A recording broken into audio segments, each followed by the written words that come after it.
We're back and better than ever. It is time to kick off what is going to be the highest staked day of Apex we have ever seen.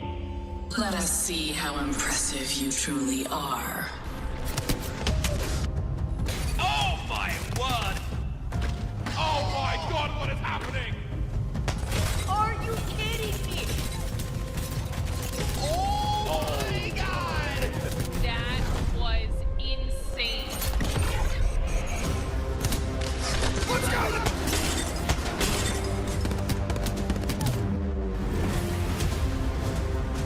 يلا هجري مكلكتي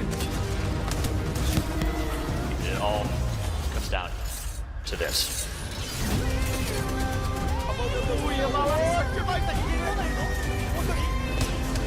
Let's go! Oh my word!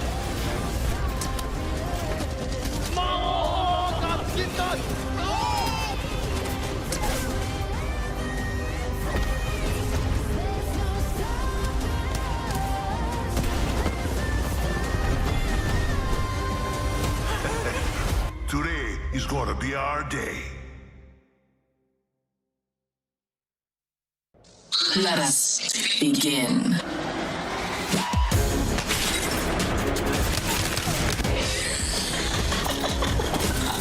TSM farms up and gets themselves 5 KP.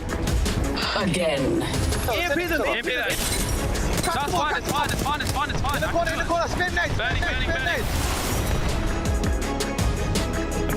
They're aping each other. This is free kills. I'm not sure which of you is more of a headache. I got it back! Crack one, crack three!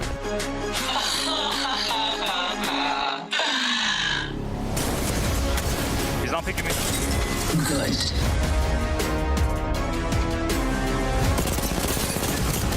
Oh, the phase breach right on top, right into the waving arms of Optic Gaming.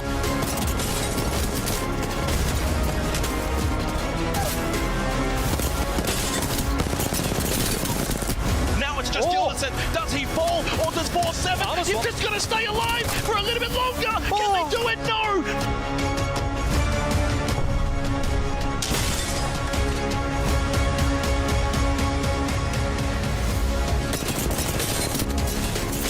Well done. Your skills have proven useful. Let's get that crack.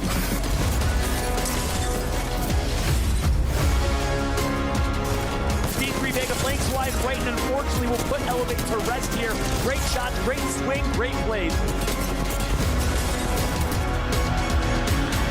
Come on, there's only 10 seconds. What? And look at the damage from Hardeki.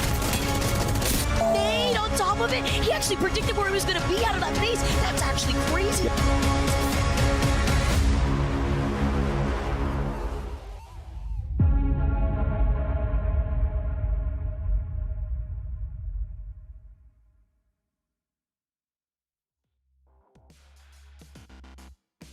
20 teams representing 5 regions, all in pursuit of one title, the Apex Legends Global Series Pro League Playoff Champions. That is Stockholm, Sweden. This is that trophy, and today Stockholm plays host to an epic journey that lasts 3 days, that has found all of our teams here in this one place vying for that hardware and their chance to win the lion's share of $1 million. Welcome to the Apex Legends Global Series Pro League Playoffs, here for split number 2 in beautiful Stockholm, Sweden. My name is Kate, and I am joined on the desk alongside some incredible analysts. Of course, you know, Rain Day, you got Killer Pigeon, and you got Bardoff. Bardoff, I'm starting with you. Hype me up right now, because things are getting insane today. Absolutely. This is going to be a banger. We have an eclectic mix of teams, players, compositions, and plenty of fences as well. This final is going to be like any other final, unlike any other final that we've seen in Apex Legends history, I'm pretty sure. Finally, after 900 plus days, we have an intercontinental LAN final upon us with the players right here.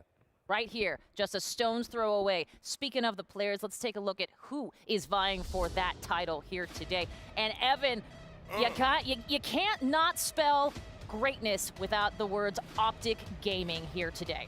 And not just that, you could spell greatness with every team in this lobby. TSM, winners of our previous lands, the most winningest team in all of Apex Legends history, and you've got a representative who was here on Poland with them in Cloud9, TSM Albrelelli. An incredible story that either of them could continue with the same or different orgs, plus the new kid on the block, Optic Gaming. They look just as good as they have looked online at LAN. I know a lot of people were doubting them, but it's a star-studded lobby.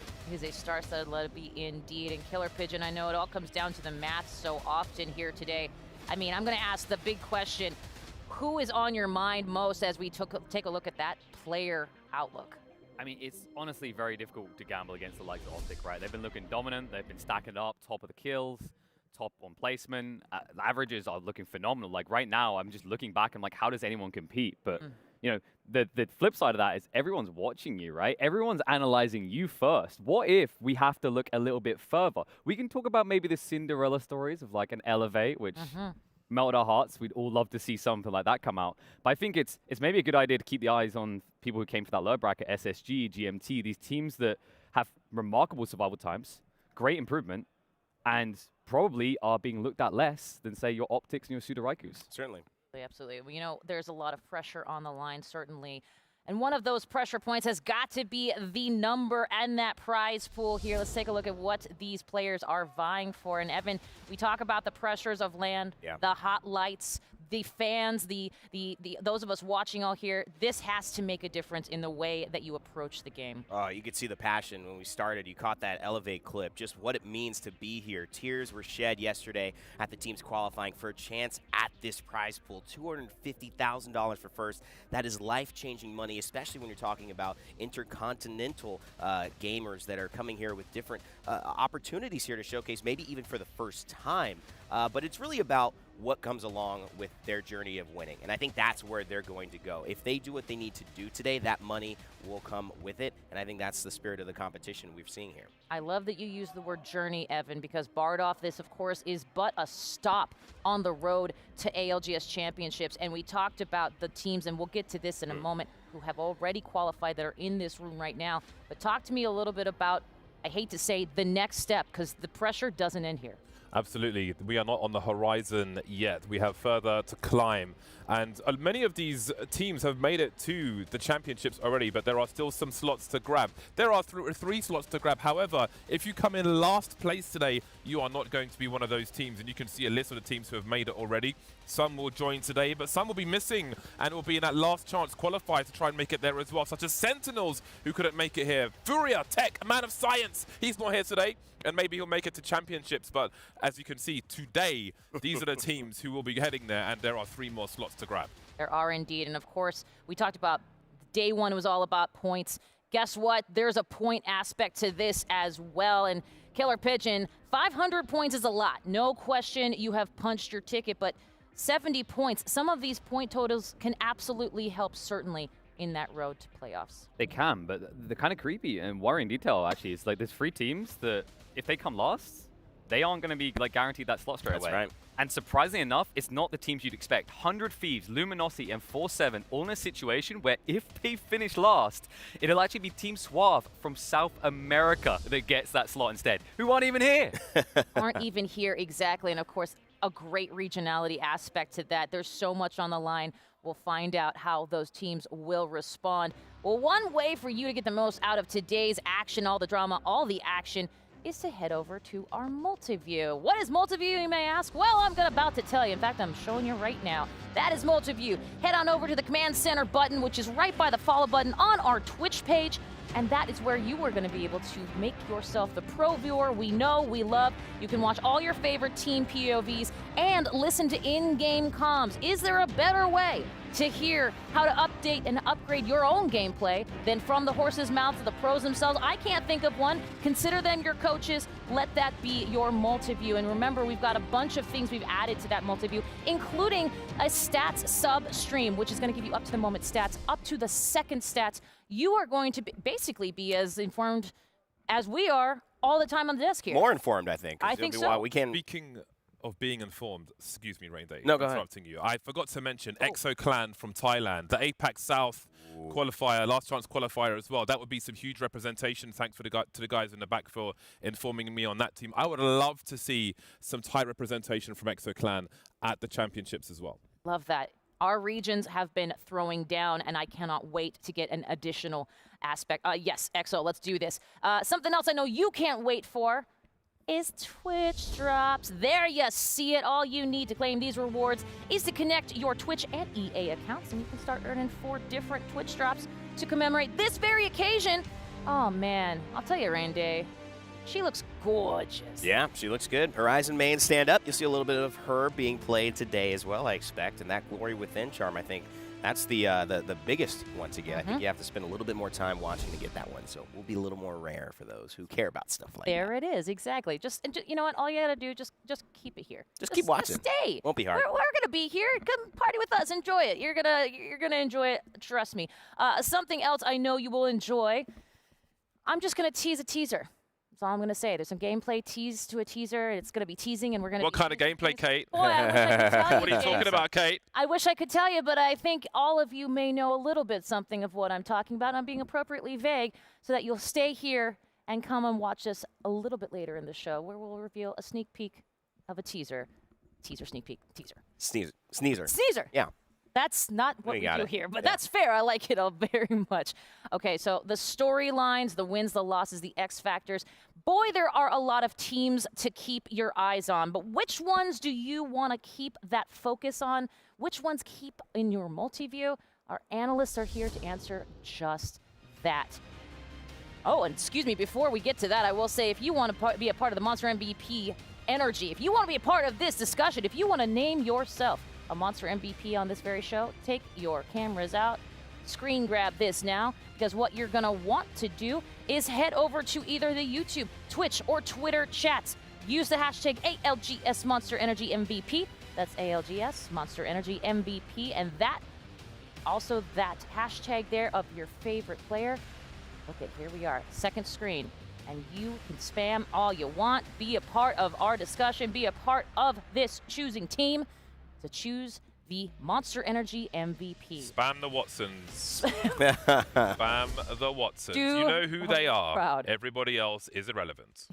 Bardo really, really wants And that's it. biased, James. Oh, okay, fine. We'll add Maggie in there from Empire. Okay.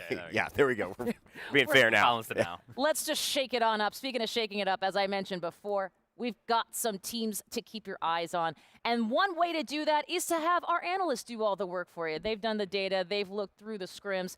They're going to tell us right now who to keep your eyes on. Well, it has got to be Sutoraiku. Oh, yes, it does indeed. You are so excited. You are. I can't help it. First, Kate has to throw, and then we talk. It's okay. He's new. Don't worry about it. I'm excited. You know what? He's excited. He's done the math. Killer Pigeon, take it away. Let me talk about Sutoraiku. I mean, this team, they come out of nowhere. They adapt midday. They are looking on fire right now. They are the ones to watch. Yes, they're in people's sights, but what I love is flexibility. I think that's what's going to make champions. Not just the ability to pop off and enable the fragger, Waltzy, who's got some phenomenal stats. It's the fact that they are always able to adjust mid-flight, like they've done on day one, as they continue to do, improving on day two. This is a team I'm looking to watch. Definitely looking like a great team. I'm going to raise you one, though, and that's going to be raised to #1. The #1 team heading into this. And, of course, at the top of this lobby, it is Optic Gaming, Duplex, Noct, Skittle Cakes. You can't count them out ever. They're so good at consistently executing in the final circle, and that's what makes them so lethal. They get there, and they know how to play it. From the moment I saw Skittle Cakes on my plane to now, he has been all business, baby, and I think that's going to continue today. Well, you guys talking about numbers, but I think I know a team that might just break your abacus. That's going to be Team Empire, baby. These 3 teams in total, they've all got the same amount of wins, and they're leading in that respect here at our LAN playoffs. But this is a team who, you know, they have been somewhat inconsistent, it has to be said, at this tournament. But what we've seen on them, what we know they're capable of, is utter dominance with whatever composition they like. We've seen them play Seer at these LAN finals. They do outrageous things, and they deliver. They get the W's, and they might get the big W today. 100%. 3 teams, 3 deliveries, certainly 3 storylines that could lead to that trophy being hoisted.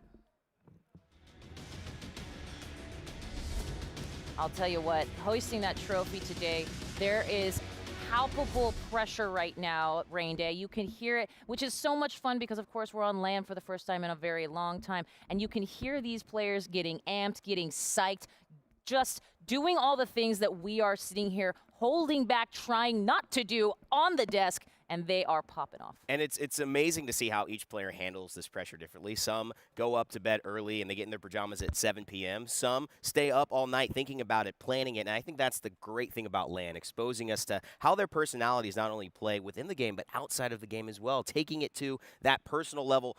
Nasky has his dad here. He does. That's like me. I have my night. dad come to a lot of these events as well. Everybody behind the scenes knows him. I think sometimes, you know, you always have something that makes you feel comfortable and gets you in the flow. We're getting to see that today. It's pretty exciting. We are indeed. Something else we're getting to see today, match point, match point, match point, match point. Woo! If you don't know what I'm talking about or why I'm wearing this smile, we've got a video to help explain. Welcome to the Apex Legends Global Series Split 2 Playoffs. With the teams and seeds set, the Split 2 playoffs will begin.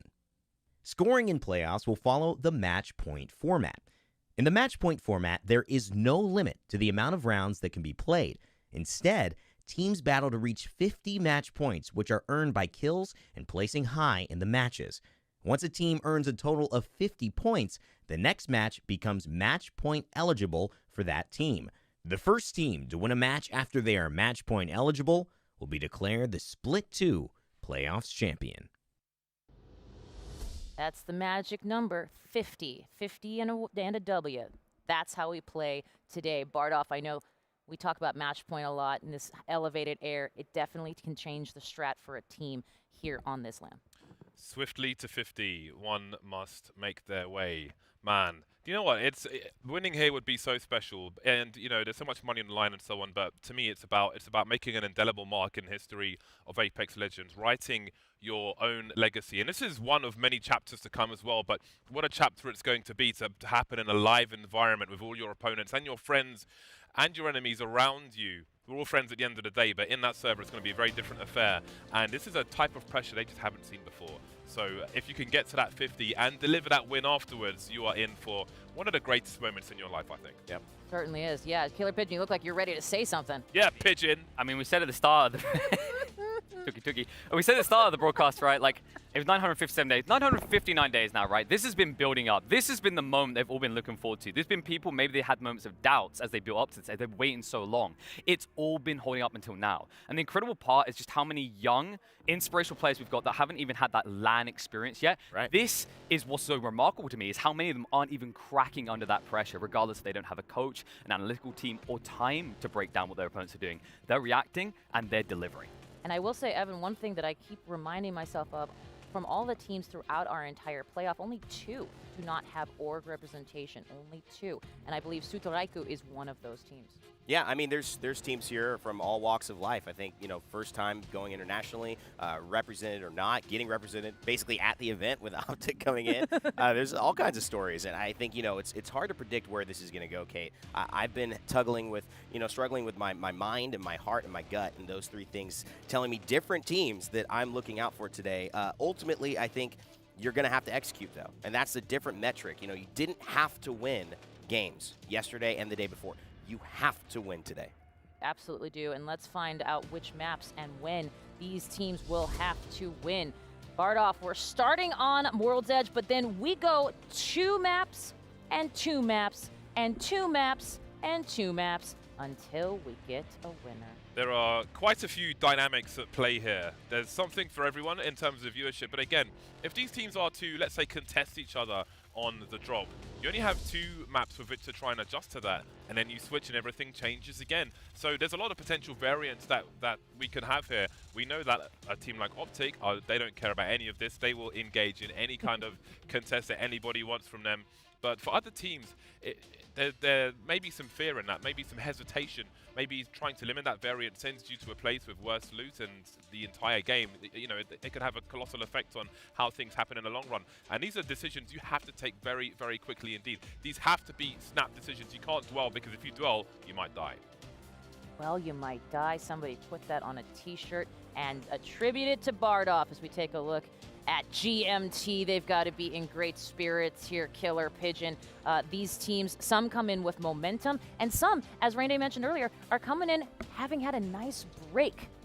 Yeah, and honestly, GMT didn't have like great time for that break after performance day 1, right? They had to turn it around quickly. I mean, I remember Twinaski is really enthusiastic about the turnaround. I remember saying that they went to bed tilted, frustrated, completely angry at how day 1 had gone. Despite the fact they got 1 decent performance, they wanted to improve, and they've done exactly that, coming into day 2, delivering time and time again. Of course, Unite were the ones that took it overall in that final bracket, but I feel like it was really tight. I think they were 1 point behind, right? And GMT, remarkable, right? I think if their performance day 1 was up to the standard day 2, we'd be talking about them at the top of these stats charts right now. Absolutely. And actually, Bardolph, I'm noticing that you see Sweet with that sweet smile. It seems like maybe he's got his confidence. Maybe he is looking around going, we could actually do this here today. Yeah, we've been looking for that all weekend. And the important thing is to understand that even if you had a hard time making it to this point, waking up today is a reset. You're pressing that reset button and everything is a completely clean state. Doesn't matter how you got here. What's important though is that you gained experience, maybe versus some unfamiliar foes. Maybe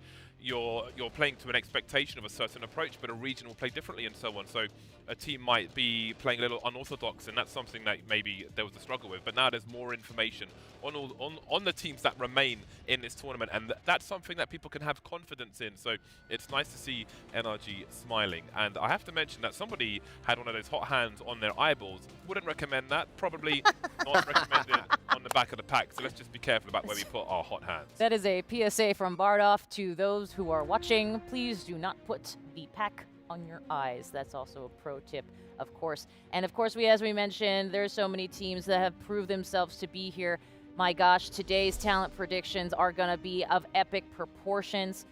It's going to come down to that gut feeling in my mind, so let's find out who our talent picked. Roll that graphic. Evan, I want you to tell me about your pick right away as soon as we take a look at who it is the rest of us have. I know. I think that these picks have been so hard to come by. I mean, when we have that option to choose who to pick, I'll go through my mind, my head, heart thing kind of situation, my gut. My gut's telling me Optic is going to win. I mean, they've been so consistent. They've been running that story, and they have proven that they're not just an online team. That was the big question mark about them. Can they do what they're doing, which is dominating, and do it here on land because they're young and they haven't been seen. But honestly, I think that TSM is still here, and that means they can still win.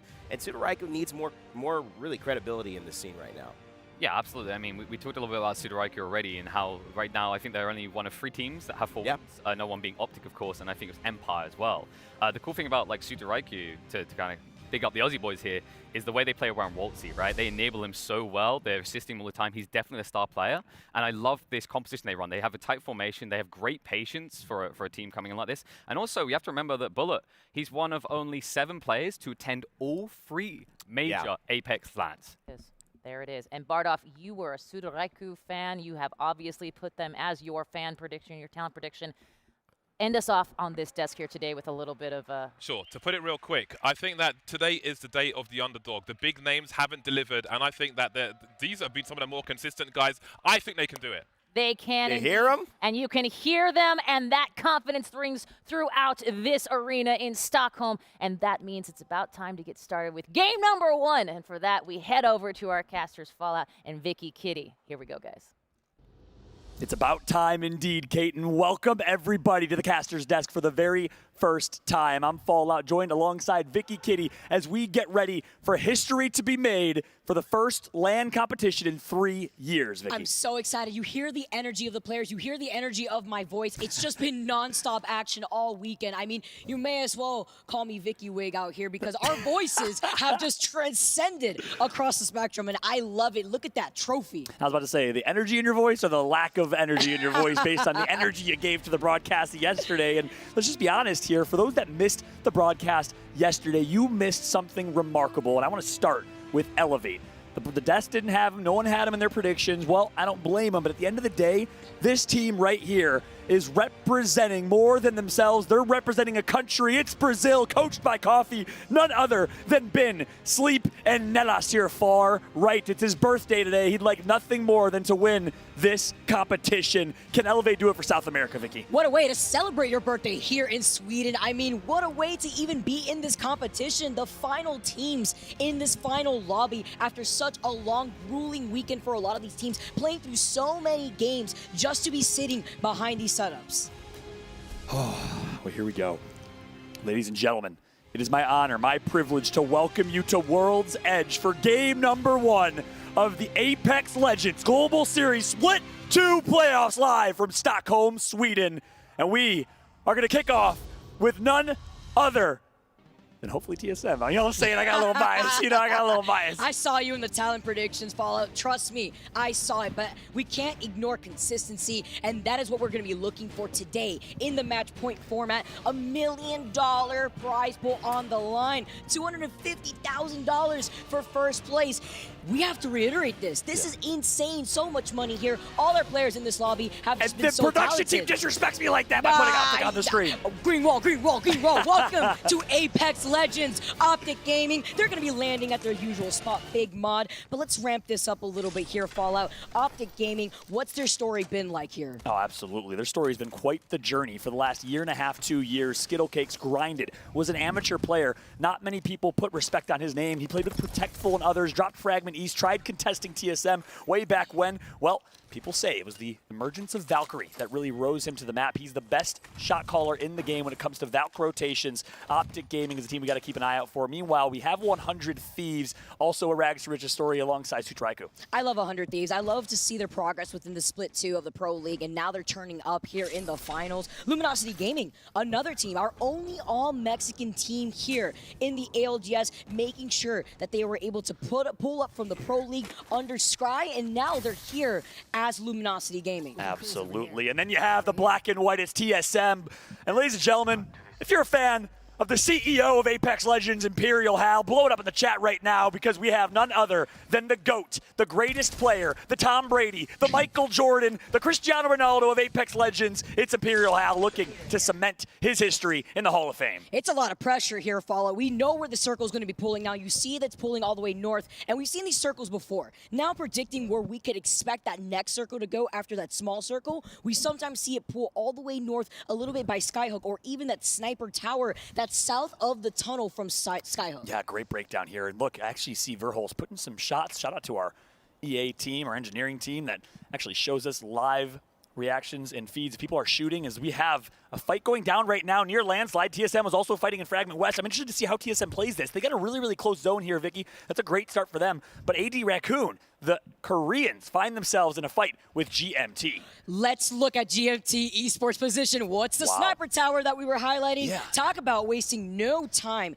And GMT running the Loba, their goal here with this composition is to hold final circle positioning, put down that black market, and loot up. And funny enough, I was actually talking to the team coach of GMT Esports last night. He looked at me, he says, you know what, those team preds, I absolutely respect it. You better put GMT up there again, but it's just too much competition. It's too crazy. Space Station already in an early game fight themselves. So much Loba to expect actually within this World's Edge lobby. I'm looking at Team Liquid to utilize that Loba as we move on to Storm Point after these first two games, but you have to pay attention to these compositions because they vary per region. Yeah, it's a great point. For those that are maybe watching for the first time, maybe you watch a lot of North America or EMEA Apex, welcome to AD Raccoon. Let me tell you about them. It's Parka, it's Obli, and it's none other than Kanpu, who's substituting for Selly, arguably the best player in Korea, had an injury before this competition, but Kanpu is also arguably a top 3 player in Korea. He helped this team propel to greatness in the Split 1 playoffs. He did not compete the last few months, but is showing up this weekend, Vicky, and not just showing up, but Karanpu is in the top 7 in total damage done. I've been so impressed by his performance. Such heavy hitters in this lobby. Look at the positioning of a lot of our teams. C9 already taking control over this building where we sometimes see a beacon on the high ground, but looking at their composition, looking at the Caustic, they're going to be bunkering down, and they're going to have the option to see where the circle is going to be pulling. Is it going to pull towards GMT? Are they going to have the 50-50 prediction where they want to actually isolate themselves or rotate around the edge of the circle? Right now, they're sandwiched between 2 squads. It could be tricky here, so 100 Thieves, they don't want to overextend because they know that there could be a team coming away from Epicenter that could actually pinch them. Absolutely. 100 Thieves, Anmu, Ash, the IGL, the humility for this team. I have been so impressed by Anmu's emergence to the Apex Legends scene, despite all the glory. Joining 100 Thieves, arguably one of the most entertaining, biggest deal orgs to join, stays so humble. Yeah, the man from Illinois, the Midwest roots always stand true. He won a championship with the Kungarna banner. Got picked up by 100 Thieves and just has stayed great since then. He's currently in 7th place overall of all players in damage done. 25K in damage. It's insane. And then on the flip side, we have Nocturnal. A similar story, but Nocturnal's been doing it for a very long time. The IGL of Team Liquid, the only original member of Team Liquid. Flanker and co, no more. Let's go ahead and listen to some insights, some words we had with Nocturnal. We're catching a stride right now. I think we're carrying a lot of momentum and confidence in. I don't think we're gonna, go overzealous with that confidence. I think we are definitely just gonna take away a solid placing. We kept it really low. No social posts during Pro League. We kind of just laid extremely low, focused on our grind, focused on getting better individually, and towards the end of the week, we showed up. Like that was the hard work of months and months of work, and honestly, it was just a very low-key and solid journey. I don't think anyone's really in an even playing field here. I think everyone's got their own problems and their own worries and their own nerves. So I think the people that have been in previous lands will definitely have an edge, but at the end of the day, you're still going to be nervous. And look at the confidence and the words that have never been so true from Team Liquid. We're really catching our stride at the right time. That is spot on. I was so critical of this team on Friday, Vicky. I roasted them, to be honest, with the Pro League performance. They were the lowest in North America in average placement. They were the lowest in average kills. They have showed up this weekend.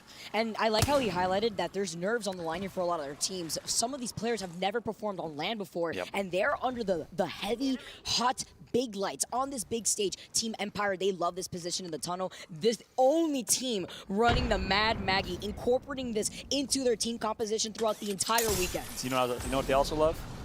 Inting. griefing, flying at people and not caring what they think. This team are absolute lunatics, formerly known as the Major Pushers, plus Maliwan joining them from the Magicians, a combination of two great teams that were really good, maybe above average, but not great. Ever since Maliwan joined this team, he's been the X factor. He's performed so well, and this squad is the #1 team in EMEA for a reason.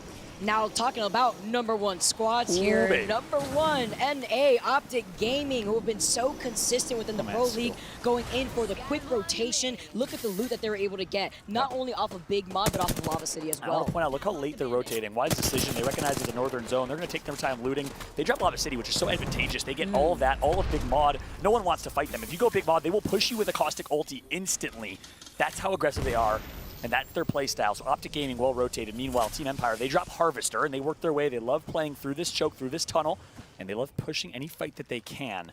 But maybe not some nerves necessarily, but not the wisest decision to push. Don't expect this team to be nervous at all. They have confidence. I was talking to Maliwan yesterday. He said, hey, we have fun when we play. That's the difference. You saw him hugging, you saw him huddling before the competition. This team is a brotherhood. You could tell. You could just tell off of their attitude, the way that they laugh in the player cams after they get a knock, or just entering a game with their team composition. They hold this tunnel because they have the Caustic composition. They have the barrels out to control some of that space, leaving Harvester. But they have to look out because Sutaraiku, they're trying to contest him over by Landslide right now. That's right. Sutaraiku, Apex South, known to run the Gibby and Caustic team comp that Reignite popularized. Of course, Jen Burton not playing in this competition. Can't wait to see him compete. But they decided to switch it up and actually run Crypto this weekend, which is so interesting. Bullet on Crypto, the only player from Apex South to have competed in every LAN competition since the X Games in 2019. Let's go ahead and listen in for our first listen-in of the playoffs finals with Sutaraiku. Yeah, No. I'm gonna craft bats too. Craft an extra bat for you, dude. And then when you're done, swap team with me and then I'll hold Oh yeah, it. I'm gonna get on high before that team takes it off us. If Yeah, they take yeah, it off good us, we're idea. kind of fucked. I got no cells. They're getting shot at. We're good. I took height. I think they're gonna land out in the field. I might be able to get enough here, depending. We'll see. No, they're going down here. I'm down at 6-0. Can you come hold this, Fussy? When you're done? Because I need a craft.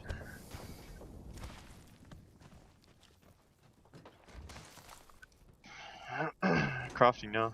I've got 1 bat. How many bats did you get off that crafter, Fussy? 6, but I got 0 cells.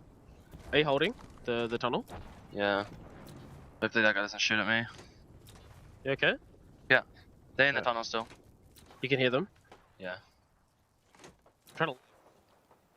Good insights and perspective from the Aussies, the boys down under. Fussy and Waltzy on controller, Bullet on keyboard and mouse. The Greek Australian can represent both of his countries here. We're going to jump on board with Alliance momentarily. We got to show some love to Alliance. Dominant on group stages. They completely decimated the entire lobby, every lobby. Alliance looked so good. And guess what? They are in the top 3 overall in total kills. They are playing so well. Hockey's with 47, Yuki with 45. They're playing out of their minds. The only team to also hit 200 points during the group stages, which is actually insane and should highlight how frag heavy Alliance has been. You can see them now. Hearing a lot of the action going on above them. 80 Raccoon, not too sure if they know what's happening. That's going to happen soon. The third party is trying to roll in. Team Liquid is the one fighting 80 Raccoon. They're going to get pinched soon if they're not careful. Team Liquid now trying to inch their way forward. They have to redeploy, but the moment they see trouble, they can back off a little bit. That's right. Gilderson's on Caustic. Gilderson's arguably the best 1v1 player in the world. The controller player from North Carolina, 18 years old. Still in high school, by the way, but right now, it's going to be Gilderson's pushing up. He's going to break ice against Parka. What a shot from Gilderson's. The young man is still alive. Look at the wide right flank. Gilderson's is playing out of his mind. 80 Raccoon is the first squad to go down in game number 1 of our finals lobby. Now Team Liquid need to restabilize. They have the Caustic barrels set up to prevent teams like Alliance from trying to ease their way in. Wow. Gilderson's the tip of the spear. I was talking to Hodsik yesterday. We all were in the green room before our analyst test segment. He said, this was the impact we needed to fight. I felt so nervous with our previous roster with Flanker and Co on it that we could not fight at all. Anytime we'd get in a fight, I'd be scared. I'd have anxiety, but now I don't worry at all because we have Gilderson's on our team. He does not miss shots. He's the best 1v1 player. This guy lives in the firing range. He's 1v1 Verholst up 4-2. He's never lost a 1v1 to anybody. He's insane. Gotta highlight the coaches here in the Apex Legends community. Hodsik so strong here for Team Liquid. Understanding Caustic so strong on World's Edge for a reason. You have a lot of those close quarter sort of battles inside of these buildings. Moving on to Storm Point, they love rocking the Loba. They love rocking the same playstyle that we actually were seeing earlier on from GMT, holding onto that sniper tower where they predict the circle is going to be pulling. Look how many teams, though, have already made their move over into the circle. Optic Gaming forced to play off of the low ground. I gotta also point out, just a real quick note, we had 3 or 4 talent pick Optic Gaming, rightfully so. The smart pick, the safe pick, the arguably right pick. But none of us picked Team Liquid. And I gotta be completely honest with you, if I did not pick TSM just because I feel like I had to, I was there in Poland 3 years ago when they won the back-to-back LAN champions. I would love to manifest the story of them doing it again, but I'd pick Team Liquid or 100 Thieves. That'd be my pick. In my eyes, Team Liquid has been the most adaptable team, the best coached team, and they have come to play this weekend, Vicky. This is the hardest team breads that I had to make. Optic Gaming get hit by an EMP. That's the APAC squads that we've been seeing. APAC North, that's exactly not so low though. The dome being put out, the barrels to try to control some of that space. The team playing off of the high ground is scary. If Noct falls there, that might be it for Optic. Noct is able to survive. Good movement from the Valk, and he's going to be able to heal back up. But here comes the pressure. The Arc Star is going to drop from above. Teams are absolutely focusing on Optic right now, and this is the thing. I was talking to Hal. They are not the most comfortable being comfortable team. They're the best game planned and prepped team. But if they can't run their game plan, will they succeed is the question Hal asked. Right now, they got to find a way to be uncomfortable being uncomfortable. I mean, follow, look at this. Where do they go? The grenade! Double grenade! Where do you go? Dance around the wall. You got to dance around the wall. Wow. You have to utilize this cover right here, or else you're going to be in the line of sight of not just one squad, 2 squads. Space Station Gaming, R2, there's 6 on the high ground. This is the second time they put down their dome in the same spot because they have nowhere to go. Yeah, that 24 seconds blinked and flashed by. I don't know how they got their dome back on cooldown so quick. But Fussy, he's going to get a knock. That's great shots from Fussy. The APAC South versus APAC North action, but Fussy is going to drop his ult here. They like this push, but they got to be careful. The third party's nearby.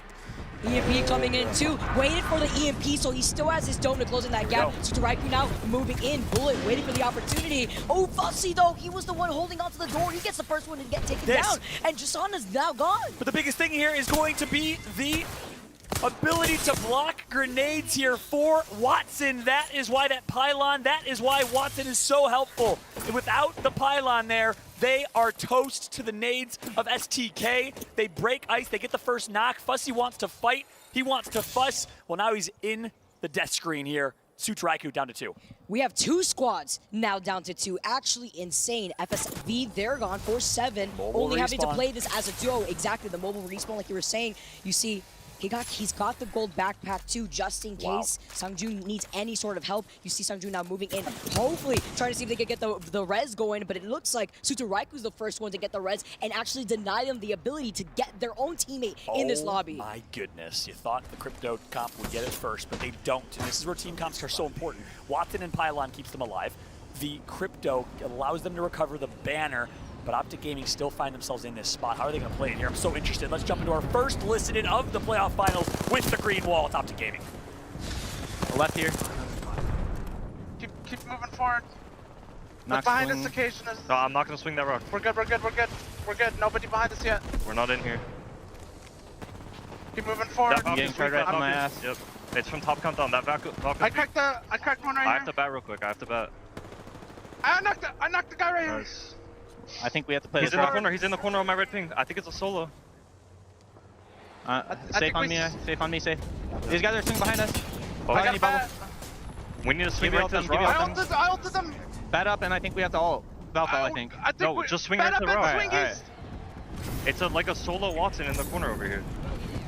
I don't know where she is right now. I got a bat. These guys are gonna fucking... I'm batting. Grenade. I have to bat. Give me ult on us. Keep swinging. Kill the solo. Knocked on here. I got you. And Optic Gaming is eliminated from game number 1. How do you feel about that, Vic? You know what? We'll wrap it back around that after. That's a tough situation. I mean, at that point, they already used Dome. Where do you go? Even trying to option coverage with the Nox grenade all over by the other side, but they got pinged in every single direction. Look at Alliance positioning, taking control over where Optic usually was. Alliance profits here. They get all of the loot. I think they may have gotten a couple of kill points as well. SSG eliminated from the lobby. FOR7 also eliminated from the lobby. 4-7 and SSG and Optic Gaming, a lot of heavy hitters, and AD Raccoon all out.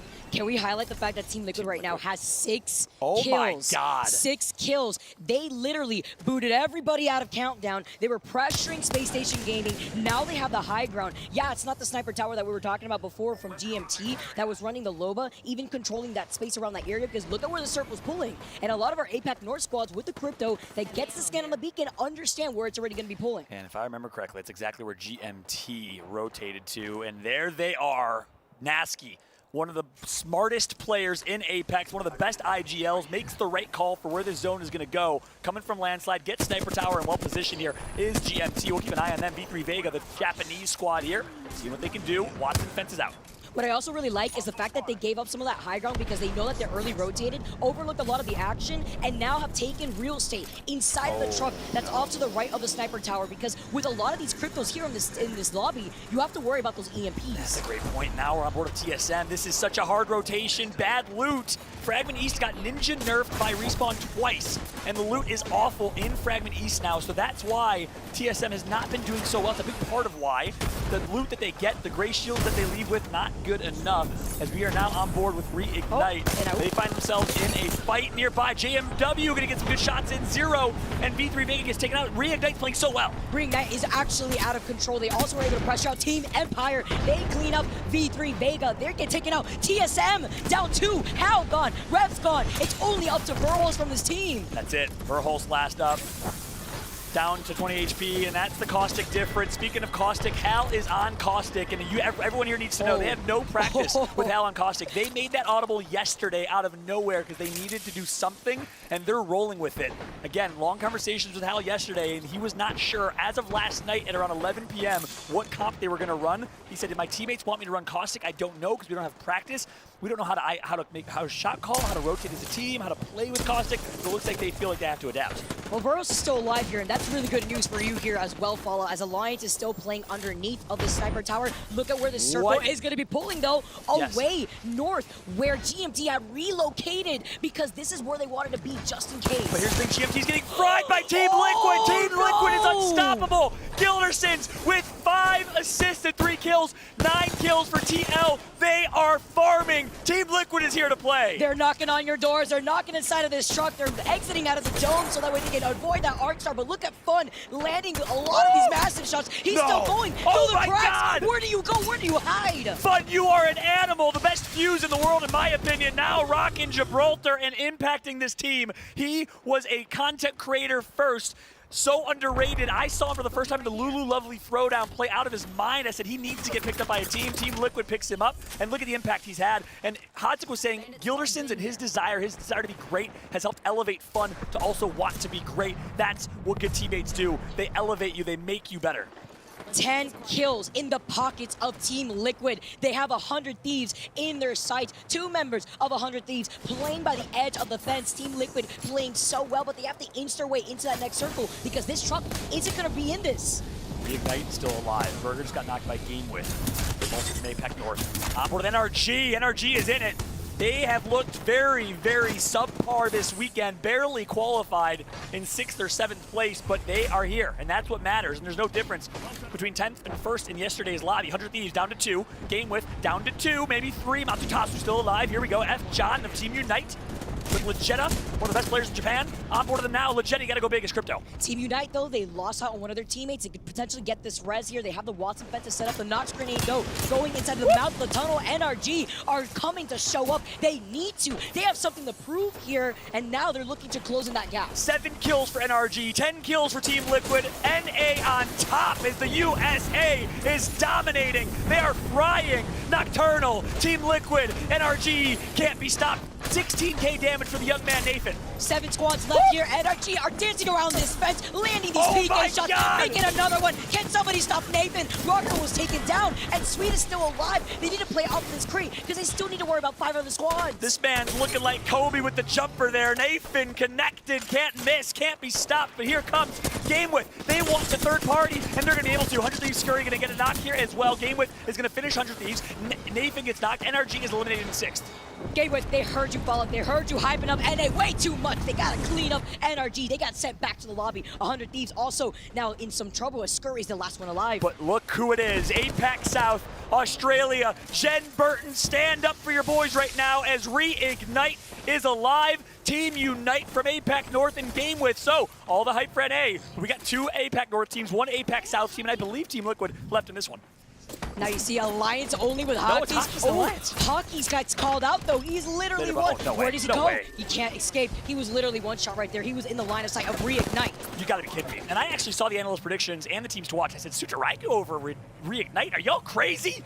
Reignite is the best team in APAC South for a reason. They've been so dominant, and even with a sub at JMW from the UK, they are here to play. Sharky gets picked up by this team recently. Big controversial decision to drop templates and pick up Sharky. But guess what? Him and his duo, Zero, ready to frag. They've been absolutely frying within these lobbies. Knock, APAC is coming through. Team Unite, 3 squads left. Look at the Watson setup. It's a work of art here. Call it Picasso. Game with. Now we're going to be able to rotate off to the side. They have the Flatline, they have the PK. Looking at Yuka on the Watson. And the zone is pulling right to where all these fences are. The Watson impact, the fences in the late game here. Significant. Unite just needs some cover. Game with Unite, Reignite, 3 squads left. Melstera gonna try and get some shots, but the missile barrage is gonna come through. You can now play off the side, losing out on those shields. The Dome is forced to call out. Hopefully being able to pop that shield back. Another Dome now called in. Look at Unite's position though. They have such a good spot. Like you said, everybody needs to go into the line of sight, into those Watson fences. It's a penitentiary right now on screen as you see fence on fence. Game with farming. Nice shots with the PK. Flatline comes out. He's got ammo for days. Yuka F frags and fries and game with it a 1v1 for the bread. Misses the shot. Reignite does it. Reignite is your champion of game number 1. Australia. Stand up, mates.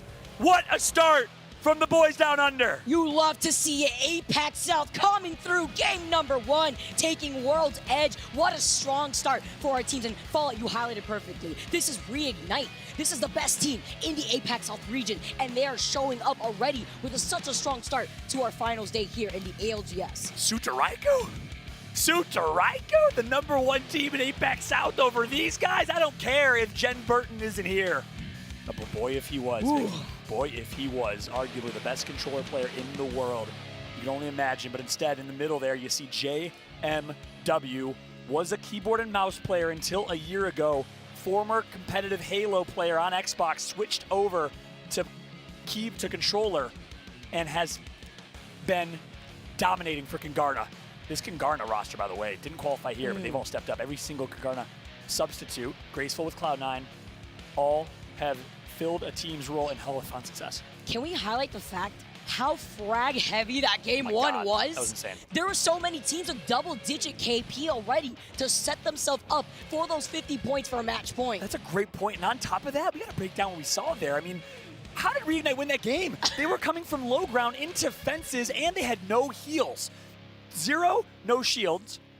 They were getting double-teamed, and somehow they win that 3v3v3. It was like a game of control, except the one team all playing against each other. 9 players in the lobby. Reignite with only like 250 effective HP as a team, and somehow they come out on top. That's the difference that Australia has. They are fraggers, they're mechanically talented, and it shows. And they can put themselves out of bad situation too, like you highlighted, having to come from that low ground, having to look at all the action happening in front of them with the Watson fences, and they were not standing down there. They fully were able to send it in. I believe they have finished with 10 kills by the end of that game, but game width really came to show up, not only with their positioning, but also wiping out a lot of our NA teams. That's a great point.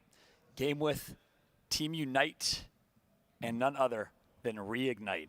APAC North, APAC North, APAC South. For everyone that's looking at the overall group stage of this and says, hey, there's 8 North American teams, 80% of North America qualify for this lobby. NA on top, think again here as APAC North and APAC South showing that they came to play this weekend. And truly, we have a global competition. I feel like you fueled them. You fueled them, Fallout. They heard you. They said, I got something to prove out here. Reignite.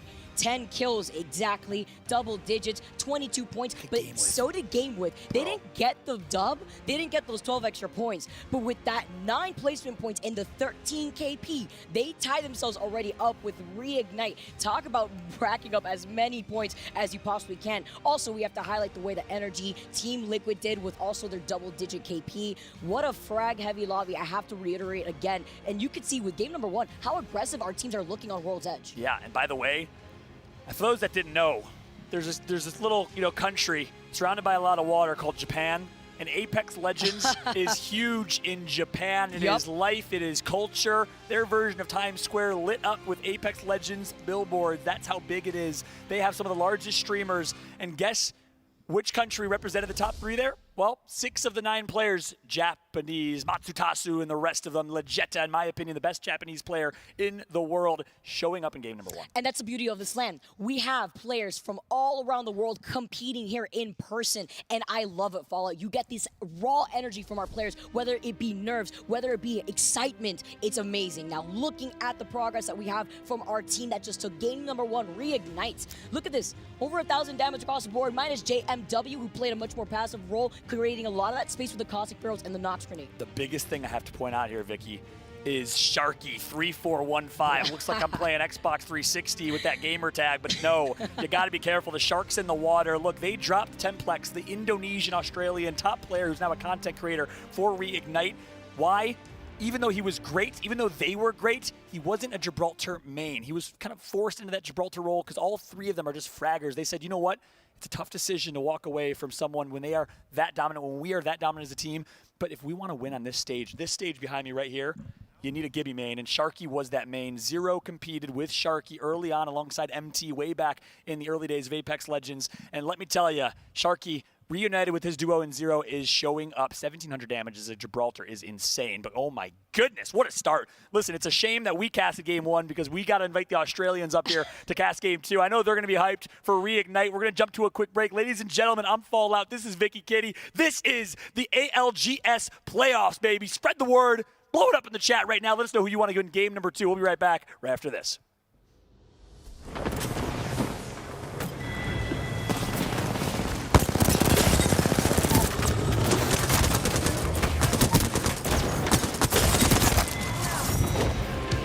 Monster Energy, the official energy drink of the Apex Legends Global Series.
Reignite taking match 1 of the ALGS Split 2 playoffs. The guys from Down Under currently on top, Genome. And now we're on the desk as well for this next match. What a way to kickstart the playoffs. What an exciting finish. APAC with the final 3 teams in that game as well. I know all of the hype from Fallout and Vicky was about the North American teams, but they went out pretty early.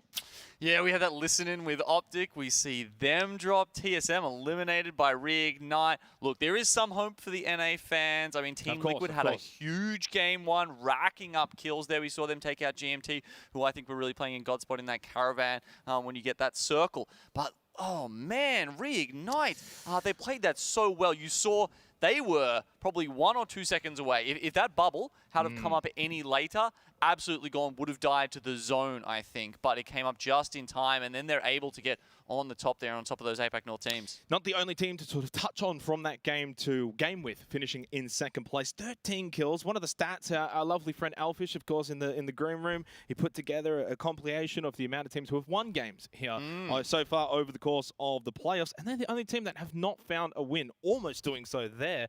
But I said, hey, talk about storylines. Imagine their first win being the win to get them the championship. That would be massive.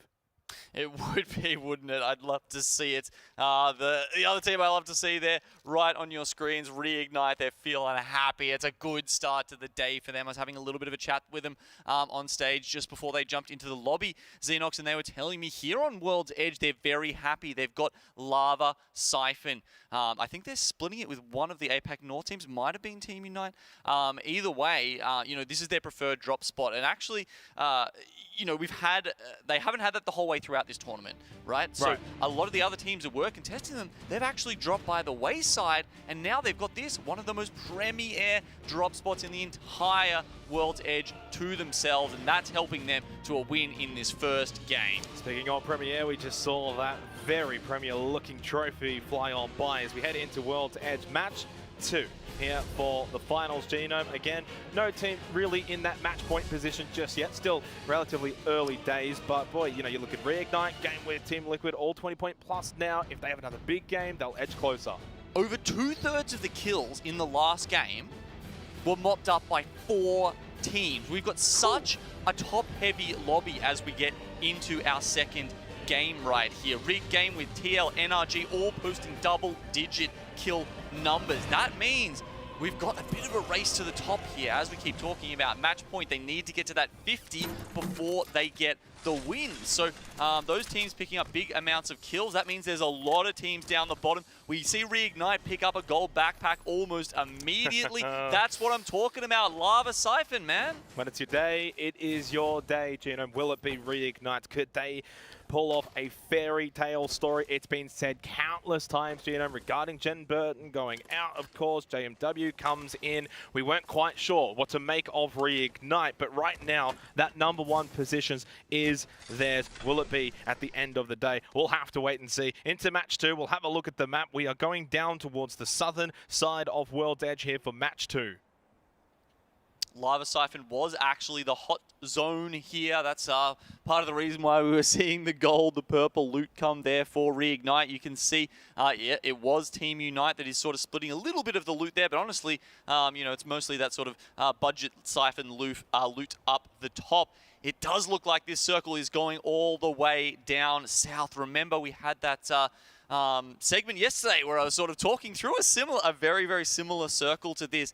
So we are expecting Rig to probably go all the way over the top of Elevate there, right down to the south side of Dome. A lot of teams do like playing on that cliff side, on the southeast side of Dome. There's a lot of little pockets there that you can sit in, and especially if you're a caustic like JMW, you can sort of set yourself up there, and it's very hard for other people to land on you. Yeah, and one thing I really want to touch on here is starting well early, especially when you've got the match point rule, right? So you want to be doing well early, getting to that position as quick as you possibly can, the 50 points. Once you do so, then of course you've got to find the win. But what we've seen so far throughout the entire tournament is those that start well typically end well, as Reignite take the geyser and get away. Yeah, from Team Unite, they were taking some shots there. Just a quick redeploy after taking down the flying cargo bot there. So not only do they get the hot zone, you know, they pick up a gold armor on the way. This is an incredible start for Reignite. as we watch Zero and his team Skyward Dive. Let's have a listen to Zero earlier on in the weekend. Well, the meta in APAC North right now is mostly Crypto Watson, and they're very passive. APAC South is normally known as the most aggressive region, and so we play Caustic and Gibby to counter that. Caustic has great defensive utility. NA is a lot of controller players, they're quite aggressive as well. EU is a more passive counterpart to that. I think Team Burger is quite an underrated team from our region. They've been performing quite well for a while, but no one really has them on their radar because they don't stream or anything like that. But I think they will do alright and make finals. TSM and NRG, I definitely think NA is the strongest top 10 right now. Oh, okay, they don't stream. He obviously hasn't been tuning into Jarrow, one of our favorite streamers from Team Burger. Absolutely check him out for all the good looks and the amazing Apex gameplay he provides. Okay, Rig have made their way over, and now we'll get a look at some of the other teams throughout this lobby. Team Empire, an interesting team. We're talking about change, Xenox. We were talking about adaptability, and last game, Fallout was mentioning that, you know, TSM a little unpracticed on some of these compositions they're trying to bring out here with the Caustic, and now we've got Team Empire going Wraith, Caustic, Maggie. I mean, yeah, I think Team Empire has highlighted their versatility and the diversity that they have in their roster compositions throughout this entire weekend, you know, back from day 1, then day 2, now here as well, even into the finals. But now, though, we go over to Luminosity Gaming and see what Gunjamin has to offer here with the charge rifle. In fact, gets the down onto Reps. Nice little start there for Luminosity against TSM. Yeah, they're sitting in the vault tunnel. Oh, Burger stole it. Right now, that might have just been a finish onto Reps. Either way, TSM not going to be happy about that one. They got a couple of points, I think, in that first round, but okay, they've managed to grab the banner, so maybe something to be salvaged here. Yeah, and long ways to go. Of course, still 2.5 minutes until round 1 comes to a close anyway, but the majority of teams already starting to congregate down towards the southern end of World's Edge. We saw Team Burger in the kill feed. They did pick up that down, I believe. Now, triple blue at the moment for these guys. In fact, I think you ended up predicting them as well, Genome, right, for Team Burger, especially considering how well Reignite has started. We know Sudoraku is going to be a team that should be doing well. It really highlights the Australian teams as they continue to push closer towards TSM, Luminosity. These 3 teams all sort of huddled together at the moment. Luminosity, they use a bubble to back off there with the Caustic. That's a safe play, right? The traps are in place. They come back inside where Caustic feels very much at home. TSM, I think they might have even committed their bubble as well. Either way, they can't do too much because Burger was pressuring them at the same time. You gotta remember, they were a duo at this point. They don't really want to be taking fights, and Imperial Hal has gone down to an Arcstar, leaving just Valhalla alive. Yeah, TSM just kind of got caught in the middle there between Luminosity and Team Burger. They lose Hal. They've already lost Reps. Remember that from earlier. So down to just 1 player remaining. The Thermite from MT will finish off Hal. So for TSM, this is a disaster to start match 2. In fact, when you take into account basically match 1 as well, they finished 9th, no kills. Not the quickest start here for the finals for TSM. In fact, they are gone. Last place here in match 2. 20th spot. We haven't even finished the first round. Xenox, they've barely managed to get through it, and they're going to have to stew in that for a little while. They don't get to talk to their coach. They've got to wait until the break between games for that. You don't get rewarded for losing. Absolutely not. You got to do a little bit better, and especially in between breaks, that's where you're going to have to turn things around. For TSM, though, 5 points from the first 2 matches. They have to get to 50 points, so 45 more points still to be acquired for TSM. And obviously, you don't want to be leaving it to the last second. By that point, you're going to have a lot of teams that will already be on that match point status, so they will need to get a wriggle on going into match 3. For now, we've still got 19 squads here remaining, all 57 players as well alive going into round 2. Yeah, we'll have to see where this circle shifts, right? I mean, it could go all the way down. That wouldn't be surprised. I feel at the moment, actually sitting inside the dome buildings is probably the safe play. Burger out here in the rocks, there's a lot of places where teams can Valk ult in and take some space away from them. So it is a little bit risky. I mean, they're a good team at creating space around them, but There's a lot of other good teams in this lobby, Xenox. Yeah, and there's a lot of teams that are really taking their time. One of them being Cloud9, kind of highlight them here at the moment. Another one is also Team Liquid, just a little bit south of them, just inside of the circle. You got GameWith, who finished second in the last game, over towards the Geysers. So a couple of teams still not making their way too quickly down towards the circle. Happy to just sit out in the zone for the time being as we see that minimap expand, blow up, and have a look and see where everyone roughly is. Still a couple of teams over towards Lava Siphon, so still a lot of room to move here. It's not really going to be crunch time just yet. Cloud9 taking their time in the circle, going for that replicator and just trying to craft some meds as they make their way in kind of late here. You've got Albralele, of course, one of the winners of the Poland preseason invitational before switching teams. He's on the caustic as well. We're seeing so much of it here, especially on World's Edge. It will be fascinating to see how much of that transfers across to Storm Point. I think as the season went on for Apex South, at least for us, Xenox, you know, we saw more of that happening at the end, at the start. People trying to figure out what was going to work. There was a lot of Ash happening. You know, people were worried about the high ground and the instant, you know, phase breach use, and they wanted things like that, but now they've tended to prefer that defensive and sometimes also offensive utility the caustic provides. Well, for Cloud9, they've got a bit of work to do, of course, to find their way into the circle. Some decisions to be made, so let's go and have a listen in. Oh, you take that one? Okay, that's fine. Let's go. Oh, you want it? No. We're now at this point we're starting to spend too much time in this zone. You're right.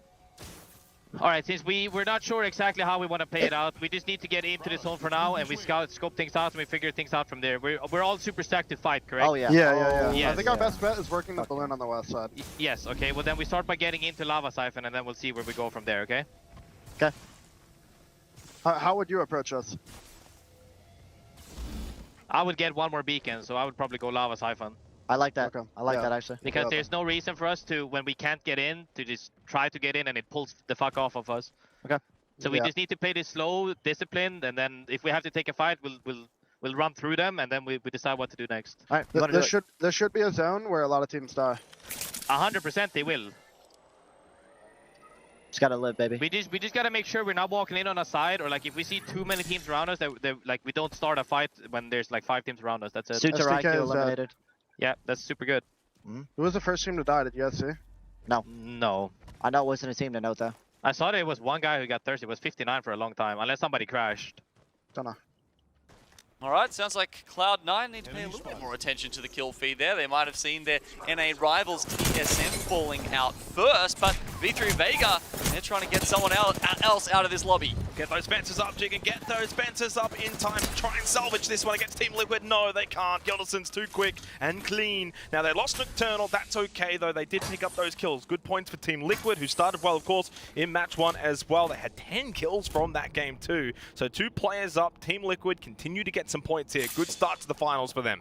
They've got a great position here, but at what cost does it come, Xenox? At least the caustic is still alive, I will say that. Now that they're established inside the building, even as a duo, can be not that hard to hold as a caustic, right? You have so much power when people come inside and try and deal with the gas traps and the gas grenade. SSG on the outside, plenty of ammo ready here for the charge rifle, of course, because Frex is playing the Loba. So round 2 comes to a close. Black Market opened up. Space Station will take their time. We are pushing down towards the dome here. Yeah, we've got a couple of Lobas in this lobby today. I think the other one might be GMT as well.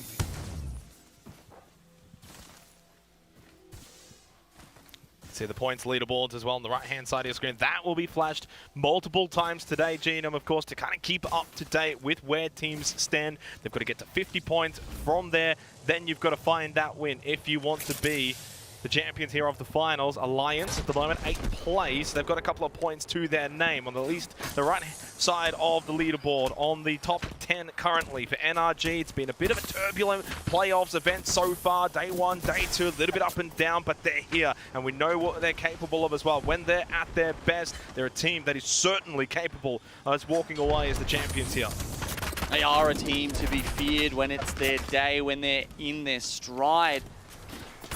It's not necessarily going to be today, Xenox. I mean, as you said, you know, ups and downs for them so far in this tournament. But honestly, you've made it to the final day. You can put all of that behind you right now and focus. The other thing to take note of course, you know, pushing down towards the dome in terms of this point of interest, Genome, you're going to have a lot of teams that can really fit inside of that area. But what we've seen at the playoffs so far is I think the best teams have been able to play the edge really, really well, rack up kills, be able to clean and sweep the top end, and then push in late game. If you continue to do that, even still here, you get those points, get closer to that 50-point margin. That's where you're going to be able to have a good day. Gatchaman goes down. That's Empire. A couple of fights really starting to kick off here in this third round. We've still got 17 squads and, of course, running out of space on the map. Okay, it looks like they might be thinking about a push here. Parker, it seemed like he was about to pull the trigger on that EMP. It's Space Station Gaming in the trailer that they're looking to take. EMP goes out, and now this is ADR wanting to push in on this bubble fight. ADR had a bit of a slow start in match one. This is where they can turn it. Karompu gets two, and that's a third one as well. AD Raccoon from APAC North deal with Space Station rather easily in the end. The EMP proving to be a difference maker there from Parker. You mentioned it. He's onto red armor now, and AD Raccoon looking good here in match two. In a lot of these circles, this caravan would actually be like, you know, it'd probably be a safe spot for another 2 zones maybe. But we did get a glimpse there of where the circle's shifting, and it's actually, it is the dome. Yep. It's the dome and only it is just the dome. So if you have one of those spots inside, like we saw before, Team Liquid, the other spots are currently occupied by Reignite. We've got Elevate as well as the North American team there, Unity. And Team Unite, sorry. Team Unite. And they are all North American. APAC North, man. Yes, that's the one. One of the Norths. Team Unite, they're all wrapped up in the dome right now. So those guys have great positions, and everyone's going to start taking that away from them now that they know where the next zone is going. What an angle found here by Duplex. Gets the knockdown onto Higak of 4-7. Speaking of APAC North teams, they've, of course, sort of set the standard so far here at the playoffs from those APAC North teams. They got in through the winners bracket for 4-7. We'll see if they can continue to have a decent event. For now, though, Optic Gaming, they're getting pressured. It's another APAC North team. This time it's game with Arkstar thrown in. It's another Watson as he throws in. They're trying to push them out. The pressure mounting. Yuka just keeps throwing them in like Skittles. And speaking of Skittles, is he going to go down as well? There goes Luminosity as well in the kill feed. Game with are just piling on the pressure.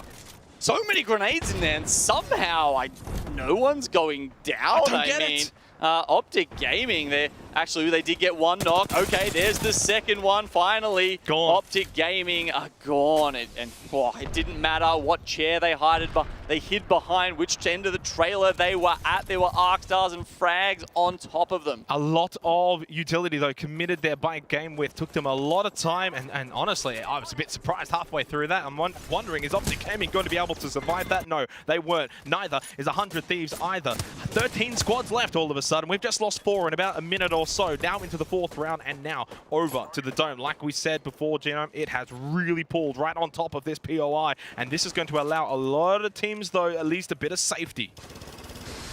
Some of them will get safety, Xenox, but it's gone even further south than that now. A team like Rig, they're not going to get that information until the next ring closes, and they're going to have to make a move. It's Team Unite, it's C9, Elevate, all at the bottom. Game with pushing now onto 4-7, APAC North on APAC North Crime. Yuka has to fall back, though, get that bat off. Gen is up and now down as well. Good points so far gained for Game with. They do have to repair their armor, though, as 4-7 also in a bit of a precarious position. Can they find a way out of here, or is Game with really just going to strangle them in this position? Some work to do here, but they don't feel like they're under too much pressure. However, they don't like the spot. The Skyward Dive comes out. Unfortunately, with how this ring is pulling him, it's a bit hard to tell on the minimap sometimes whether the inside or the outside of that ring will be playable space. Either way, we're seeing a team, and they're just barely beat to the high ground there. They fall in. Can we get into this room? No, there's a fence there. They have to tank the damage from that security. Big fight for GMT. Let's listen in with them and see how they handle this one. Work that close right, careful. I think he's shooting door frame. I'm batting. Holding. Look the door frame, look the door frame. We're clipped. Coming. I'm healing. We're gonna watch your back too. Yeah, there's a team on the roof. We're gonna try to share. We're gonna try to share the building. Miguel, I want you to be playing over here, okay? Yeah, We're gonna share the building. He's in the door frame. Nate's made it. Yeah, I'm looking. Make sure you have bats as well. Del, we're gonna need a new low bolt. I here need you to go. come loot. Okay. I'm holding you, okay, Del? I will go loot after my ult. They're joining the might EMP. We're gonna play this building split. We're gonna prioritize our side, okay? No, wait. Can we clear We our should side pry on the building? backside. Yes. And we walk it in. Can we clear? There's a GP on the roof. We're gonna play playing roof, backside and we're gonna clear. Let them play roof. They will help us defend our building. Yeah. We gotta play in here. Give me with one, 120 outside. Yeah, I want to hold an 8. I have 3. I No. can. I have thermite clear, only clear now. inventory. Take a thermite. Help me. I'm looking. Heal up. You went back up. They're gonna look for picks all the time, brothers. You can't play in the door frames. You're right. Yeah. Just let them play in the middle where we have cover. I got red. Get a low ball ASAP. They're gonna keep playing roof. They shouldn't do anything dumb. One team is gonna come in here for sure, okay? We're gonna nades stack those guys when they do it. Save nades. We're not wasting nades right now, okay? GMT there, deciding to prioritize the backside of the building. That's because of how this circle is shifting.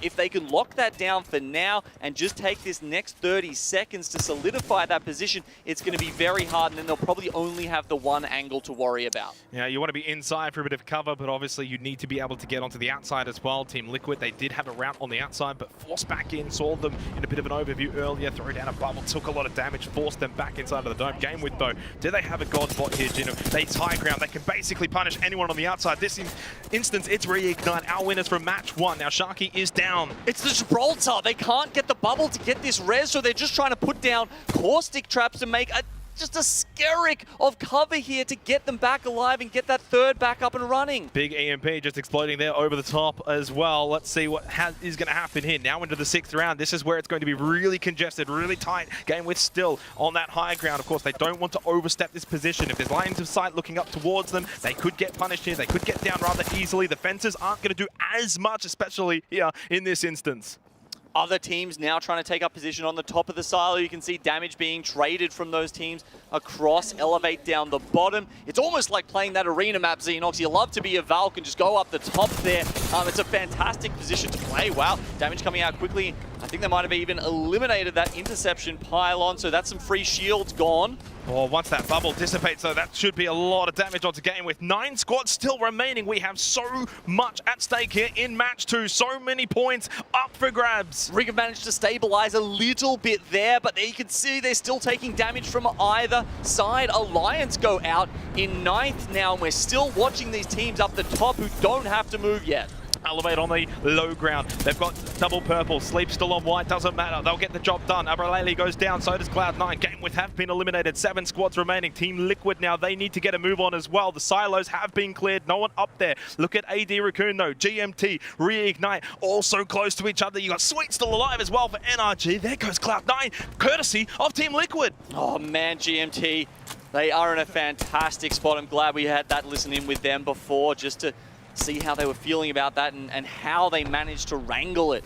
It's going to be very good from here as the circle continues to close. ADR on top of them, and Rig know that they need to eliminate them to create that space for themselves. Triple red here for AD Raccoon. Now, high ground advantage as well. Can they get some damage? Can they get some knocked here? Try and just at least clear out some of the space and moving forward. 6 squads left. We are getting down to the final minute here of match 2. We need to see what's going to happen here because Team Liquid, 35 points. If they can find victory, they could be so close to that 50-point margin as Gilderson pushes in, gets it out of GMT.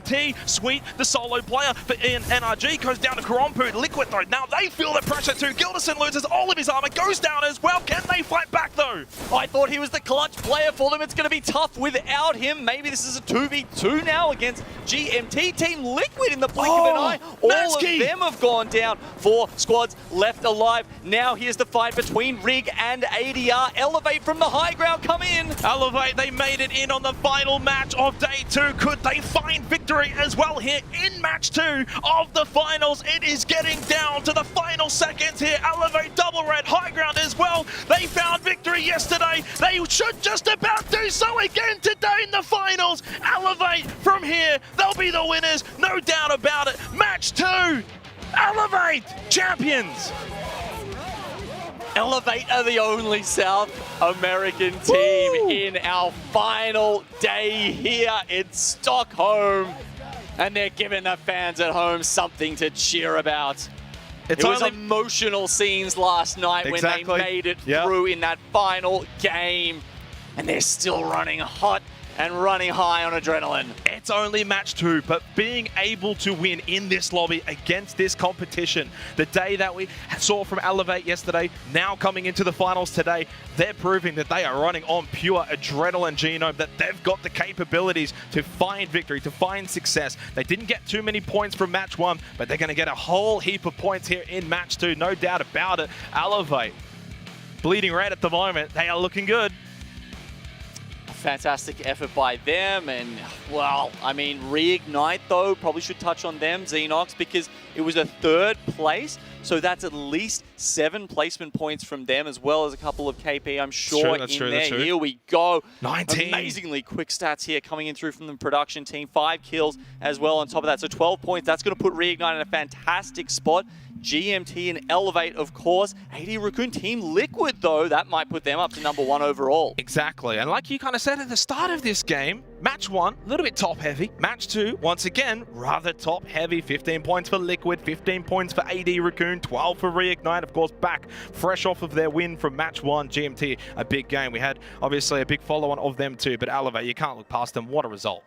Yeah, and look, just something I want to quickly touch on here as we look at the bottom 10 results from our second match here, just a smattering of points for those teams, is that we do have anonymous mode running, Xenox. And for anyone who doesn't know what that is, it means that the players, unlike in a normal game of Apex, can't see who they're taking down. They can't see, you know, who they're going up against in terms of the kill feed. So you might be able to tell from skins, the team composition. There's other ways to kind of work around it a little bit. However, once we get to that match point, you won't be able to just focus on a team and take them down that quickly, that easily, unless you know their rotations. It's a tricky thing to do, but Elevate team.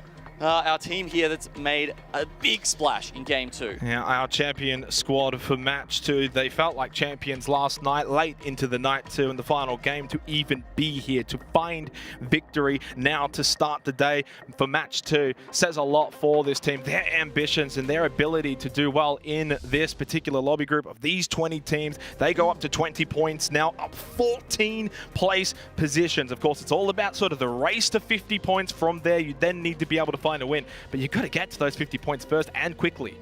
Yeah, and that's why, you know, you need to give yourself as many chances as possible. So the quicker you can get to 50, it's not easy winning a game with the 20 best teams in the world. Yep, exactly. Reignite, 38 points. Team Liquid, 36 points.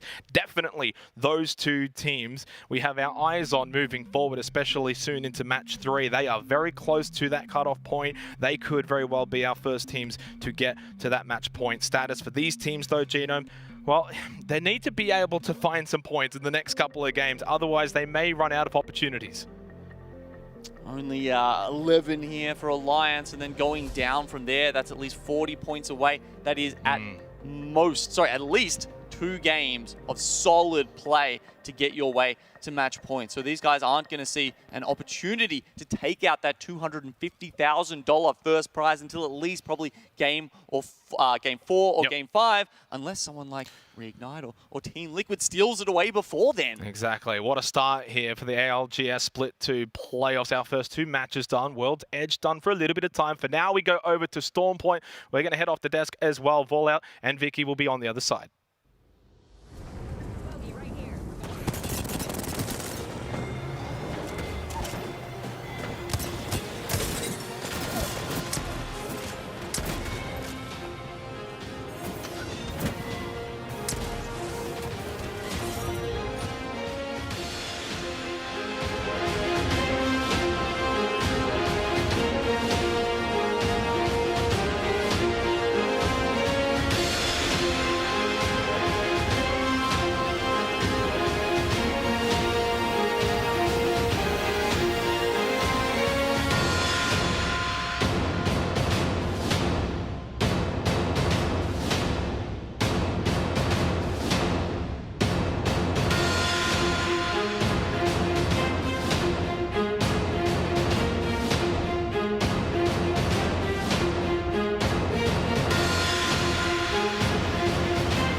Welcome back, ladies and gentlemen, to game number 3 of the ALGS Split 2 playoffs. I'm Fallout alongside Vicky Kitty.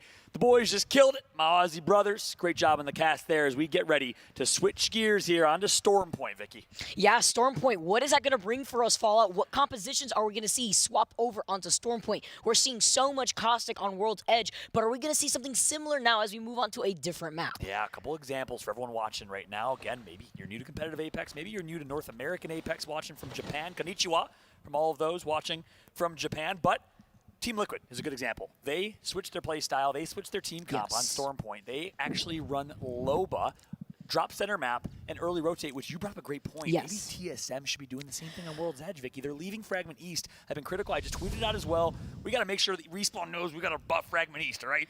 But with that said, they leave Fragment East TSM with no loot, great shields. Maybe they run Loba. So I love theory crafting, and while we were in the green room looking at the map and looking at a lot of our teams in that game number 2, since it was the last game on the World's Edge for right now, like you mentioned, TSM, yeah, they rotate out of Fraggies, but this is a team that also quickly rotates all the time. Since they're denied loot because of the lackluster loot that is in Fraggies, they should run the Loba, at least try it out. But at the moment, I feel like they're not comfortable doing that because they didn't practice that. Yeah. Just like the Caustic situation with them running Caustic. I know, but it's Caustic, Fallout. But it's Caustic. So take a look at the screen right now, though. Back to Team Liquid. That's where we got to be focusing. They're at number 2 overall with 36 points. And guess what? It's because of largely that man right there. Fun FPS. The Gibraltar comparison between Sharky, arguably the best Gibraltar in Australia, and Fun, arguably one of the best Gibraltars in North America. I know a couple players would have a word with that, but Fun's been performing undoubtedly. You see the side-by-side there, and Team Liquid will be running Loba again on Storm Point. And Hodzik, the coach of this team, former pro player for the Pittsburgh Knights, former ALGS caster actually with our team. He actually devised this entire strategy himself. Love it. That's a big part of the discussion here, Vicky.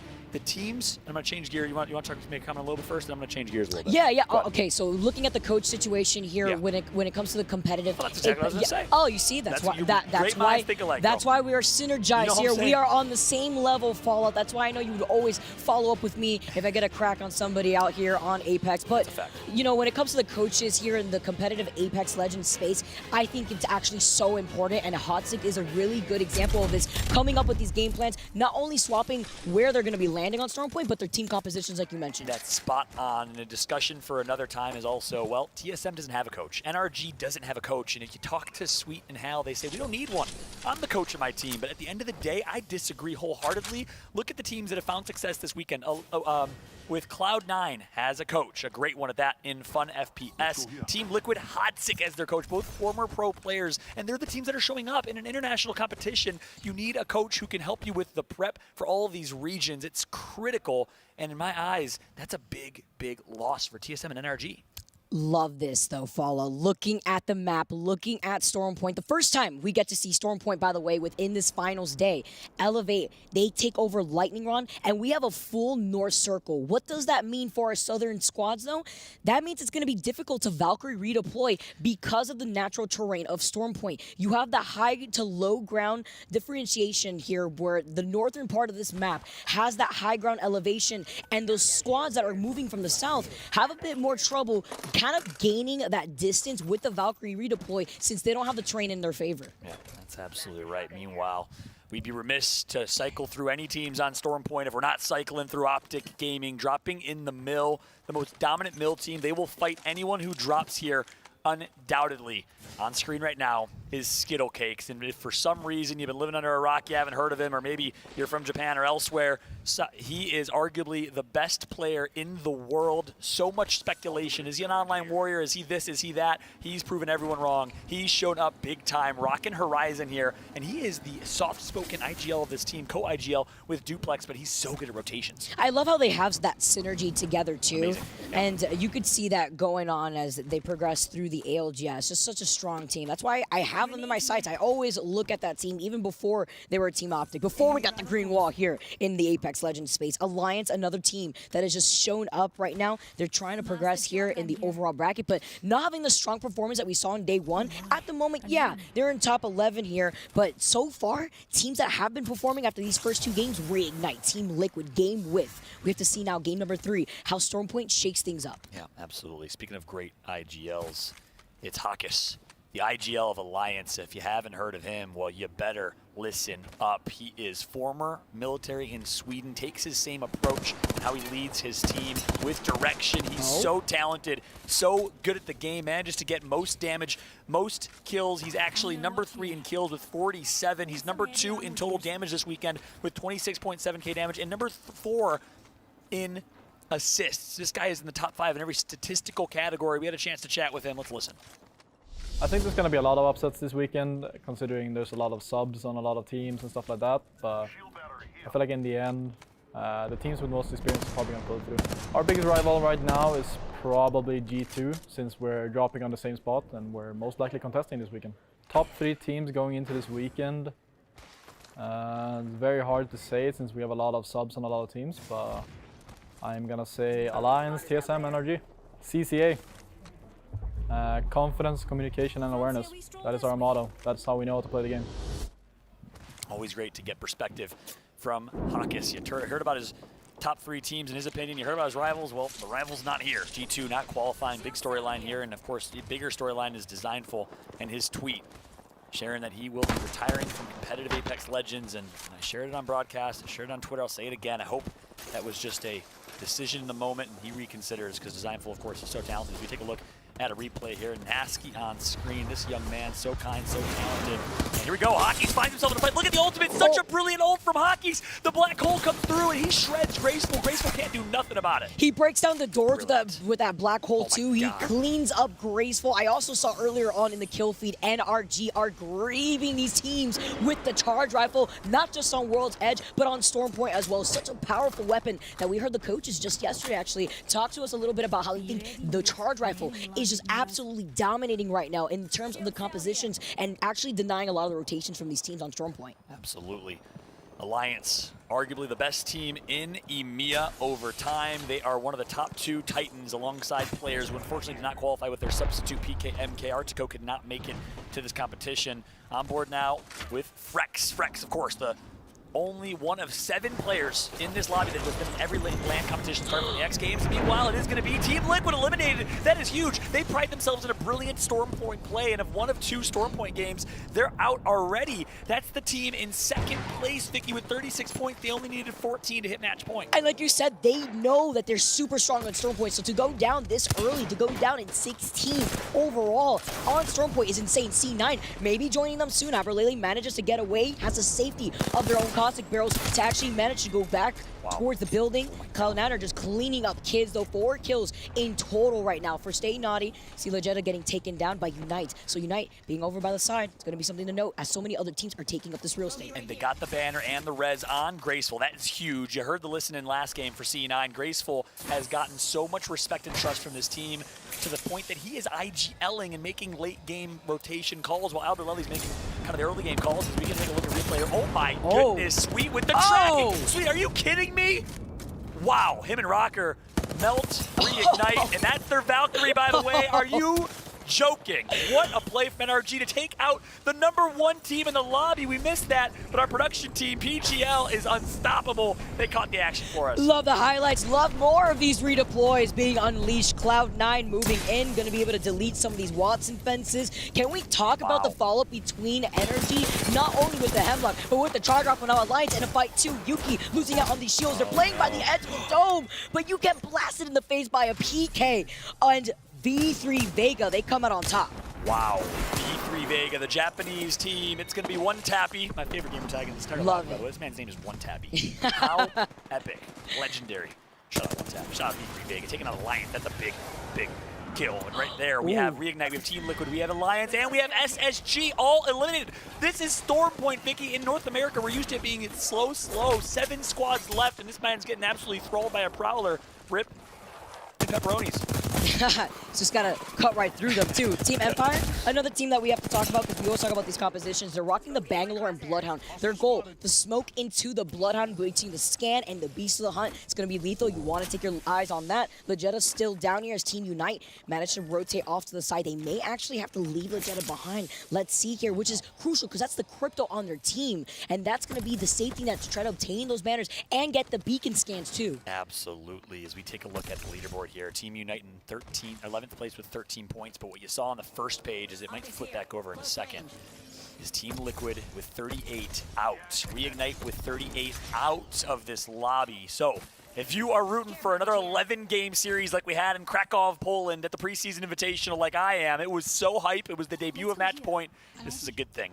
Let me know in the chat how many games you think it will be, how many games you want it to be. I personally am hoping, give us 10, give us 12. Oh, yeah. I'm in it for the long haul. I don't care if I lose my voice. I want Apex hype with this Match Point board. I may not have a voice by the end of today. I mean, that's going to be absolutely crazy. If we go all the way up to the 20th game, I may have to take another day here in Sweden. But you know what? I'm not complaining. All the Apex action right here, right now. The finals for the first ALGS LAN in over 950-plus days. Yeah, that's right. We're going to take a look at Game With here. This is a remarkable story. They got 10th place, barely qualified, and they were crying, tears flowing on stream, tears of happiness, tears of joy, tears of relief as Game With barely snuck through to these finals. And guess what, Vicky? They started with a Game 1, second place, 13-kill game, and as a result, 27 points. They started with 0, by the way. Keep in mind, the top 10 teams started with some points. So TSM has a few points, only because they started with those points. And that is something that Game With did not have the advantage, the luxury of, if they're still performing here. NRG also did not start with any points because they came from the loser's bracket, and they have 23. That's such an important thing to highlight, too, because we looked at some of these teams that were performing earlier on in the winner's bracket. Team Optics starting off with those 10 points, too. NRG, unfortunately, not starting with those points, but still turning up in these lobbies. They have 3 KP already. We saw them in the kill feed with the charge rifle. A lot of squads in general with the charge rifle. So they're going to get this beacon scan, and they can plan their next move, whether it be the redeploy to get up to the high ground there, since it looks like they're getting circle cut by another team. Yeah, I love NRG's rotations here. Brilliant calls from Sweet, the IGL of this team, arguably one of the best IGLs in Apex Legends, rivals Imperial Hal, Hawkus, Hardeki, and others. And we have a chance to listen and see how they play this. Let's listen. Somewhere here. Let's scan this area. Oh, this is all vertical clearance. Up on 20. They're gonna shoot it. Yeah, about 112. We should have. All right, we'll have it. Where are we going? I don't know yet. I have Fred in there. Landing here.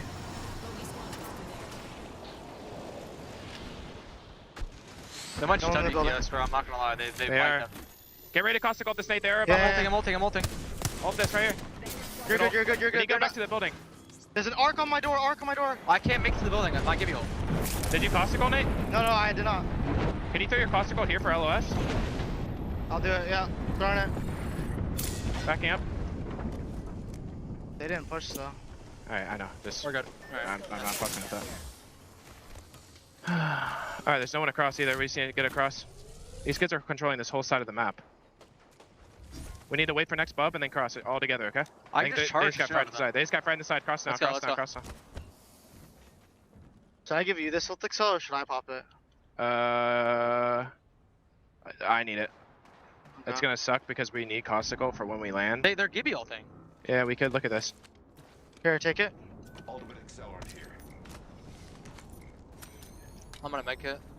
Wow, I love that listening. Biggest thing there is, can you caustic ult for LOS? What that means is, can you caustic ult for line of sight? Basically as a smoke screen. It's not just Bangalore who provides it, caustic as well. And that's why caustic, in my opinion, a little overpowered, a little broken. Not gonna lie, I wish we did see some caustic reworks here because it's really uncounterable.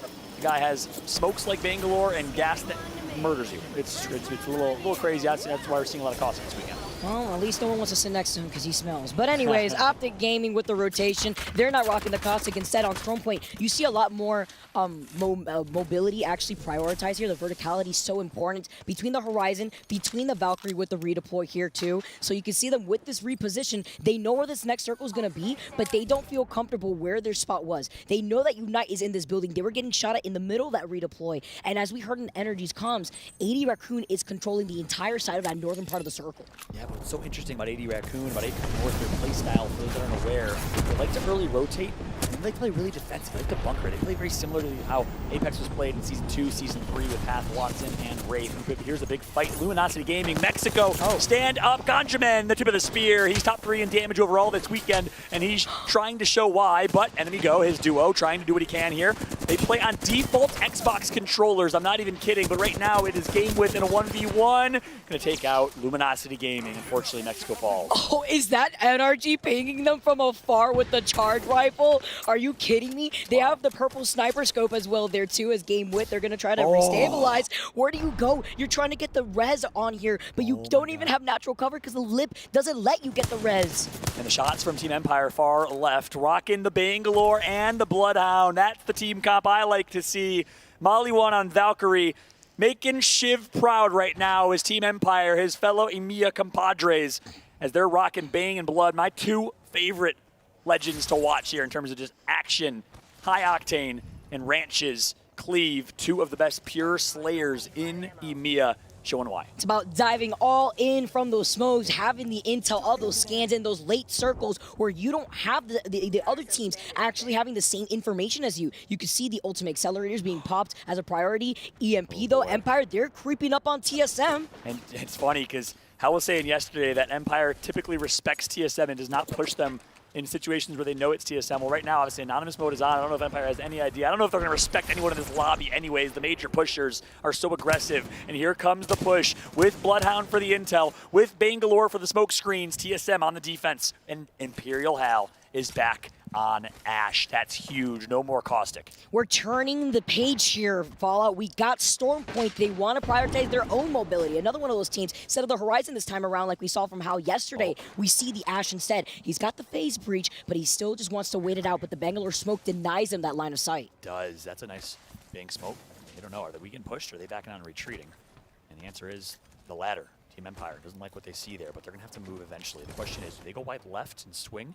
Or do they just bully right through TSM? They're going to have to do something. Here's another smoke. That's going to be a missed one, but good thing they got Valkyrie. Valkyrie yeah. Obviously changes quite a bit. I will say I'd love to see what a game of competitive Apex with no Valk and no Caustic looks like. It could look a lot different here than obviously free rotate, good rotate coming through. In competitive Apex at least, but Valk has had such an impact on the meta here in competitive Apex.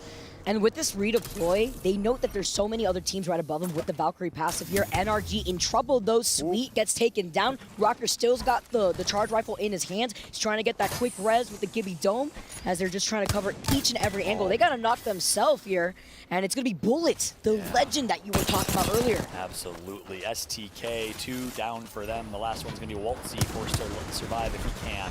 Tsutoraiku, striker in Japanese, the number 2 team from Apex South. Not the best start for them in the first 3 games here. No, but Team Empire in some trouble as well. They landed on the bottom here after that redeploy. They're able to shield up safely as V3 Vega, they're right above them. C9, understanding that they have to share this real estate. Something in terms of different playstyles that we see across the board, across the different regions. APAC is okay with sharing real estate. NA, though, they're not so comfortable with that. They like to fully dive in on some of these teams. Yeah, that's right. On board to Stay Naughty. Greek God, Paris Kouzoulis, controller player from the United States. One quick note on controller players. We've got quite a few coming from Apex South, Waltzy and Fussy on STK, etc., etc. Well, last time we had an Apex LAN, there were 3 controller players out of 40 teams in the competition. Just 3. It was Snipedown, Frex, and Nicewig. Now we got tons of them. Every team almost features one. Great to see controller finally have some comparisons here as we see straight Stay Naughty. Speaking of controller wingman dominating with a knock here on Saku. Love the parity that we have and the fairness between the two. And as he got knocked, I'm wondering, was he in the air because he fell off the map after he got knocked there? So playing by the edge of the map, lethal, because what does that mean about his placement in terms of his death box? Can his teammates even get there? Good point. Well, hey, for now, we have TSM having to make a pretty tough rotation, and of course, they have Ash, maybe a phase breach. Let's jump into our first listening of the tournament with TSM. Chow these guys. No gun shield right now. I think we have to just Valkyrie. Yeah. Wait, don't peek. I'm 3-1. I'm 1-2. We either gonna go zipline, we're gonna go this here on my ping unless they patched it. I don't remember that spot that I'm talking about? So we've went into custom. Yes or no? You guys remember? No, I don't. No. It's off the wall, below the wall. It's like literally in the corner? Yes. Yeah, I remember. And we could TP up later. Okay. We could TP up like south or something and just like third party if we really wanted to. Right? Are we gonna Valkyrie? We want to go for zipline though. That's our spot that we want to grab. All right. So don't get third. We gotta sit it here. Yeah, do it. Get away from it, Jordan, so you can fucking pop it.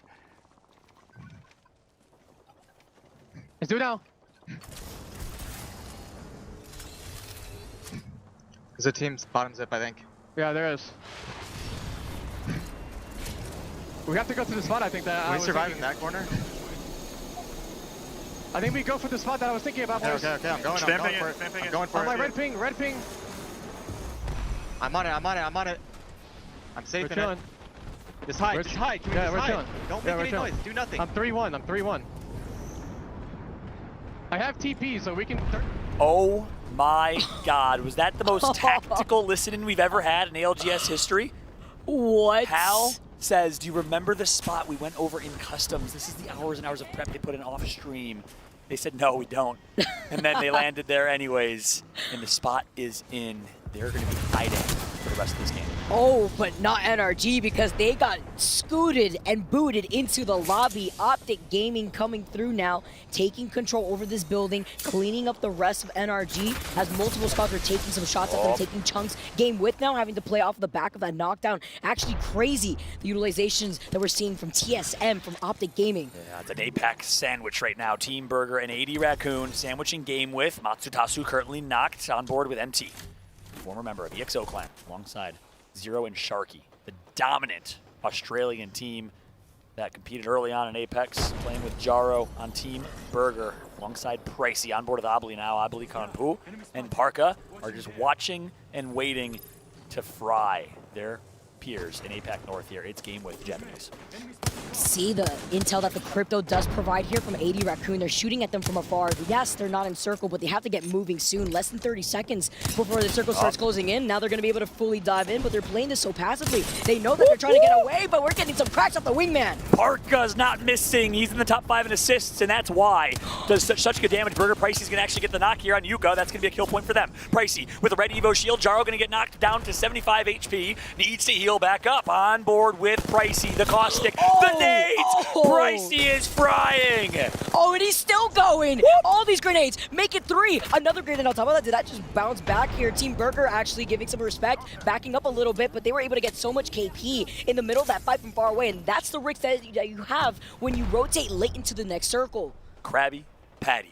Krabby Patty. Krabby Patty. Krabby Patty. Team Burger, baby. Let's eat. Nom nom noms as you're watching the free agent boys from Australia. Jaro connects. Game with is out, and the team with a literal burger as their logo is dominating. I'm hungry. Me too. I'm hungry. Unpopular opinion. Extra pickles. Put bacon on? Anyways, no worse. C9 now moving away. The Nox Gas actually controlling a lot of the space inside of this dome. They're just trying to elevate themselves through these crates, but they know that there's a team right above them, another team playing underneath them. They want to get some KP, but they already have 5 to their name. Team Empire, though, they have amazing height over a lot of these teams.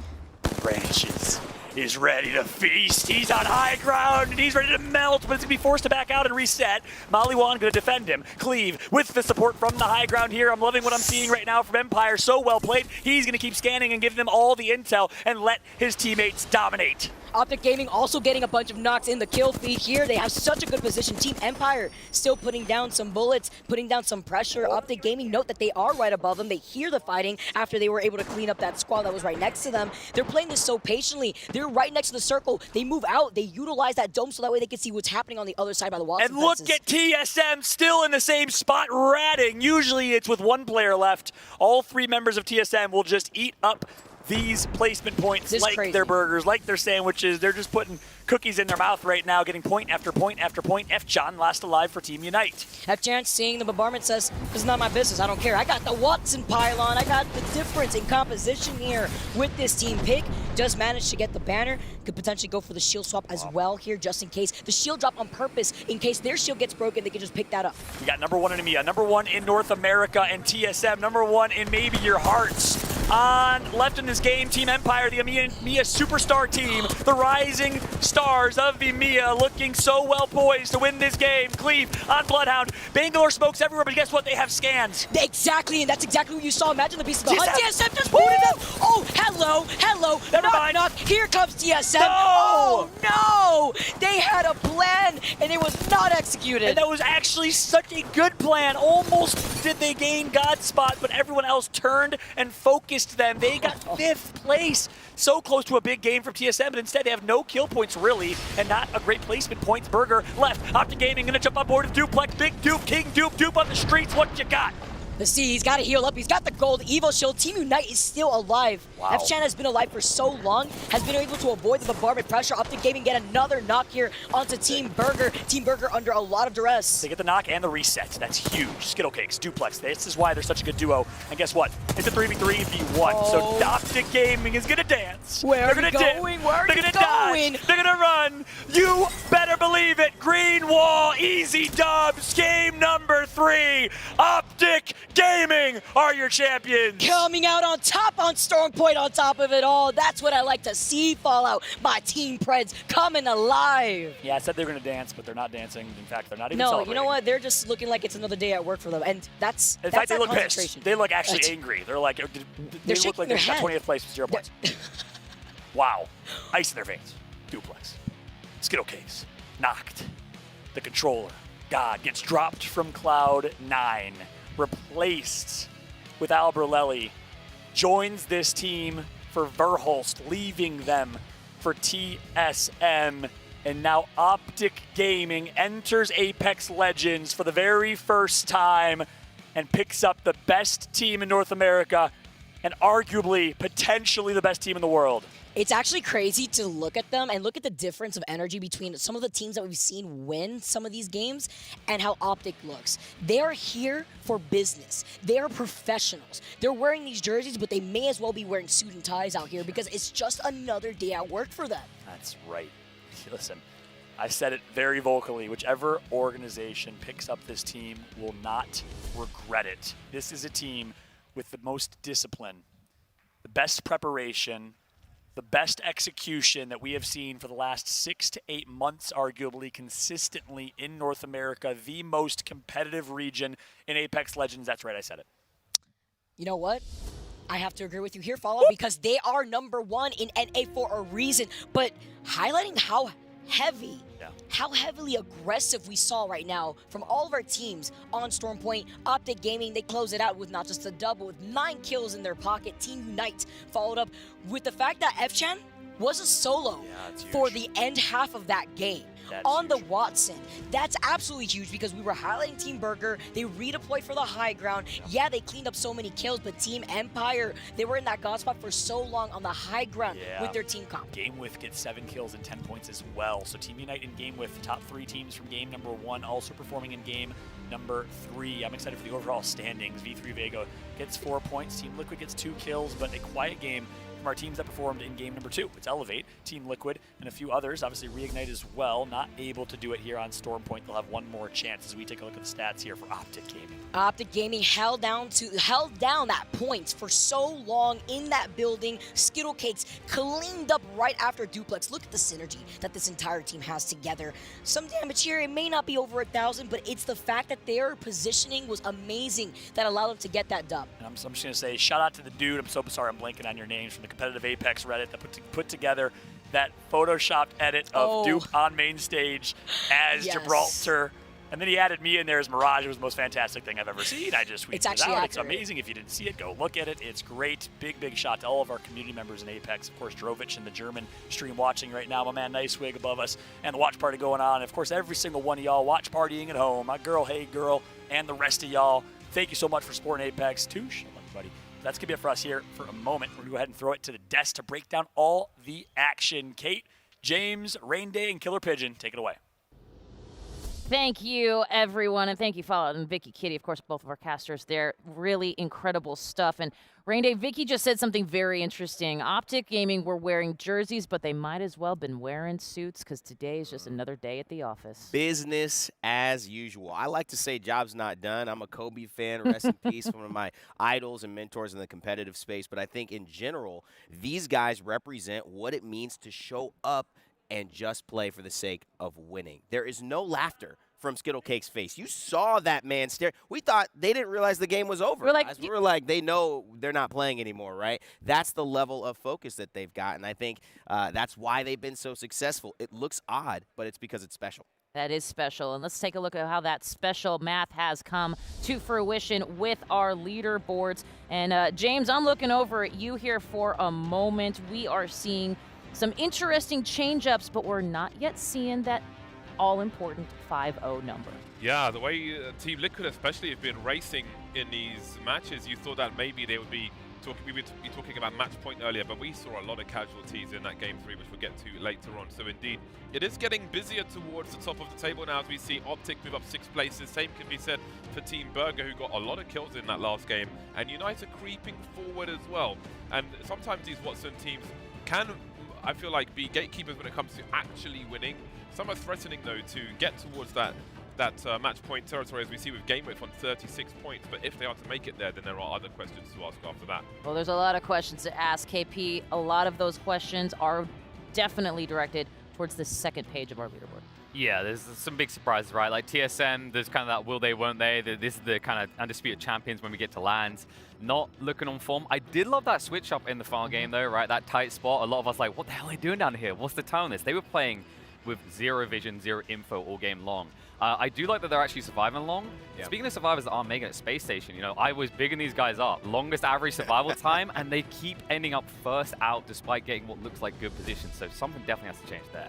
Something definitely should change there. But let's take a look at what has changed and start with those highlights. Game number 1, Evan, we saw Rig, my pick, coming in for the real thing. But listen, they did not have an easy roundabout. No, this all started, I mean, there's tension in the air. You start playing and you find out early on that everything matters more than usual. And Liquid looking really, really strong off the gate. Gilbertsons finds himself a nice pick there. Reignite start and end the conversation, but in a way we didn't expect, because it was GameWin actually facing off against Unite for most of the prime position towards the end of the game. Two Watson teams that are representing and steadily climbing up, showcasing themselves not only in third with GameWin, but also in third in terms of these circles, staying alive. But what clutch play from JMW, Zero, and Sharky. JMW, a great story too, subbing in, part of that Kangarna team that has gone to C9, that has helped go to GMT and now Rig. They're all performing so well. Absolutely. Speaking of great performances, Motivation and Momentum has a face. It looks like the 3 faces of Elevate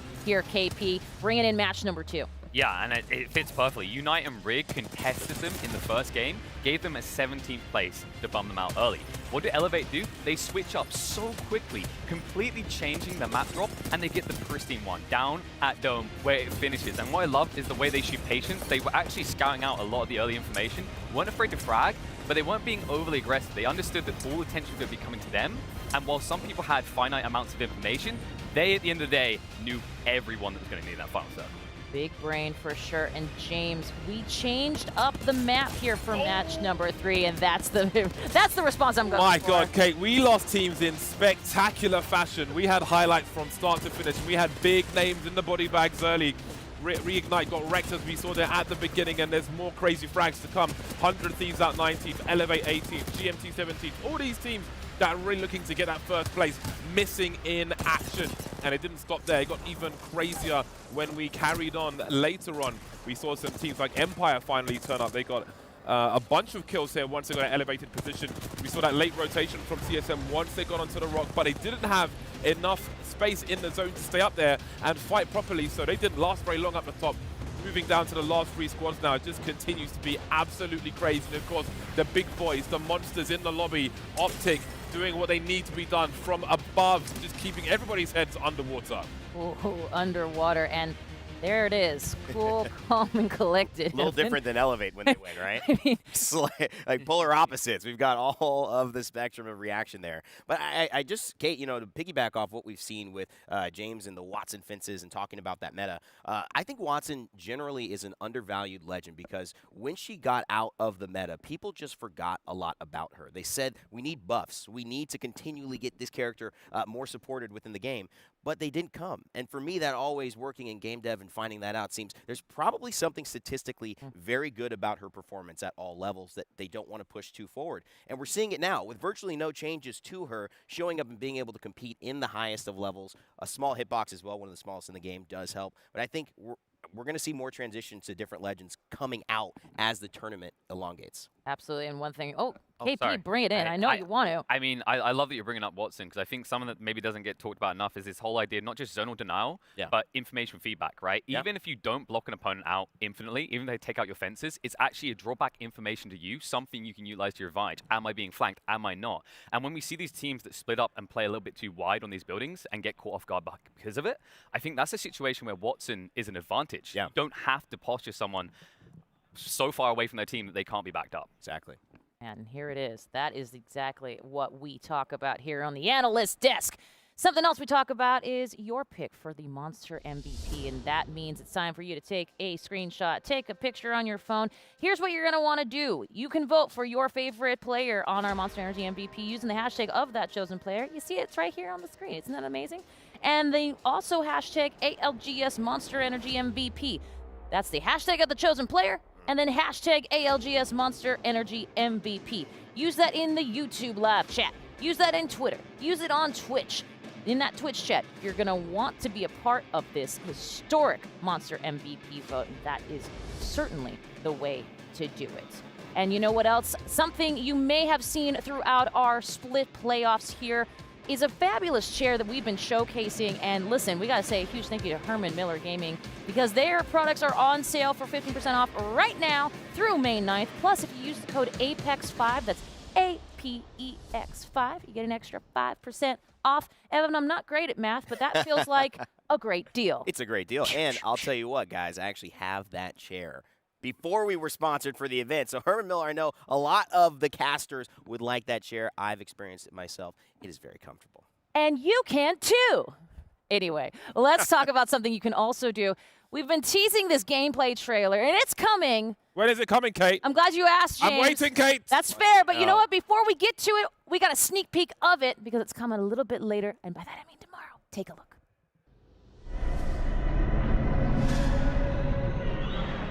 Oh, hell yeah, mate. Think you can break through my defenses? Real heroes, get back up.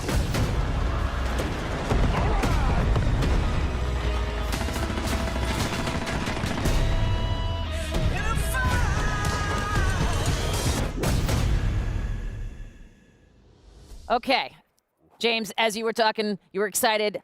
We saw a little, just a little taster. There's a little taster of perhaps what we're going to see tomorrow. I saw the word monstrous. It's fact. That is in fact I'm very correct. curious, Kate. Oh, I'm color me interested. I'm glad you asked because there is if I read my notes correctly, a monstrous map update to Stormpoint. Perhaps a little reloading of ranked. You saw Battle Pass is obviously going to be updated. We're going to see so many things, including Newcastle, that heroic new legend that Bangalore may have something to say about. Either way, there's a lot going on certainly there. You're going to want to make sure you are on our YouTube page, youtube.com/playapex, and that is going to be dropping tomorrow, May 2nd, and I believe it's 8 a.m. Pacific. I don't know what that is in other time zones because my math is terrible, but you're definitely going to want to be there for that. And I will say, Evan, reaction to that real quick sneak peek. I know it's a lot to ask because there was very little. Yeah, I mean, I think Newcastle is great. Looks like another defensive style legend. I think this, if you have seen in Apex Legends competitive, defense kind of wins the show, whether it's Watson, Gibraltar, or, of course, Caustic, big mainstays. So another one could be adding soon. I'm excited for them. As we take a look at this map schedule, James, I know you got an opinion on what we just saw. I know you were hyped. I know you're excited. Talk to me a little bit as we go into Stormpoint again. More of the same, and we're going to get that because honestly, the way people we saw some desperate Valcolts with people like 10 meters away. I don't recommend that. Didn't seem like it was a good idea because they turned into boxes real quick and didn't really have much forward movement, just up and then straight back down, and they came down harder than they went up. So I think we're going to see more of that on Stormpoint. Maybe there are lessons to be learned there, but I just want to see more pain. Really, James? You know, the worst part is, all I wanted to say was he speaks for the group. Either way, something we can also speak to is your chance to win a Lenovo Legion 7 gaming laptop. The winner is going to be announced on this very program a little bit later in the show. Head over to twitter.com/Lenovo Legion. They're awesome. It's fantastic. And so are you. And we will be right back with our next game. Don't worry. The drama is just unfolding here at the ALGS Pro League playoffs. And we will be right back. Where's the other team? I got a heal. Beacon, we need kills. I'm gonna ult. I'm batting. Hey, you should ult it.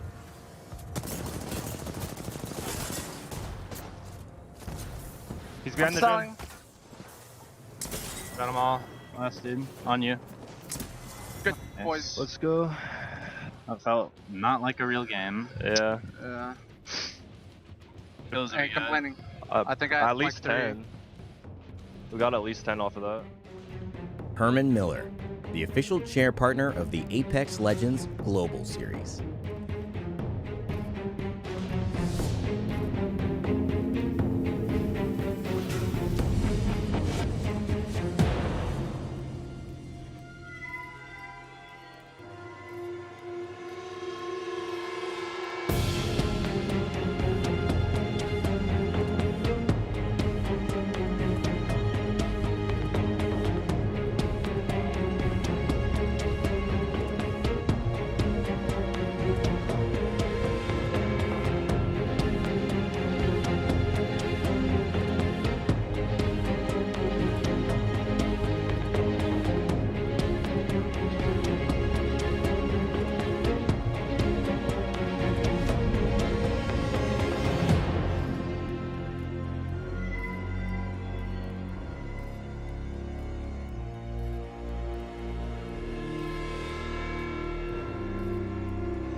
Matches done now for the ALGS Split 2 playoffs. We've got more to come, though. Still no teams have reached that magical 50 just yet, Gino, but maybe at the conclusion of match 4 coming up very shortly. Yeah, the teams that were performing at the start of the day slowed down a little bit. We saw them getting taken out very early on, and we have to wonder, Xenox. Now, we talked before about anonymous mode, but these teams, they know where each other are landing. Right. So does that mean we had some teams deciding to take it upon themselves and slow the lobby down, slow those top teams' progression to 50 points by taking them on at their own POIs early on in the game. We saw that footage of Reignite being taken out of the sky there by the charge rifle, and unfortunately timed Skyward Dive means they met their demise a little bit earlier than perhaps they would have liked. Team Liquid only managed to scrape through 2 kills. That puts them equal in the lead, but still not the kind of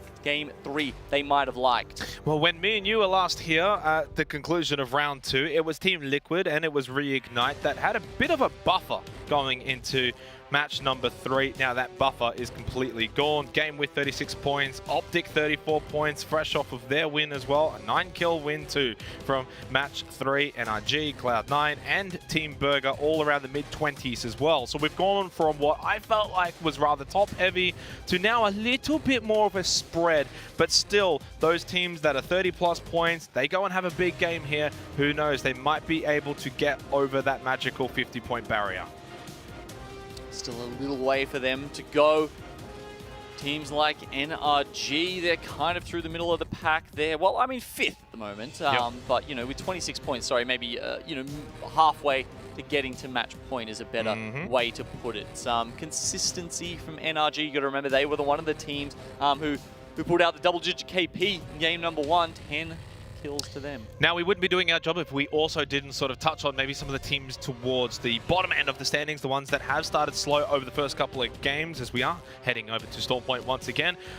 No more bigger than maybe Space Station Gaming, only the 4 points through the first 3 matches. But what about Sudaraku, Gino? This was a team that has won 4 games coming into the finals today. Only the 8 points so far, 19th, 19th, and 12th. It's been a rough start for them. It has been, and you know, they've got Xeno Caves all to themselves.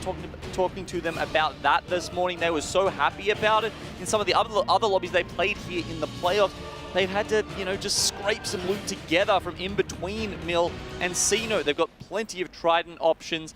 And look, yeah, I really hope they can have a better performance here for all the APAC South fans, for all of the talent that predicted them. That's true, and certainly, exactly. For themselves. A couple of other teams that did really, really well back on day 1, day 2, the likes of 4-7, TSM, 100 Thieves, Alliance even, all with a lot of work to do as we head into match number 4 here for the finals. We follow the green wall. Optic Gaming fresh off their 9-kill win in match 3. They're on 34 points now overall, 16 points away from the magical 50. Optic Gaming, they made Mill their own during split 2, putting Sentinels out of contention by doing that, and now as a result, all the way into the final day of our split 2 playoffs, Xenox, that means they get it to themselves. Not a good start, though. Hello, Bullet Owl from Sudaraku chasing down Duplex. This is what Sudaraku need to find some form. And when I say getting it to themselves, you know, there's an island in the middle. We just talked about Sudaraku being down at Xeno Caves, and there are some sort of, I don't know, how would you put it, contested islands in the middle there, some disputed territory, perhaps.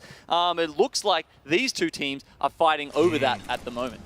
Well, right now, though, they do back away. Bullet Owl not wanting to over-aggress or overstep their boundary here. Sudaraku will fall back. They're a team that obviously really garnered our attention off the back of day 2. They had 4 wins. They were able to make their way into the finals through that winner's bracket. This is a team that I think has a lot of potential in being able to win out the entire event, hence why we saw so much talent really predicting them as Space Station Denial down onto Reps. DSM's finals is, again, continuing to go quite pear-shaped. This is an insanely early rotation from Space Station Gaming, and TSM just don't expect it at all. You can see being caught off guard, and some great shots from mid-range with a car. I mean, you know, no attachments on that, not even a sight to help them rain those bullets in, but TSM are in a world of trouble now. So far, 9th, 20th, then 5th for TSM. That also only being 1 kill throughout the entire 3 matches played thus far. 10 points for TSM. They cannot afford another game where they go out early or they don't collect that many points. They lose reps early again.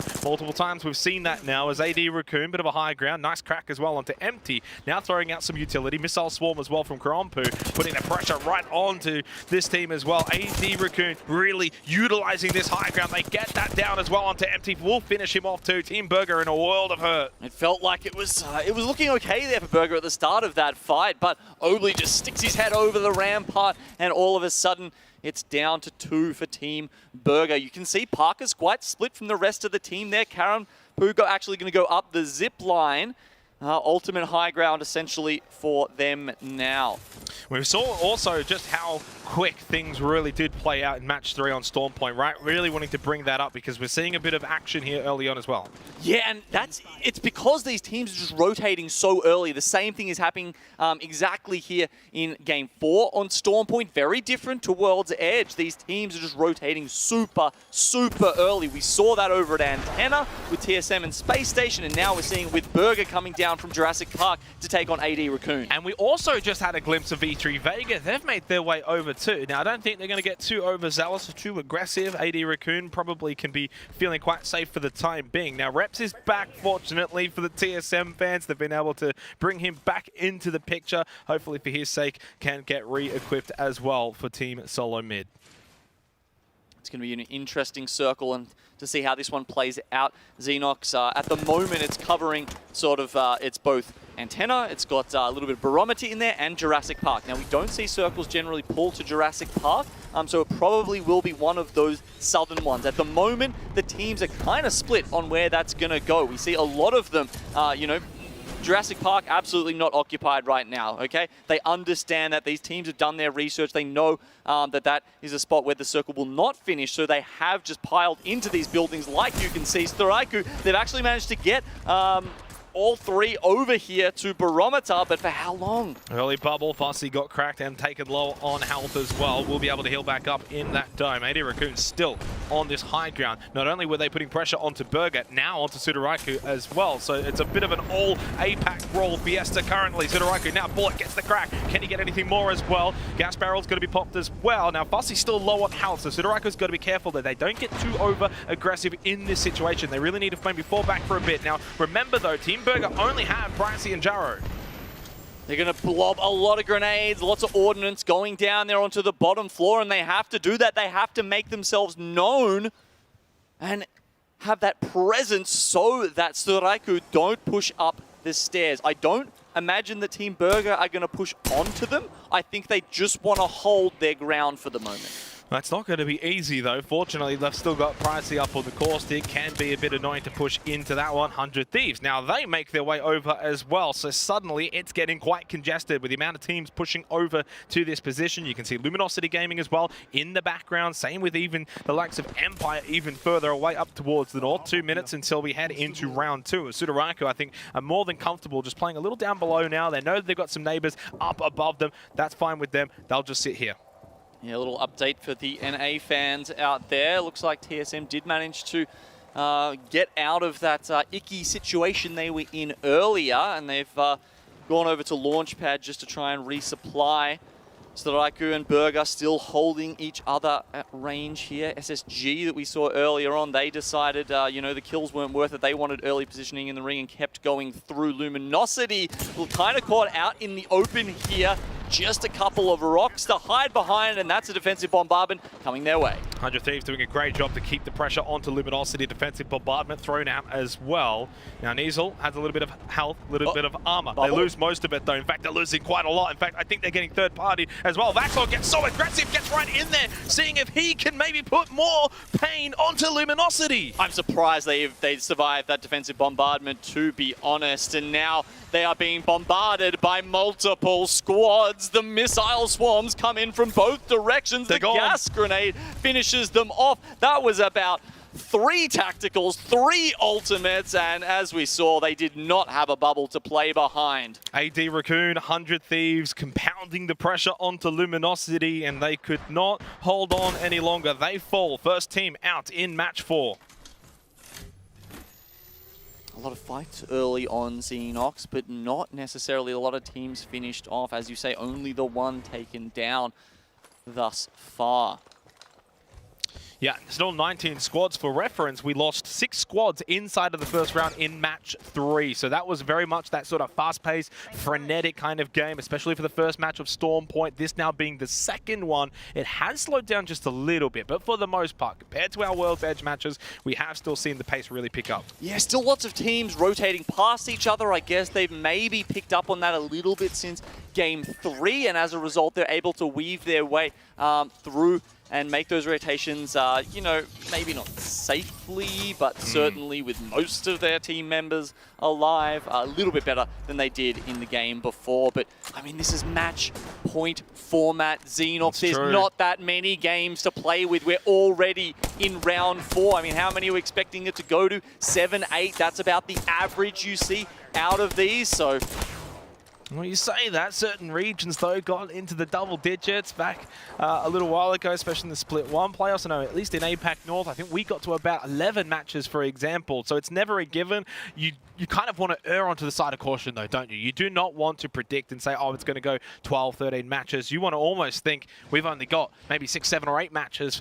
For example, you know, you look at some of the top teams that we've got at the moment, Team Liquid, Reignite, GameWith, they're not that far away from that 50-point status. So you do not want to rely on playing better later on in the day. You really want to start well. Really want to be putting those numbers up early. Alliance, absolutely a team who has put numbers up this tournament. Huckus, Yuki, they were on top of the leaderboards for damage and kills. And that was playing all of the best teams here. That wasn't, you know, running through the lower bracket too much. These guys are doing it, and when they are against the world's best, it doesn't look like there are few that are better. Just hanging out on the edge of Antenna at the moment. We shift our attention, though, over to Team Liquid. You can see number 2 on the leaderboard, technically tied number 1, though, with Reignite inside of the zone, taking their time. Definitely, in my eyes, probably the most consistent team so far. No, match 3, they went out relatively early, but match 1, match 2, they cracked double-digit kills in both of those games on World's Edge. So a really good finish here for match 4 before then going back to World's Edge. You know, that's another factor that probably we need to touch on, you know, rotating between the 2 maps and which teams are going to do better on either one. Right, Rig did so well on World's Edge, and they've got Lava Siphon, their north pad they have to take in Storm Point, and they're not so happy about that. That's not their home. It's not where they're used to playing from. They haven't had a huge amount of experience doing that. They like to play from Cascade Falls, usually, and it's a little bit tougher from them. There's just too many North American teams who tend to just sit there and honestly will contest you all day. It doesn't matter if Rig come out ahead. They need to be rotating early, and that's what they'll prioritize. And that's why if Team Liquid have a big game here as well, for them, they're only 12 points away from 50 points, and then going into World's Edge, they could have 2 matches early on in the day where they could be our champions. Nocturnal finds it down onto Stay Naughty of Cloud9. Pressure now mounting, forcing out that bubble. Now the bat's going to go up for Graceful. That's going to get him back up, full armor, full health. Albralele, though, just gets cracked as well. Now forced to pop that bat. In fact, the pressure, though, now getting too much, I think, for Cloud9 to handle. Team Liquid, they've been so consistent today. They've got a little high ground position. They've already got rid of Stay Naughty. Graceful's got no health. He's got no chance as well. It's only Albralele now remaining. Throws out a barrel, but it's a last-ditch effort. That is not going to do anything for him. And there was a little defensive bombardment thrown out by reps of TSM as well, but it's Liquid that do the majority of the damage. So TSM, they've made that rotate in from launch pad as we mentioned. They've picked up 1 kill in the process, and Verhulst getting the information about where the other team is there with the missile swarms. The damage numbers will let him know. Hal's Arc Snare will let them know exactly where Team Liquid are hiding behind this small fence. They've got a black market. However, the loot boxes that TSM would like to be able to loot themselves, all that's going straight to TL right now. That's true, that's true. Verhulst just trying to get off that bat. Same with Reps too. TSM inside of the circle, but just barely closing out here for round 2, going into round 3. They can hold steady for the time being. They will have a Skyward Dive available if need to. Plus they got the Ash too, so Hal now just going to pop some cells, get back to full armor. The pressure maybe not so much on TSM right now. They can take a little time here, loot up, heal up. They'll be fine. They've got a little bit of cover away from Team Liquid, provided Liquid don't get too aggressive and look to push this. Both of these teams are fairly close to the circle, as we can see. It's going to go down south. You know, we were talking about barometer, antenna. It looks like we're going to split the difference here and go right in between them. Now, considering how much of the mountain is on the north side of TSM and Team Liquid right now, TSM have just decided to push in straight onto Liquid. Were they ready for it? It didn't seem like it. The bubble was already up as well, and they've lost Nocturnal. Hal with the shot for Holstow, though, when getting the downs, he's got 2. It's only Liquid got 1 player left. No, I don't think they're going to have much of a chance to get much more from this one. TSM have cleaned them up for the most part, but here come Team Empire. Team Empire, they changed their complete composition, going over to Stormpoint. 3 different legends to what they played on World's Edge. That was the Wraith the Mad Maggie and the Caustic as well. So it's a completely different look for them, and I'm surprised that we don't see them push right there. I would have expected to see maybe some smoke canisters coming out and then the scan through it. Yeah, Fun was the rat that still stayed alive for Team Liquid. Throws down the bubble. Surely TSM will get rid of him, and they do. The Holes make sure of that, not letting Fun get away. Liquid, in the end, gets slaughtered by TSM, who probably had the worst position. Pushed in, got aggressive. Now, we turn our attention, though, to GameWith, trying to basically replicate what we saw from TSM do to Team Liquid. Can GameWith now do that to them? But here come Alliance as well.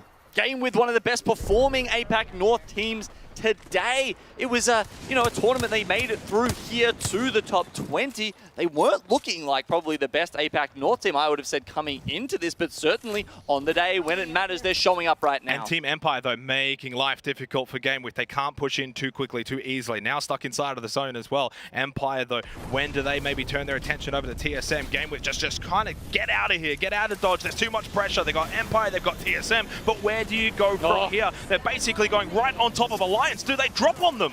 Matsutash almost taken out. If you lose that Valkyrie at the start of this, it can be terrible. The Black Hole coming out as well. Now GameWith have to immediately pop that bubble to try and keep themselves alive. Alliance on the side here. They actually put the pylon down quickly, so that's soaking up that defensive bombardment, and that will give them just a little bit of time to start laying down the perimeter security here and carving out space for themselves. Really highlighting the strength here of the Watson Gibraltar, that sort of double defensive setup that GameWith do like to run quite often here, but they've just lost Yuka. That was Hackers who gets that down. Alliance, of course, were the ones putting the majority of the pressure onto GameWith. As soon as they landed, they've just been throwing everything at them. Now they get the down onto Matsutatsu, and I feel like Alliance smell blood in the water as they push over. They sense 3 KP right in front of them. Now offenses don't stop bullets, and Alliance just kept poking and prodding. They close the net around GameWith, and one by one they go down. It's turning around, though. There's only one left standing for Alliance. Have they bitten off more than they can chew? No! Yuki saves the day for Alliance. He was the last one standing, and he is able to maybe salvage things for his team, but there's still pressure to come from 100 Thieves looking to clean up Alliance. Elevate now picking up a couple of kills as well. We see the kill feed start to light up as that ring closes and we head into round 4. Sharky's gone down as well. That's not great for them. We see NRG sweet. So many big teams losing members here. And Elevate, have they bitten off more than they can chew? Maybe, potentially. Sleep's going to have to pop that back, get back to full armor now. They've got a bit of time, a little bit of a reprieve. Maybe they can now fire back, find a down or two to relieve that pressure. There goes Reignite. They're out. That was JMW that went down. Bin loses his armor too. They're both cracked. Never mind, gets the shield swap as well. Great timing here from Elevate under the pressure. They're playing this so well. Elevate somehow is still alive. The phase breach has to come out here because there is just not much left that they can work with when all these other teams are dumping grenades and bullets into them. We can see the stun onto Bin there is probably going to be the last of him. Naski with the Mastiff. That was massive for GMT. Now we switch over to Vaxlon. It's happening everywhere, of course, here. Only 8 squads left remaining. Vaxlon, the last one standing for 100 Thieves. Just get out of here. Try and stay alive. Find another bit of play. It's one right in front of him. Loses the armor. He goes down to half health on top of the building. Gets away somehow. No, he gets taken down. Frax of Space Station. They now make their way in. time to reset Xenox. We've lost so many squads in that last minute or so that the teams now have a little window where they can get into these death boxes and start to think about the next zone. You can see with only 6 squads left alive, some are going to leave it until a little later. GMT all the way on the northwestern side up there, they're starting to rotate in. You know, they had the mountain in between them and the zone, and that's a pretty good cover if you ask me, but it won't last forever. A little bit chaotic. Let's hear how GMT are handling this chaotic situation. I'm bubbling here. We have to fight these guys. I'm bubbling on me. We're gonna play for an Ashley. Oh, we don't have Ashley. I'm gonna nade them, then we just go. Yeah. Yeah, let's walk up. Stuck one, blood down. Bucket me, 60. Blood down low. I died. No, we need to go. Unfortunately for GMT, that was not too much of a listening. They can't last too long. Down to our final 5 squads remaining. Space Station, Zenial, now he's under pressure too. I like the look of TSM here, actually. They're just kind of lurking on the edges. Team Empire with the Bangalore, a very open final circle. This is where the smoke grenades do come in very handy. Team Unite, though, still not a bad position. F-Chan trying to get back up to full armor. We saw Empire there too. Cleave's being cracked, half health, but it's Ranchers that gets the knock onto Frex. Only 15 players left remaining here in round 5, but there's not much cover. Only terrain, only rocks. And as you said, TSM, their positioning here is quite great. Straight through the Watson fences. Nice spray from Hal. Maybe another one. Why not? He is feeling bloodthirsty right now for TSM. They're just... Oh, they're really getting on top of these other squads, aren't they, Xenox? With 4 left alive, TSM currently on 21 points. They want to add a bunch to that so that they can perhaps have one more good map and make it to match point. The green wall, though, Optic Gaming into the final 4 squads remaining. Coming into this match, they had 34 points. Could this be a chance for them to be the first team to crack the magical barrier of 50 points and get onto that match point status? Well, it's either them, TSM, or Empire, really. I mean, sure, Team Unite has Lieta there in the middle, but I think he's a rat by himself. We'll see if someone spots him out sooner or later. So 3 full healthy squads, and then Legetta for Team Unite from APAC North. Hal has one right in his face, but Holster's already lost quite a bit of armor as well. It looks like he's popping cells. Where's the bats? They're running out of them. Hal onto purple armor. The pressure, though, they popped that bubble so early in the fight. It's going to be on cooldown for a little bit of time here. Okay, so TSM and Optic Gaming, they're kind of getting towards each other here. Feels like they might be coming to blows soon. Meanwhile, Empire on the bottom have all of the space and the circle to themselves. Extra kill point obtained for TSM. They'll take out the rat. Now we have a 3 versus 3 versus 3. Optic, TSM, and Empire to close out match 4 here of the finals. 11 kills already for Team Empire? These guys just show up or they don't show up at all. It is an open field to close things out here on Storm Point of match 4. Hal, he leads the way, the front line. They're the proactive team, but it's Optic Gaming that might be the team that is going to benefit the most with a third party from a distance away. It's an early bubble for TSM. They're all cracked as well. They've got full health, but they're going for the bats. The phase breach repositions TSM in this late fight. They realize that they need to be next to one of the fences. That's kind of their only option here. They don't want to be the first ones to start the fight. You never do in one of these Mexican standoff situations. All 3 teams still with the 3 members alive. You can see EMP, they don't necessarily need hard cover, playing around the smoke. Optic, well, they want to probably go for the third party, but right now, Empire and TSM not really fighting each other. In fact, both looking more towards Optic. Skittlecakes is down, so is Ranchers, though. For Holst, TSM now going to push on to Team Empire. TSM, they get a knock on either side now, and they're looking fantastic, taking on 2 squads at once. Hal just goes in. Hal in a 1v1 with Duplex. Now the Holst trying to stay alive as well, and cleans up Team Empire. TSM take match 4. We can hear them popping off from here. The energy from TSM is here. The plays from TSM are here. I mean, the knock onto both Optic and Empire at the same time just let them loose. And I mean, it was a risky play, honestly, the way Hal split from his team. Oh, that was... And decided to take that 1v1 while his team was dealing with the rest of Empire. You can see Dupe certainly got something to say about that final ring there to his teammates, but TSM couldn't be happier about how they played it. Glad you mentioned that, Gino. We saw Hal split off from the rest of his team, go for that 1v1 with Duplex, and he comes out on top. So does his team. For TSM, through the first 3 matches, they only had 10 points to their name, but off the back of this result, here in match 4, they've arrived here into the finals now. They are here to play. Big result for TSM, as we said, Xenox. If they could pick up a good amount of points here in Game 4, that's probably one more solid performance away from getting to match point. Wow, I mean, I'm not sure if we're going to have any teams on match point after this. Mate, I'm trying to check as quick as I possibly can. I want to know where we're at, but 23 points for TSM. We can say that will put them to about 33 points or so. As I said, gets them right in the race now moving forward, and they soaked up the majority of the points here in this game. Team Empire as well, 18 points to their name. So for 2 teams, Genome, that probably didn't get off to the fastest of starts, at least able to capitalize now here in match 4. Yeah, Team Empire, they look like 2 completely different teams on these 2 maps, but on Storm points, certainly, that's the team they want to be. 18 points is a fantastic effort there. Optic Gaming, they were the #1 seed coming in today. They started with 10 points, and now they're adding another 10 in match 4. Well, we go back to the sort of discussion around the maps. Of course, that Storm point now in the back pocket for a little bit. We're going back to World's Edge for 2 matches, and 2 teams that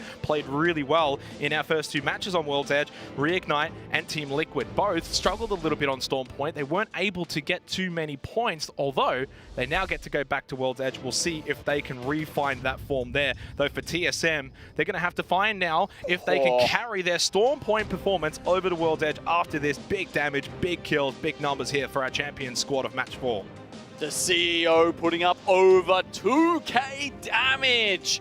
Incredible scenes there. He didn't need his team at certain points. He was so sure of himself, and he wanted to put the nail in OG's coffin. And certainly did as well. 2.3k damage, but also really good help from the rest of his team as well. Honestly, a team effort there for TSM, and they needed it. Genome, like I said, didn't have too many points going into that game, but now they go up 9 places into 6th place, 33 points, and still no team has got to the magical 50 yet. Optic Gaming lead the way on 44 points as we head back to World's Edge for the next 2 matches. It's getting really spicy now. I mean, even in that top 5, you've got 2 NA, you've got an APAC South, an APAC North, and an EMEA team. The spread here is fantastic, down to Elevate in 8th spot to round out our global series here. It's so cool to see the teams from all around the world performing, and at this point, it's just getting so exciting because we've had no one get over that 50-point limit there to get, to get a match point eligible. Yep. And it's almost certainly going to happen next game, I would say. Best news, though, for the teams in the bottom 10 right now is that there's no one necessarily running away with it. It's a nice little spread on that top 10. So for these teams on this side of the graphic, Genome, it's not all doom and gloom. In fact, when you look at the points, they're all pretty happy, all around that 20-point margin from 11th down to 15th.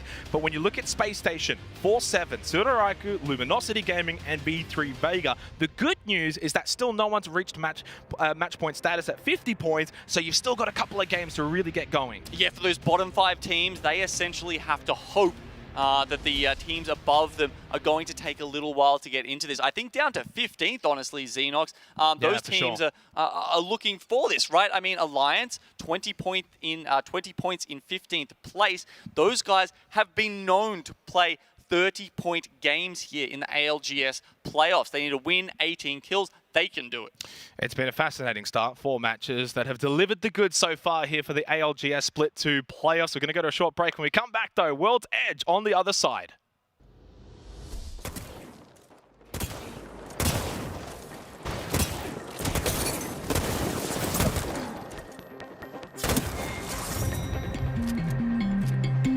Monster Energy, the official energy drink of the Apex Legends Global Series.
There's two down on the right, Yeah, there's one. Give me solo on the right.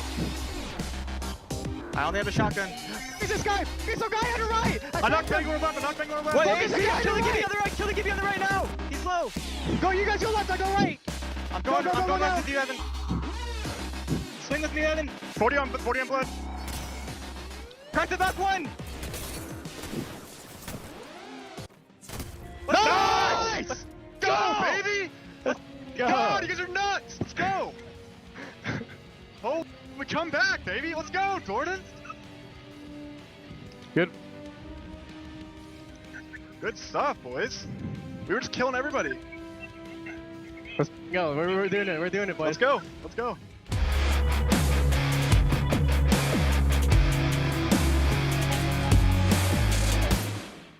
And that's got to be one of the best listen-ins we've had right there. The confidence, the belief from Imperial Hal. We're doing it, boys. We're doing it. They needed that. 11 kills in that game and the dub on top of it. I know you're very happy on your Fallout, but I also really liked the bait, thinking Optic had the opportunity to go in for the third party. They gave up Godspot. They gave up those respawn beacons that they had for extra cover. It was actually insane. Real quick, I had to go and get their immediate reaction right after that game. It turns out Reps died off spawn in that game. He got griefed by SSG, died, and it was down to Hal and Verholster, able to get the res, and they turned that two-man game into a first-place 11-point, 23-point finish. TSM is trying to prove that that man right there is not the new chairman.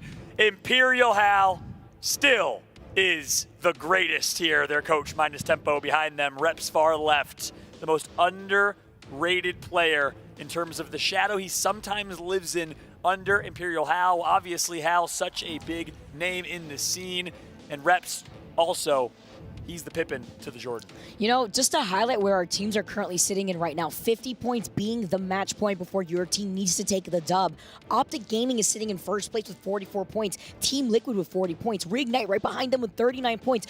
All these teams in the top 10 are so close together. This next game could mean everything for game number 6 after that. We are going on to World's Edge now, and I'm excited because Storm Point really shake things up for our competitors. Absolutely. You see Empire feeling confident. Cleve, Maliwan, and Ranches have been hamming up the camera all weekend long. Unlike Hardeki, who keeps fist bumping the cameraman. I think Hardeki and the camera are hanging out right now. They're probably poolside, enjoying themselves a nice weekend, in the words of my man Rain Day, as you see on screen. Optic Gaming, they are just points away from match point. Vicky, you predicted this team to win. The safe choice, the obvious choice. I'm just saying, I'm throwing a little shade. I was the only one. Masky did not just get dap on camera, and this man has never been more embarrassed in his life. Wow, Maybe he just left him like that. In front of 140,000 Look at him, he's upset. He's pissed. He's so mad. Nady is clearly getting dropped after this tournament. Actually, the joke is obviously he's a substitute. I love the facepalm, though, from the coach in the back. I love this. I love the sportsmanship between all our players, the raw emotion, the screaming that we get to hear behind us in the caster desk. It's great. This whole stage is painted amazingly to highlight how important this finals here for the ALGS Split 2 playoffs. Match number 5. Now, as we get started again on World's Edge, we saw some action earlier on in the day. With World's Edge, we had Reignite team game number 1. We had other teams really pull through. Elevate coming in from South America, showing up. You know, we got some birthdays in the house here, Fallout. I love what I'm seeing here. Let's see if they can replicate it again now as we move back onto World's Edge. That's right, Team Burger. The next door neighbors, the TSM, dropping in Fragment East and Fragment West, respectively. We all know, obviously, a big conversation point. Fragment East loot got nerfed twice, which means that TSM on this map, well, they don't necessarily have a great drop spot. They do have a central drop spot, but they will be leaving most likely with at least a gray shield or 2, and that is a big part of why TSM has not been as dominant in World's Edge as they once were. What can they do to adapt around this, though? Aside from their quick rotations, they're going to be able to get that beacon, get the next set of information before they move along. But, oh! They had to move away. Luke gods, just hear me and bless TSM with the gold shield? Did Respawn just add a gold shield? No, I'm just kidding. Imagine. Jokes aside. Jokes 100% aside. That's insane. A gold shield here already for Verhulst and TSM, so I got to eat my words there. Fragment East turning up. I love it. I love it. They said, you know what? Just for you, Fallout. Just for you, for TSM, your prediction, Reignite, the team that took game number 1 here. They were feeling confident on World's Edge. They went with 10 kills, too, on top of it all. So they started their day with 22 points, game with right behind them. Even though they got second, they were fragging out on World's Edge. And I love what I'm seeing here in terms of Lou. You highlighted TSM picking up that gold Evo. Well, look at this. Reignite. They have the beacon. They know where the circle's going to be pulling in. We got a Harvester circle. And look how many teams are already quick with their rotation. Yeah, and here's what's so interesting. I was chatting with JMW this morning. Reignite, well, they've been flexing. They don't have any set drop spots. I mean, they're kind of a pickup team. They're playing, obviously, Jen Burton substituting out for JMW. But they have been just flexing their drop spot, and they realized Players is not in this lobby, Invictus Gaming not in this lobby, etc. Sentinels, obviously in North America, not here. Lava Siphon's wide open. That's one of the best POIs, former sorting factory in the game. And that's a big part of why Reignite's finding success. They also find themselves in early rotation as well. Reignite looking very well poised here, Vicky. Yeah, it's crazy. Lava Siphon has such great loot there, too. You have the beacon as well that you can work off of. Talk about quick rotation, though. TSM, they're getting pinged. They wanted to go inside of this building. Look at all the grenades being tossed out, though. They're forced out to put that down the dome as it's Team Empire that had blocked the doorways with the caustic barrels. You gotta be kidding me. Empire, one of the most aggressive teams versus TSM. Hal still on gray Evo, almost up to blue. Maybe he just wanted a little damage to level up that Evo shield. He's gonna call a reset, and look what team comp, of course, TSM is running. Really important to also talk about. We'd be remiss if we didn't. No more caustic for TSM. They adapted with caustic yesterday to see if they can find a way to sneak in. They felt like they had to, but they are back on the same team comp that's worked for them. Hal, the best Wraith player in the world, back on Wraith.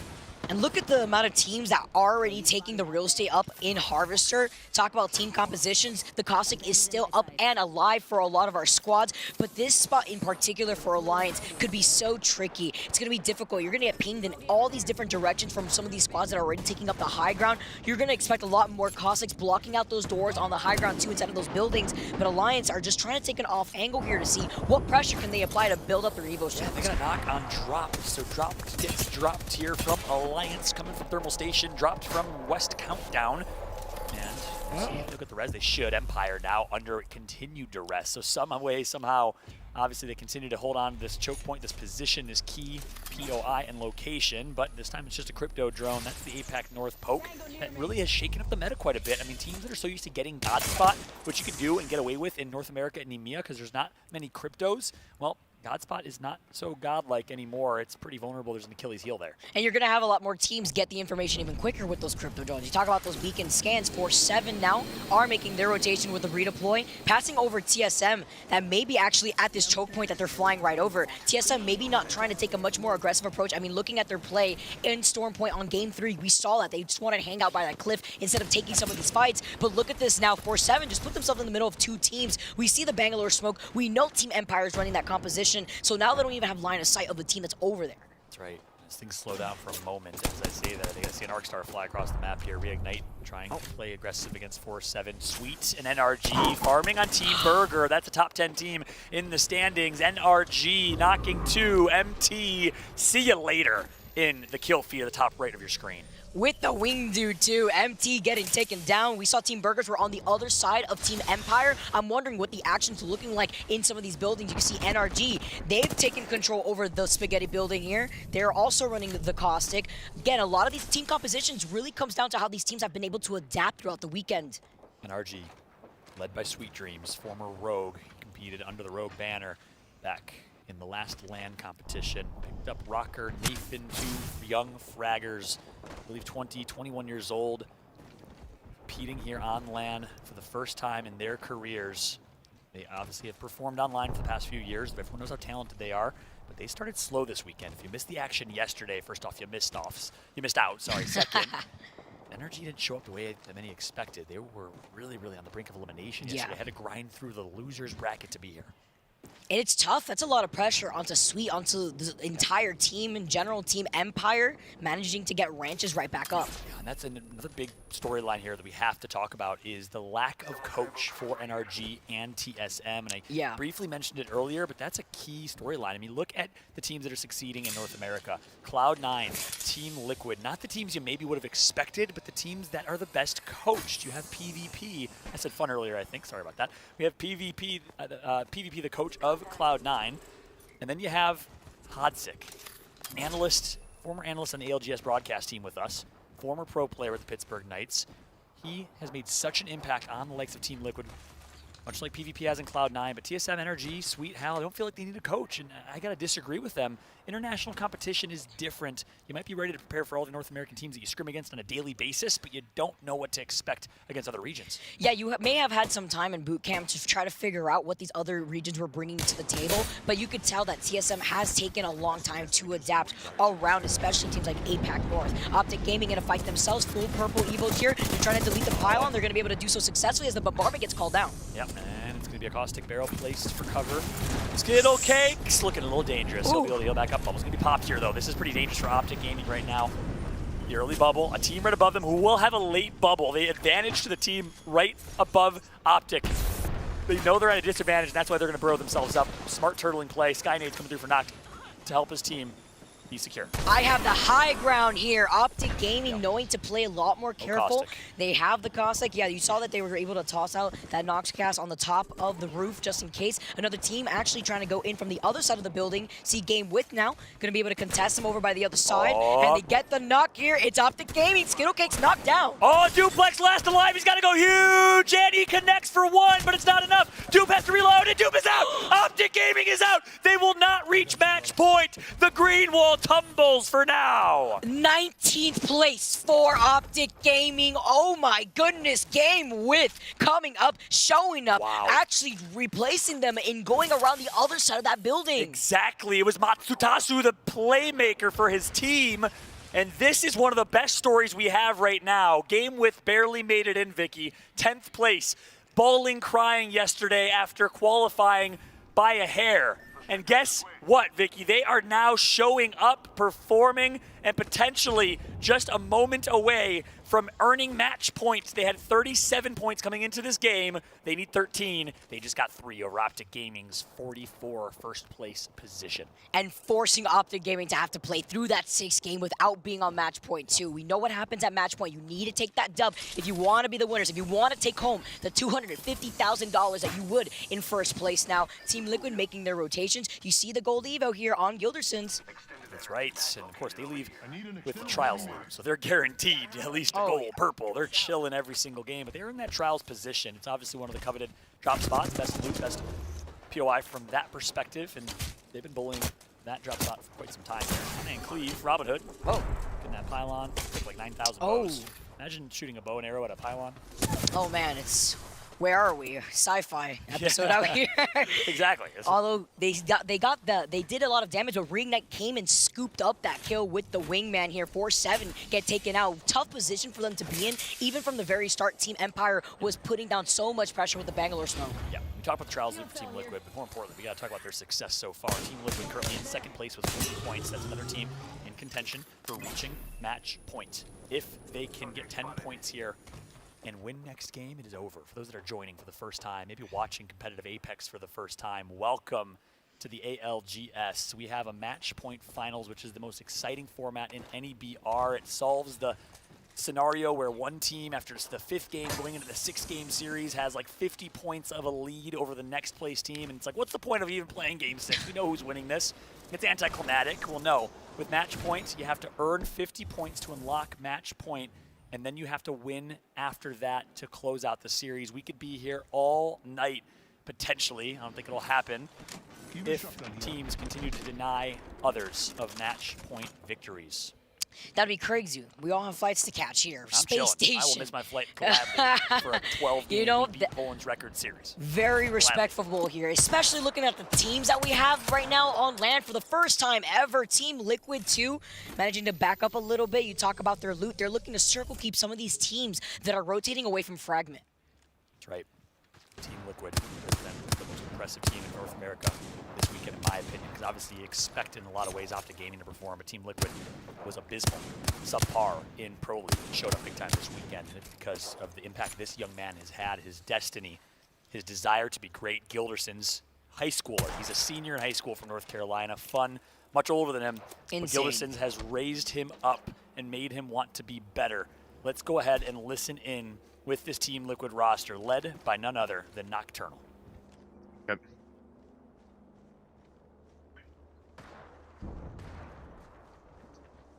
Does he have, wait, Gibby has Diva Wing. Okay.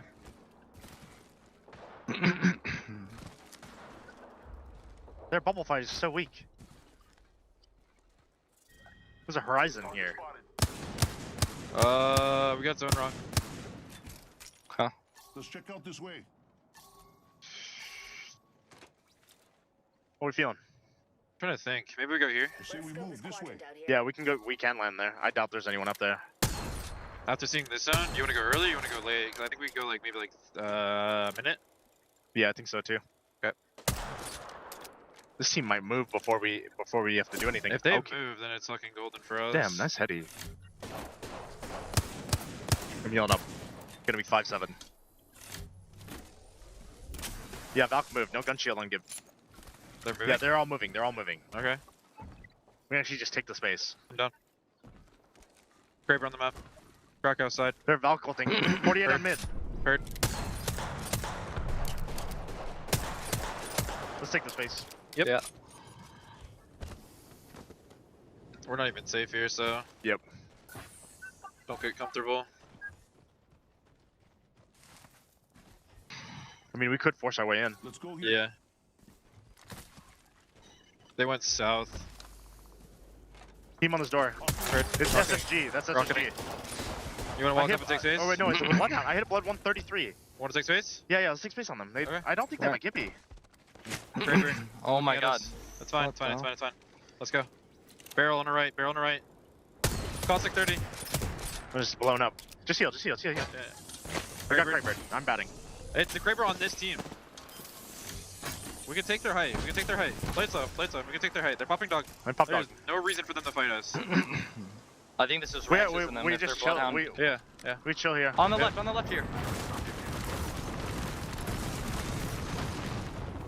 Right here, safe. Right here, safe. Swinging, Swung on me, 100 on him. Climbing. On Brennan on me. Come down, come down, Yeah, come down, come ripping down. about. I 100 pump the cost or the blood. I'm going height. We have to take space. I'm gonna ult their front door. We're good. No, chill. I already used it. Here, all six over the ground. 70 on caustic.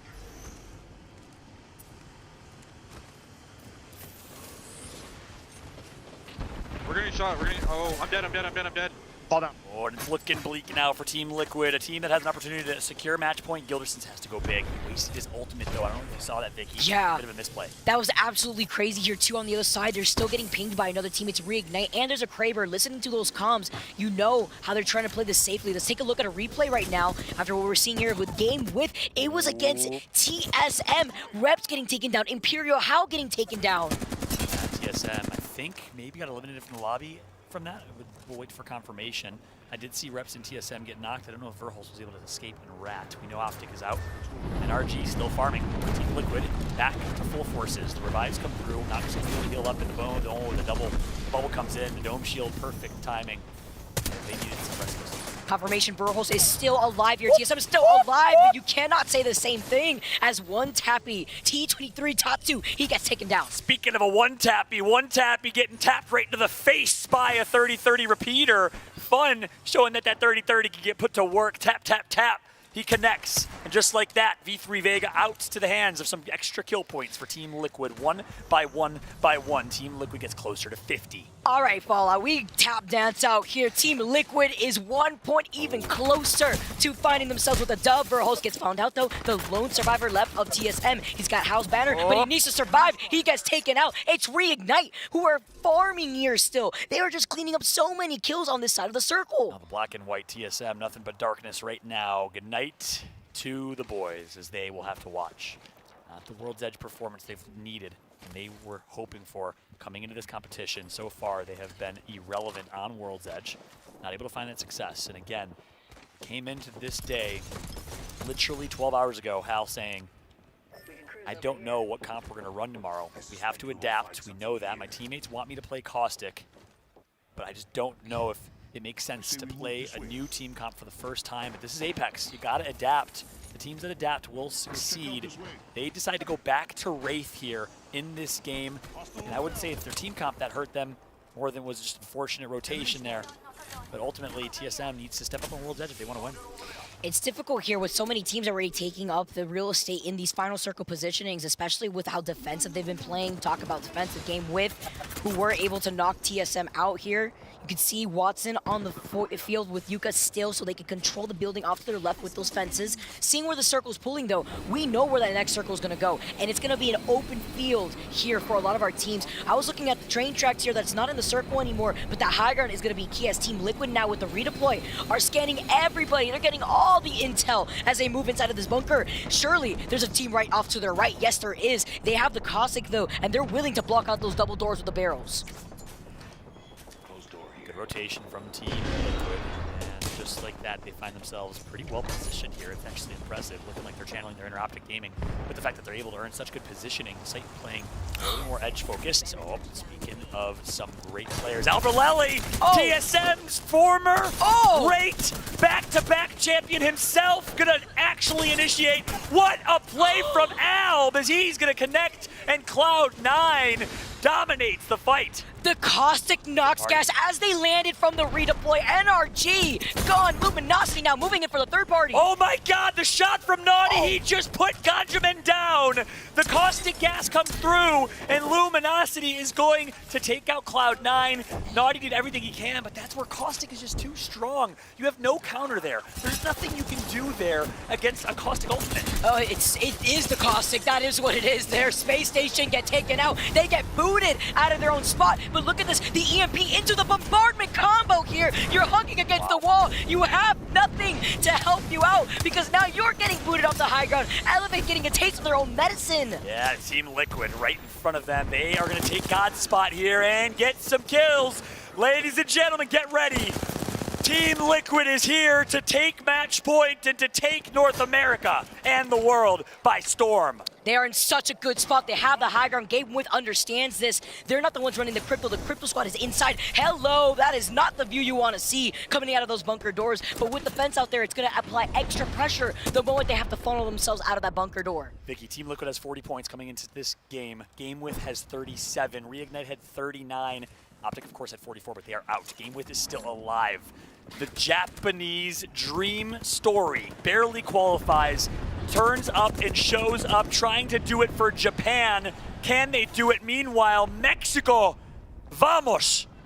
Luminosity Gaming needs to perform here down in 18th place. 100 Thieves, one of the most beloved organizations in esports. Nate Shot is watching. You gotta perform on the Nocturnal with the Graber. We see it on the feed. We see them cleaning more players up. That's TW getting taken out. AD Raccoon eliminated. ADR actually in the line of sight of so many of these players when they were taken, as Team Liquid are just still farming. Like you said, 40 points before entering this game. Yeah, Nocturnal with Kraber. He loves it in his hands. Great sniper, great use of the Kraber. Loves to hit blindies. Went for one there. My man, we talk about orgs, talk about beloved orgs. FaZe Clan going for some snipes here. 360 no scopes here. My man Nocturnal hitting some blindies live on screen. Put some Breaking Benjamin to it and call it a montage. That would be beautiful. Beautiful, beautiful. Back taking a time capsule back from 2007 out here. Reignite now, trying to force some way up onto the high ground. See Sharky. I can't believe Reignite's alive. I didn't realize. Yeah. Are you kidding me?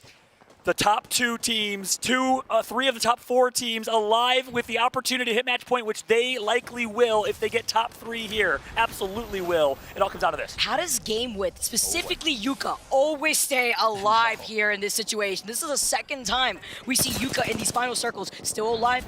Sutoraiku now trying to put in some of the pressure. They're playing up to the low ground right here. And Sutoraiku has a chance to play big-time spoiler for the rest of this lobby. If they can somehow stop Reignite their Aussie brothers, if they can stop Team Liquid, maybe, just maybe, it'll just be one team at match point instead of 2 or 3. Sutoraiku needs a performance. They are in 18th place with only 8 points. If they win this game, they can do it. Alliance under duress from the hands of Unite, another team in 7th place.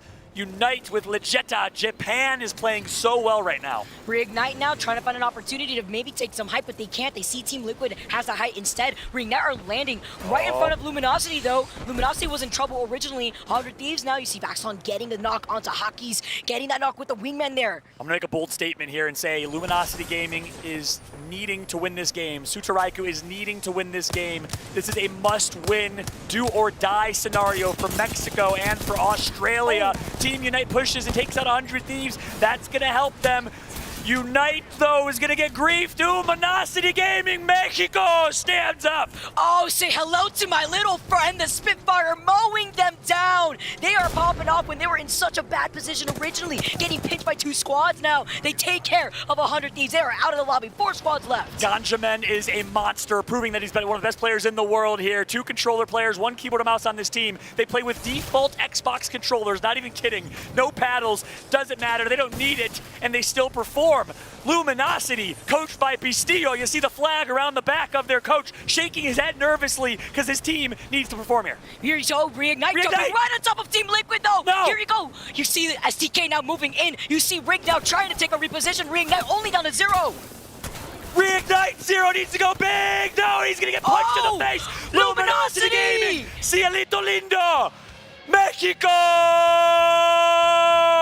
Let's go, Luminosity! You said it perfectly, Fallout. They needed this, and they came out on top. What a chaotic end right there, too. They dove all into Team Liquid space, saying, hold on here, I need this space, and they denied it from them. You see Nocturnal anxiously waiting to see if they got enough points to unlock match point. Fun feels confident, he's smiling, but Luminosity Gaming, talk about the story to get here. This team was unsigned, a team of free agents. There were 2 teams from Mexico in the Pro League. This is one of them, scary. Unsigned, they were so scary throughout the Pro League. They inched their way in to qualify here, to represent an entire country. Mexico on their back, they get signed by Luminosity Gaming, and now they have a chance to do it, Vicky, to win the championship finals of the ALGS playoff split 2. There were so many teams that could have hit match point after that game, and so far, with Team Liquid's performance, we could assume right here that they are already beyond those 50-point game. But another team that I wanted to look at was Reignite, who had to come from the east side of Harvester right there, but they were able to farm that entire eastern side of the circle. It was actually insane, so I got my eyes on Reignite right now because they may be joining Team Liquid up there. 25 points oh my, for Luminosity. You're kidding me. What a showing from Ganjamin, the best slayer in LATAM, undoubtedly. Enemy Go and Niazuli playing so well. Team Liquid right behind them with 16, Reignite with 11. Now that's the question. Did Reignite get enough? And the answer is yes. They had 39. Reignite will be at match point alongside Team Liquid here, Vicky. This is insane, Reignite. They had taken game number 1. They had some breathing room, but now this is where it all matters. Since you're situated right next to Team Liquid, you have to take the dub to be your ALGS Split 2 playoff champions. That's right. Match point unlocked for the first time here. This is a monumental moment for Team Liquid and Reignite, but at the same time, you have to celebrate these 3. Luminosity inching their way back into this. Look at Enemy Go and Ganjamin. Look at the damage done from these 2. Are you kidding me? These are some of the best single game performances we have seen. Only 4 kills, but 2.5k in damage. Are you kidding? What's crazy is I'm not even surprised because we've seen Ganjamin do this time and time again. He is such a heavy fragger, but yes, Enemigo right here following up on the Gibby. You see Nizo out here too with the 5 kills on the Cossack. I love the timing on their engagement right there at the very end. I love it. I love seeing Luminosity shine here, especially after getting picked up right before the playoffs by Luminosity Gaming. For the first time, we have match point eligible teams as indicated by the target on screen. They hit the target spot, hit it right on the nose, and now all they have to do is win a game, and this tournament is over. Team Liquid with a chance to represent North America, Reignite putting all of Australia on their back, Game with right behind them for Japan and Optic Gaming. The team that was the heavy favorite coming into this one, right behind, rounded out by Team Empire, the #1 team in Pro League, and EMEA, the CIS boys.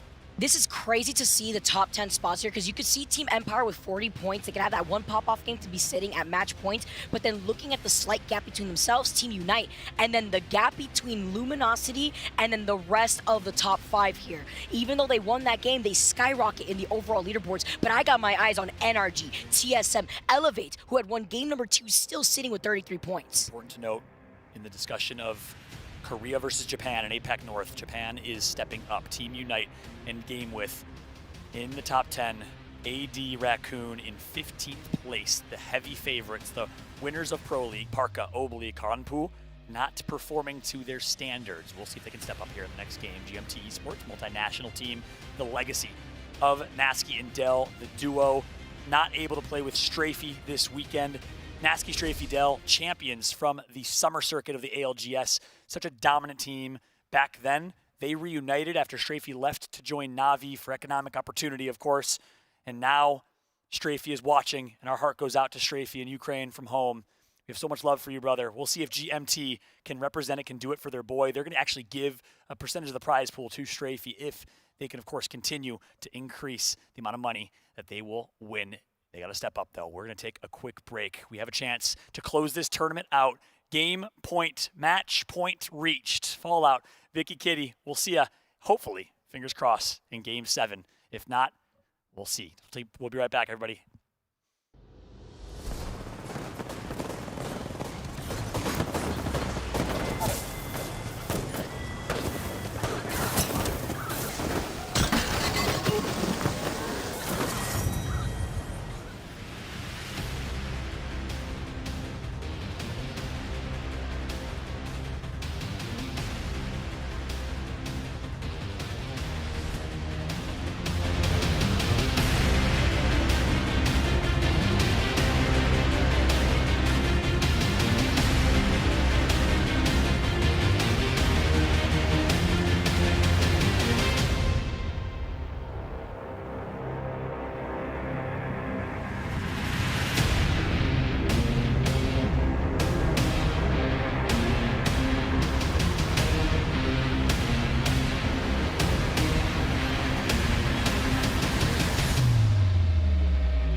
Team Liquid and Reignite now on match point status, heading into match number 6 here for the ALGS Split 2 playoffs. Genome, this is it. This is the busy end now, because at this point, it could all come to a close if we have a winner. In this case, Team Liquid or Reignite. The two teams have done so well on World's Edge so far, and that has largely given them this boost up above the rest of the lobby. I mean, game with an OG Empire, sure, they actually all came alive on Storm Point, so perhaps this needs to be the map for Team Liquid and Reignite to close it out before we switch back to another 2 on Storm Point. Very, very good point, of course, for both Team Liquid and Reignite. Rounds 3 and 4, 16, 17, 20, and 11. Those were their placement finishes on Storm Point, respectively, for our 2 match point status teams. So, realistically speaking, if they don't get the job done here, we could see this really extend out for at least a couple more rounds. And if I think back to how Rig have played match points in the past, Xenox, there was a time where it was the monkey on their back, right? I mean, they would dominate throughout the season, that consistency, just let them, you know, just dominate APAC South for such a long time. But then sometimes we'd get to the playoffs and they wouldn't show up. Not today. They've started off so well that they are one of the first 2 teams to put themselves on that match point. The last time we saw this, in the Split 1 playoffs, actually, Xenox, they didn't take it out. They had the most points on the day. Honestly, if you ask a lot of people, they're probably the best team on the day, but they just couldn't close it out. And that's the nature of BR sometimes, honestly. It's so hard to get that win. I mean, there were N circles they played where they pushed through so many teams, 11 kills, still couldn't take it out. So do they have a good chance here? Absolutely. They're playing so well, but isn't guaranteed. Far from it. Obviously, between our 2 match point status teams, only one of them have found a victory so far, that being Reignite. That was all the way back in match number 1. Of course, we'll have a focus on those 2, but the teams just directly below them, in this instance, Game With, Optic, Empire, all 40-point plus at the moment, so they're very, very close to joining Team Liquid and Reignite. If neither of those 2 find a victory here, we can obviously have way more teams on the match point status going into the next couple of games. Yeah, I mean, we've already touched on the differences between World's Edge and Storm Point, and I think one more thing to add on top of that, Xenox, is the drop spots. We already talked about rigs earlier, Lava Siphon, super happy about that, but if we go over to Team Liquid as well, those guys have had to really struggle throughout the LAN here in Stockholm, because often they were restricted to only Trials loot. It does look like here in the final lobby, they are getting the full Skyhook West, you know, the whole section to themselves. So you can do trials. You just split one of your team members over there. They play a little PvE game while the rest of them are looting the western half of Skyhook. So that's definitely helping Team Liquid through this phase of the game as well. And now just quickly as well, Optic Gaming, Empire, they were 2 teams that absolutely dominated on Storm Point, and they're both within 10 points of the match point status. If they can somehow get over into that 50-point bracket, get on match point status, they will have 2 very big opportunities then on Storm Point to follow. So that's another thing to keep an eye on, especially for Optic and Empire fans. Game With, they have still not found a win all weekend. The only team at the event that has not been able to find a win, that is in the finals today. They still have a chance to create a little bit of fun history by maybe finding their first win being that match point win. Oh, that'd be lovely to see, honestly. But it's not going to be this game, Xenox, if that's the storyline you want to roll with it. That's the script you're rolling out in front of us. You know, we've got 2 out of the 20 teams ready to end it here in Game 6. It's not many.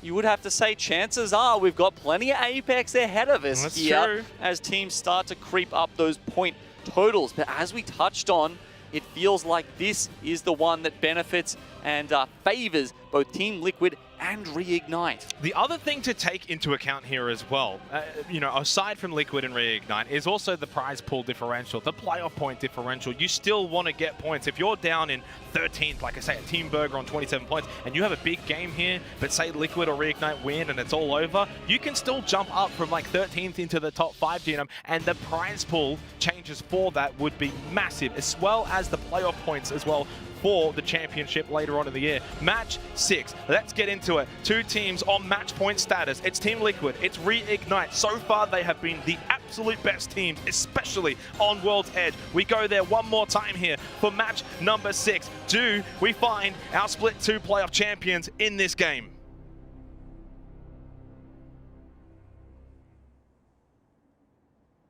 For my sake, Xenox, I kind of hope so.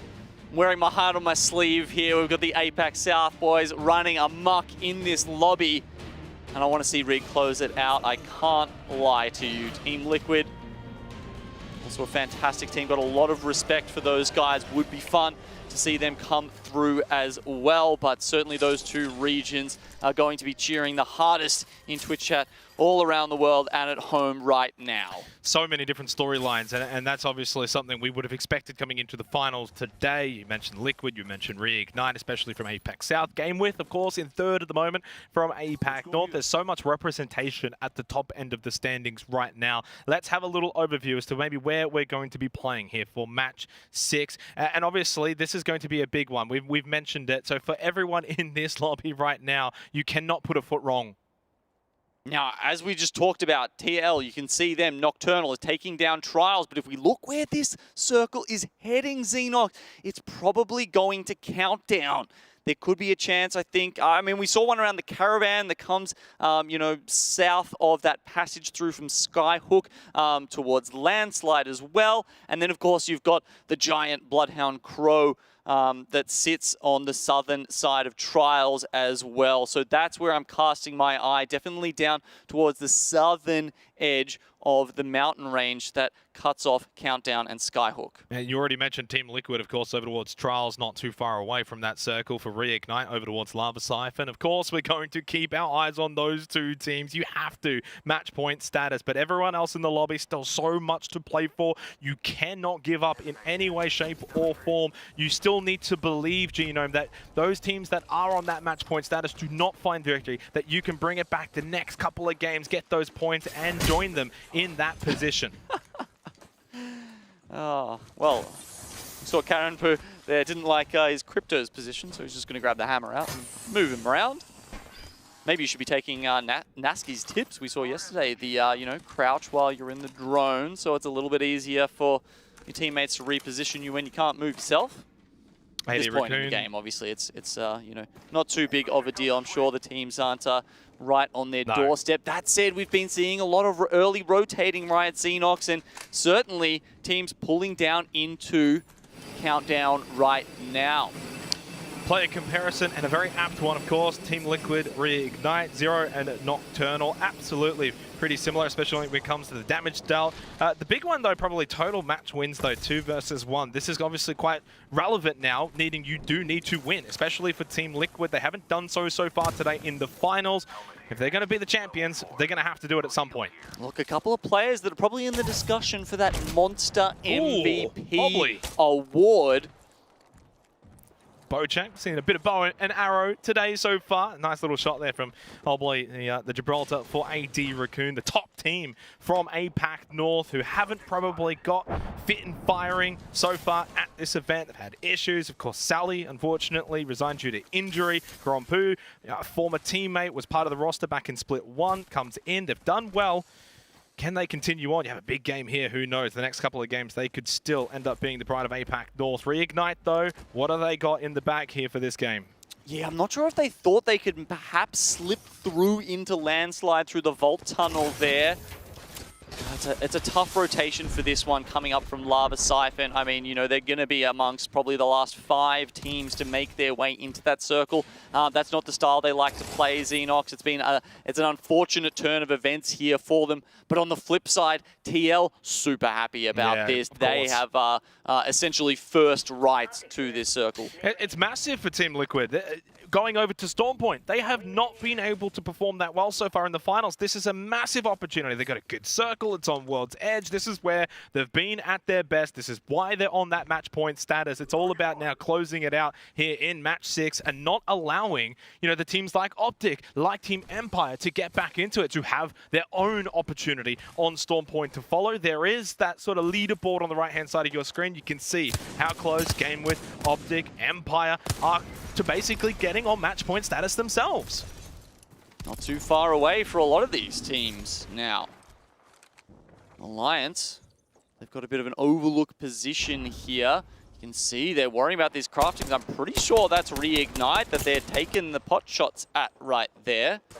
Reignite probably being able to craft up their armor. Alliance having to do it the hard way at range with the Rampage. 2 whites certainly not what they need right now. Would want to be full sending it into an engagement with that kind of shield level. So 2 minutes until round 2. We've only had one squad eliminated. That was 4-7. We didn't quite get to catch that one. A team that obviously did extremely well in the first 2 days here in the finals, but haven't quite been able to maybe bring that form here to the final day. Right now, though, of course, Cloud9 on the move, 32 points. They too themselves are like many teams that if you go and have a big game, maybe even a win here, you too could be on match point status. And we know Cloud9 certainly capable of finding victory. We've seen that already here at the ALGS 2 Split 2 playoffs. You can see Team Burger just sitting up the top there. Perhaps laying in wait, but it did feel like Cloud9 heard something. They were throwing out some pings, and now they're going to throw out the barrels as the team lands on top of them, and this does not seem like the best Valk ult. No down though, right? I think maybe just a crack and that was about it here onto Alliance. They didn't have much armor. You mentioned it before. They had to do it the hard way, couldn't craft, so it was only whites and blues as well. Yuki now crack, has to just try and find a bit of a rat spot, try and hide out here. That pressure mounting. Vice as well now having to pop that med kit. Alliance in so much trouble here. This rarely works. When you come into countdown this late and you're trying to play underneath these pylons, unless the zone is completely cutting off people from you, it's just not a playable spot. Oh man, you can see the kills going to all sorts of people as the teams on the higher level here on countdown just look upon them and say, I pity the fool, basically. You remember back to sort of day 2 at the start, the winners bracket. Alliance 10th place is where they finished, and they were able to sneak into the finals so far.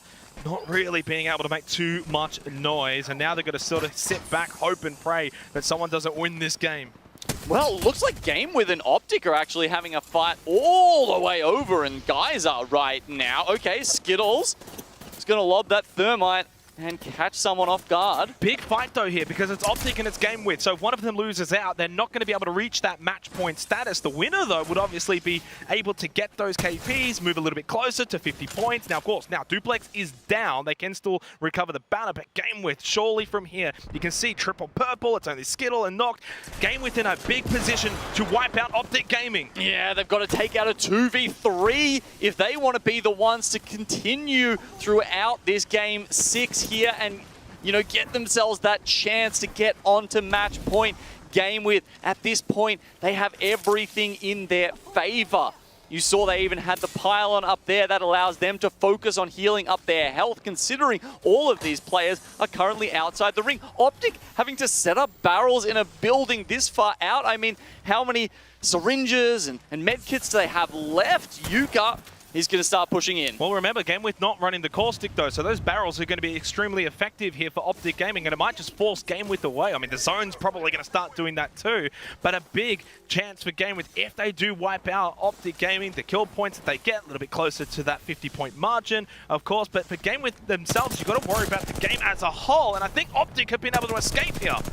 Okay, they're going to go for the Valk ult out. They do actually break the shield, but it's not quite enough to take them down. Did they do enough flesh damage to Knocked? Almost. He has to immediately ground himself and pop one of those syringes. One of the 2 he has left after this. Where's he going to go? Skittle Cases will be able to drop him a couple of meds, but I guess the question is, do Game with chase? I think they should be able to make it in here. It looks as if that definitely will be the case. You're right about game width. Do you chase directly, or do you worry about your own rotation into the circle? It looks like they're sitting in Geyser for the moment. We don't see a quick decision on that front. And the other thing to note, of course, is that Optic Gaming have got duplex. They've grabbed the banner. They can take it to the respawn beacon and be back up to full strength in no time. A big little moment there for both of those two teams, considering the circumstances around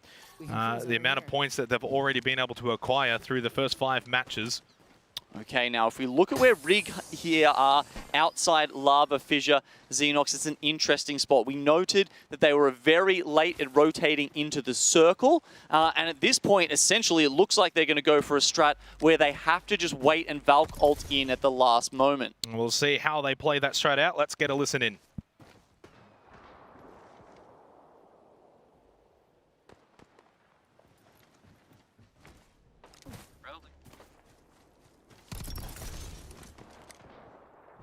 All right, well, it's quiet with Reignite. I guess not a whole lot happening with them. No worries for them. Do you think they change up their approach at all, Gino? Now, of course, they're on that match point status. You don't want to be running around putting too much wrong. Absolutely. They don't need to take fights. They might want to. They might want to take a better position at some point, but they're certainly not looking to hunt down other people to increase their standing that way. Perhaps if they saw Team Liquid, or at least recognize them, they might think about that.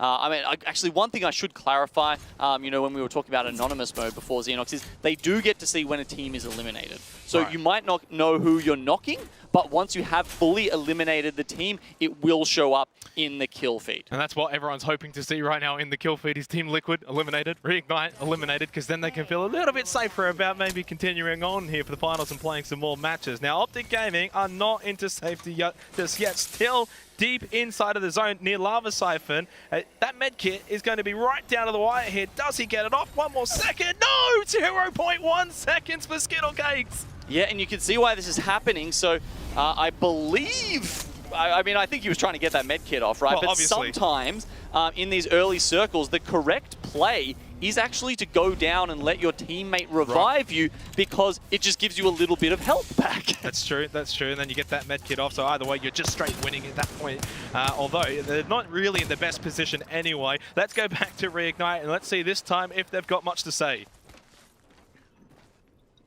What are we looking to play for next then? Zero? Yeah. Can you do force with everything flat top? Valk 40 underneath countdown spots. It's 4 total. What we 5 with this. Force next to office. Probably doable as well. Yeah, that is definitely doable. Caustic. Yeah, that's definitely doable. I don't know how to check if there's a team on the left side. There's a team in choke. The team you won last game. Told you. Just watching our north right now. Pretty sure there's no one on that left side. When we Valk over, I'm just going to call something. Pretty sure side or office will be the safest. Or underneath. Unless we can just farm Empty's team. Wait, they're not even going Fissure, never mind. Got the team in the back. Okay. I'm batting. I'm phoenixing action. Don't let him walk up. Oh, up. Nice. Thank you. Lesson. Retake stand roof, look. They're still there. An Ash team, right? Yeah. They should have to Valk first, then we Valk after. I'm walking up to flat top, see if it's free. Yep. They might make a play on you. It's not they have Ash. we are Valk ulting. Yep. Okay. Okay, so Rig don't have access to the beacon right now in Lava Fissure because NRG were holding them out. However, Xenox, we've had a crazy shift in the circle, and this could work in Reignite's favor, because it's going to go towards Skyhook. It's actually going to be just on the cusp of the north of Countdown, the very southern edge of Skyhook. And because not many teams, including us, read that, they're all sitting in Countdown, some actually over towards the north of Landslide. This means there's spots open. If Rig Valk ult now, they could actually find a great spot. And it does mean Team Liquid, who were inside of Countdown essentially from the early moments of this match, are going to have to rotate out, puts them in a little bit more danger than what they may have been with a bit of a Countdown circle. Now, Elevate are gone. We saw Cloud9 also get eliminated at the end of that listen-in as TSM feeling a bit of pressure. That's from Optic Gaming now. Skittle Cakes, low armor, same with Noct, and Duplex is down again. Really a struggle for Optic Gaming here. TSM trying to push them out. They've got the Kraber in the hands of Reps. You can see he's actually thinking about just using some bullets to punch through that knockdown shield and confirm the kill. It's going to be the Arc Stars instead. Doesn't quite get there. Oh, big one right now. Both GameWith and Optic Gaming eliminated at the same time. So neither team reached that 50-point status going into match 7, if there is one. There's actually not that many teams left that can realistically make that, Xenox. I mean, yeah, what? Team Empire, maybe Team Unite? Oh, big one though. Reignite just lost 2 players. Zenial, Space Station, delivering that blow to Zero and Sharky. So JMW now the only one left standing for Reignite. Big, massive, especially for Team Liquid, more so probably for the entire lobby.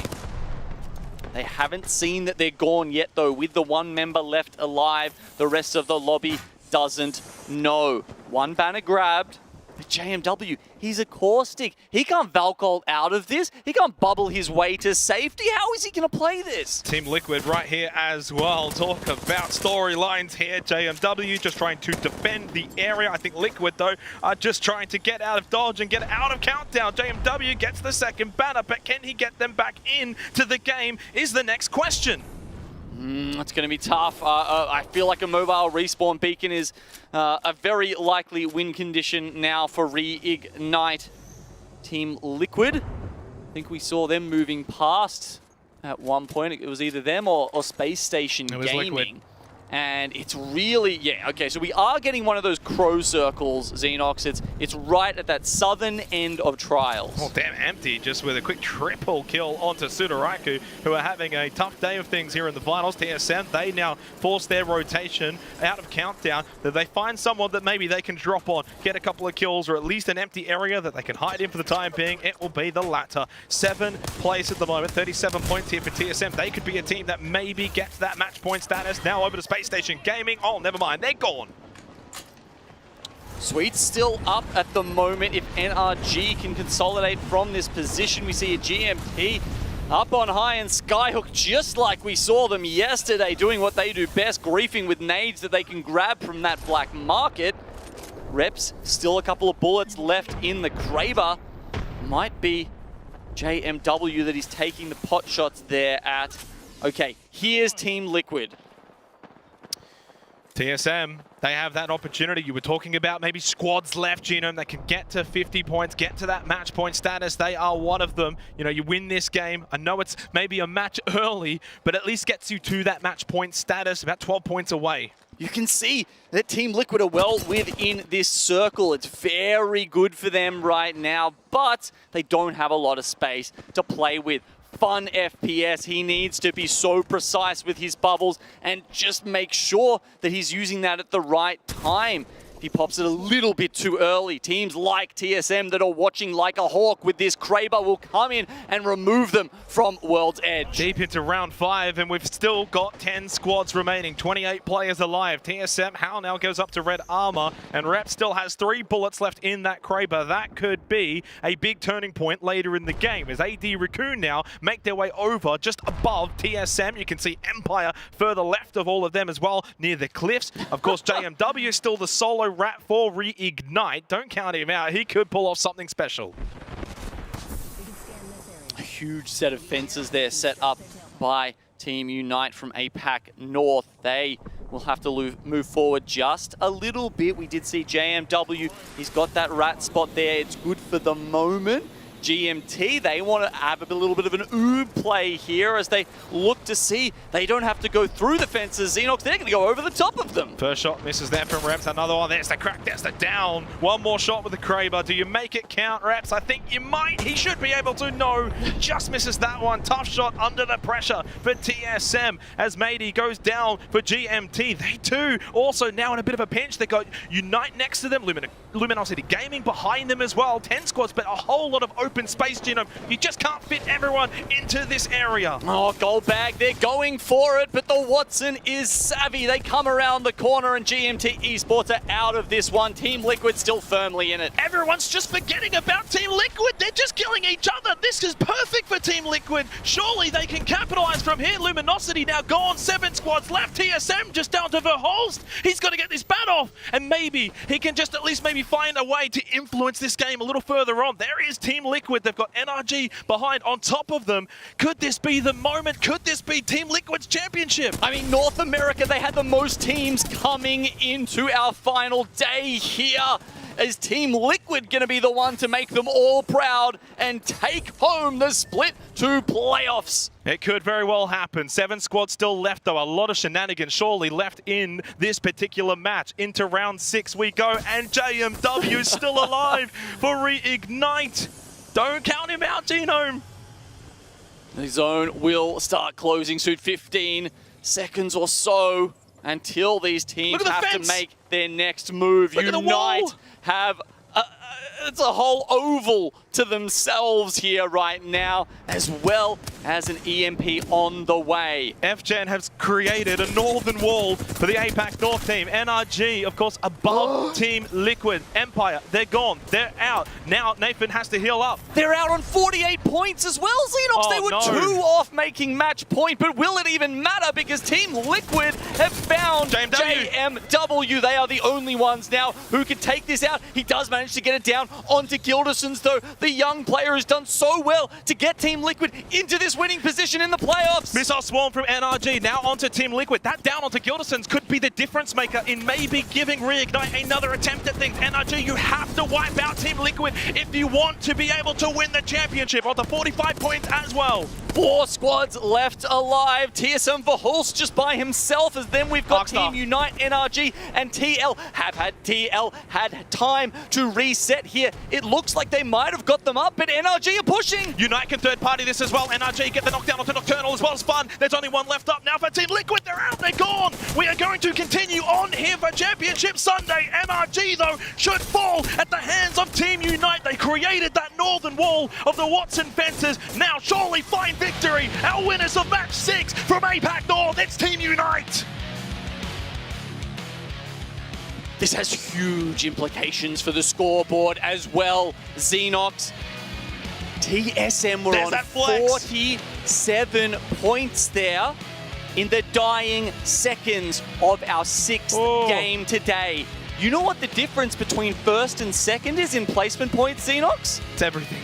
It's 3 points. 12 points for first, 9 points for second. And if TSM had been able to clutch that out, I mean, as we touched on, Verholst was a solo at that point, I believe. That's true. It's a little bit of a hard ask, but they were that close. And Empire that close. I think when we go back and have a look at the scoreboard, we're going to see so many teams that are just heartbreakingly close to getting onto the match point. Okay, Team Unite with the win are actually going to pull it out and get their 57 points for them, but so many NRG, Empire, TSM, Game with Optic Gaming as well.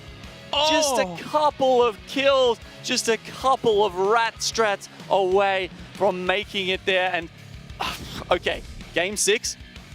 We're going into Game 7 next, and there's still only 3 on match point, Xenox. That's still only 3 out of 20. There are so many other teams who can still take this away and make this one long, epic day of Apex Legends Esports. I mean, it already has been such an epic tournament thus far, but it is really heating up here. Match 6, providing so much entertainment. Was that the opportunity for Team Liquid? Will they be ruining that chance? They were arguably in a winning position, Genome. That was a championship on the line, and they have not been able to come through. It was Team Unite, puts them into match point status, and so many teams knocking down the door. And remember, we talked about Xenox World's Edge being the opportunity for Team Liquid and Rig to get through there. Not only that, the ring pull for Team Liquid. You couldn't have asked for anything better. Reignite, less happy with that one. They tried to make the most of it, but unfortunately,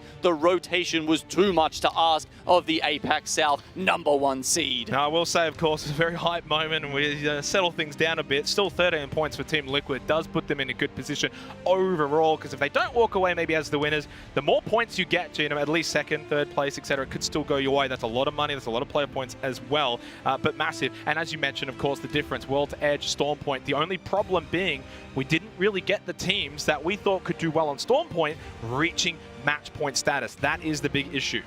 Yeah, and when we're talking about the cash on the line here, Xenox, I mean, it starts to really skyrocket once you get to that top 10, right? I mean, every player, every team that made it here is going to be walking away with something. Team Unite, they're going to walk away with the kill. F-Chan on the Watson there, baby. picks up a handy 6 kills to help them close it out. And they close in on that first prize of $250,000. I mean, yeah, look, even down to 10th, you're looking at 18, and from there, it really starts to climb rapidly. 150 for second, 100 for third, 80,000 for fourth place. Life-changing amounts of money. Certainly and not is. only that, but the pride of being the champions of the first LAN in Apex Legends in almost 3 years. And guess what? APAC North on top, baby. Could very well happen. A lot of regions still with a chance of being the champions here for the ALGS Split 2 playoffs. We're going to throw it over to our very, very special panel where they can break down everything that's just taken place over the last 3 matches. Oh, and what a special last 3 matches it was. I want to welcome, of course, our panel back. We've got a new face on our panel right now, Fish. I want to talk to you real quick what we just saw. I mean, really, what was the reaction you just had back in our green room? I thought it was going to be over, to be honest. Yep. I mean, Team Liquid right inside the center of the circle. They've got a core 6 sitting there. They're looking pretty good. They were not taking a lot of those early fights, but ultimately not quite able to get it over the line. So my initial thoughts were we might be done and dusted there in Game 6, but I got to say, I'm glad we've got more. I'm glad we have more as well. I have a sneaking suspicion. I have us at 9, Evan. I have us at 9. Yeah. Call me nuts. Call me crazy, but I have us going 9 games. What are your thoughts? I have 8. I think 8 is the number right now, though. It could be more. We have this weird thing that happens on LAN where we somehow go longer in any match point system than we ever do. It's typically 7 games on average that we equal out to. But there's something about this environment that makes it that much more tense. Those moments where NRG can barely get 1 point to be on match point. That's LAN for you. You're absolutely right. And one of those things has got to be talking about TSM and match number 4, James. 11 kills. This is the game that they were looking for. One of them, they need a bit more, but this is one of the big games they were looking for. A huge performance from TSM. Optic came in second place, but only with the 1 kill. And you need to get those kills as well, as they are still a few points away from getting on match point. Empire, third place with 11 kills. Huge from them as well, but there is still more to do, as they are 2 points away from match point. How about that 1v1 as well? Al, Lex, that was great. That was hot. We'll just put it that way. We'll leave it at that, of course. And Elfish, let's talk about that bloody round number 5 of match number 4. Really a great opportunity for LG to take advantage. Yeah, I mean, of course, the first game that actually put a couple of teams on match point as well, so that's a big talking point there. This was the game that put Team Liquid and Reignite onto potential winners' podium. Of course, Game Width and Optic Gaming, that was a big discussion we were having at the start of that matchup. It was really unfortunate for Optic, and it's something that's kind of continued to rear its head over the course of a couple of games. They seem to have continued to run into one another, and it's been a sense of a mutually assured destruction for both of those. Ultimately, toward the end of the day, though, Luminosity, I mean, there was a big shout from John right as they pulled off the victory there, wasn't there? Such a fantastic, phenomenal win. It wasn't quite enough to get them up to the top of the scoreboard. They didn't have a great start to the day, but that was enough to turn it around, get them back in the discussion. Absolutely. And there they are, excited, bringing in that Mexican flag. You got to appreciate regionality for sure. And James, match number 6, I'm just going to say it here, Watson Fences, Team Unite. Rain Day. Oh, I'm sorry, Rain Day. That was on you, my friend. All right, no problem. I think, NRG was the name I thought we were saying on match point 2. They're 1 point away. But they have so well improved over the course of today versus what we saw in the first few days. And I'm excited. I think they're now contenders on TSM. Everyone's waking up. And that was kind of the saga going alongside the parallel saga of how is Duplex still alive? Optic Gaming have to go through trials and tribulations you wouldn't wish on your worst enemy, yet somehow they make it into a situation where they're only 5 points away, but it wouldn't be their day. It would be the Watsons coming in. And James, with Team Unite, this is the big question I've had to ask. Can they get victories? They can clearly get into the end game, and well, they answered it for me right there. Absolutely. We've been talking about, in the back, we've been talking about the Watsons just gatekeeping other teams. And speak about game width and how they've been griefing Optic on that map. They're going to be relieved that the map will soon be changing. But yeah, I mean, Unite have crept up on us. In these 6 games, they finished 1st, 2nd, 3rd, 6th, and 4th. So maybe they come 5th next time, I don't know. But they have been putting in these late placements. And we've seen them down bad as well, stuck in corners, but they've got the Watson ults in the back, they've got the fences up, and you can't really push them. And we can see them now in 2nd place on match point, and game width could have been on match point as well if they didn't let Optic slip out of their hands and obviously get a bit more after that, maybe a slightly better placement. So we have to keep an eye on these guys because they're just coming in the back door, letting everybody else take the attention and then just saying hello at the best time for them. They are, and I know, Elfish, I can see you like wanting to get in here and jump into this combo. Let's go. Yeah, I've got 2 things to say here. I think Reignite, you can put in that same discussion with Unite. They've been having some really consistent top placings. 4 out of the 6 games we've seen so far today, they've been inside of the top 5. Obviously, they've won a couple of 3rd places in there as well, so they've been consistent. But what I really want to touch on here is the scoreboard at the moment. Look at how many teams are so close to getting to that match point number. The magic number 50 is what we're looking for, all the way down to Optic Gaming, a discrepancy of only 5 points. So from game 6 to game 7, if even any number of those teams get a couple of points on the board, we might go from 2 or 3 teams that are on match point to up to 7 or 8. Yeah. Absolutely. I mean, the thing is that though, there is no sleeping. Even I recognize what I'm about to say is going to sound silly, but B3, don't sleep on any of these teams right now. No, One Tappy's been involved. They've had some unfortunate occurrences in fights way before they've been able to rotate, and so they haven't been able to get to the end where most of the points are stacked. However, look at the names in that 10th to 16th place. You have Cloud9 only a point away from actually 10th, which means that this is still anybody's game. And that's the kind of beauty of how this LAN starts to work. It works not just in terms of how you're playing and rotating. It becomes a mental thing. We just got on match point, but then we lost barely. How do you bounce back from that? I'm really looking at Liquid. I'm looking at NRG kind of taking these I guess, hits in stride and seeing if they can keep performing well. And to be honest with you, we're also changing up the map on them, so why not? Yeah, exactly. Just like to throw that in.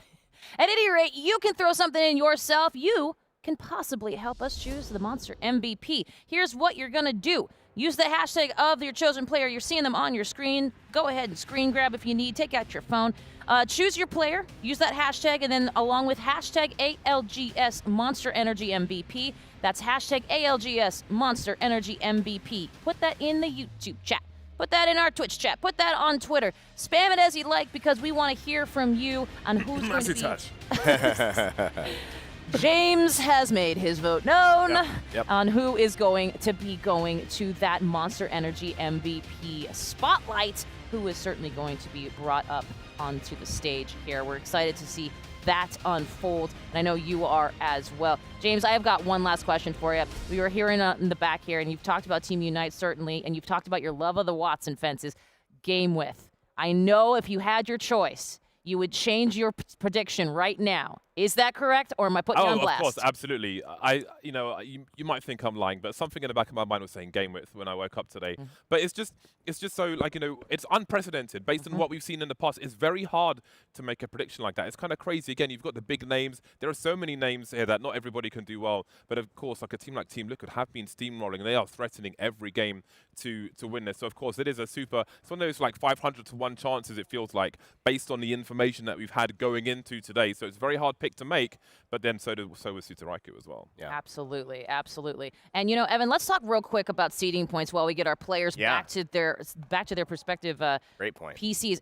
Seeding was an interesting element. Remember, the top 10 teams, 10 all the way down to number 1 in terms of bonus points. Have we seen that here in our match point now that we've got those 4 teams on match point? I went with Optic today. Yeah. And they're in the running, but let's not forget they have 10 points from seeding more than anyone else. So if you take 10 points away from their score, I don't even think that they're in 16th 35. place. They've got side quests. Yeah, they did. They earned some extra XP on that route they took. But I do think that makes what Liquid is doing even more impressive because they came in 8th, I believe, heading into this one, and they were able to really, move forward in a way that says we are already at the top of the lobby, clearing a lot of other teams near us, and we didn't really need that much help to do it.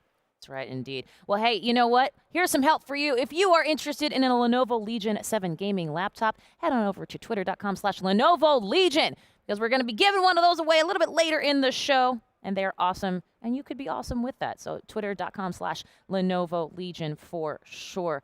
And hey, you know what? Something else you could do while you're on Twitter anyway. You know what is the coolest, absolute best Twitter account out there? James Bottle. Rain Day Gaming? It's on your screen, gang. At Play Apex Esports. We're also on YouTube. Of course, we're on Twitch as well. A huge thank you to our social team. They have been throwing down. They have been keeping up with the stats. Rain Day, I know we have all been retweeting them, and they have been doing such an incredible job of keeping everybody in the know. If you haven't seen the photos, go right now Just and do see it. them. There's incredible content coming from this land, giving us looks at player celebrations, behind the scenes, slow motion fist bumps, screams of emotion. I mean, I feel like we're really capturing some epic esports coverage here. It's amazing. 100%. If you can't be here, go be there because they are everywhere. At any rate, we will be back here in the pursuit of this $1 million prize pool of that playoff trophy just in a few minutes. Come back. We'll see you in a bit.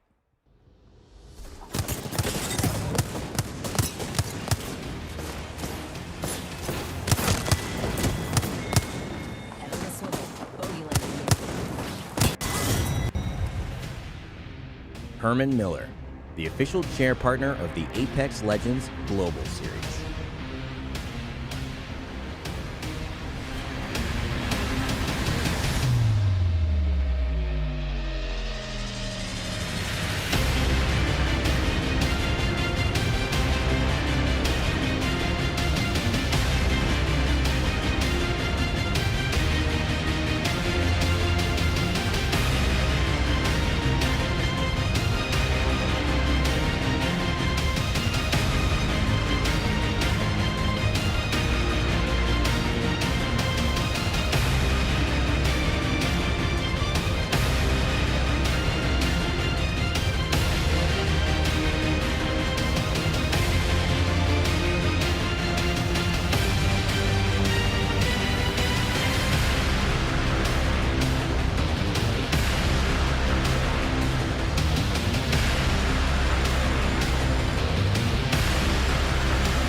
Welcome back, everybody. After a short break to give our players a chance to breathe here in this insanely intense series, I'm Fallout, joined alongside Vicky Kitty. We'll be riding with you the rest of the way here in this match point format. And of course, a major shout out to all of our Aussie casters who came through and crushed it all weekend long. Genome, Xenox, and of course, none other than my boy Elfish Guy. Absolutely killing it on the mic all weekend, Vicky. Love it. Love hearing from them. Love hearing them say aluminium. Okay, gotta give that a shout out right here.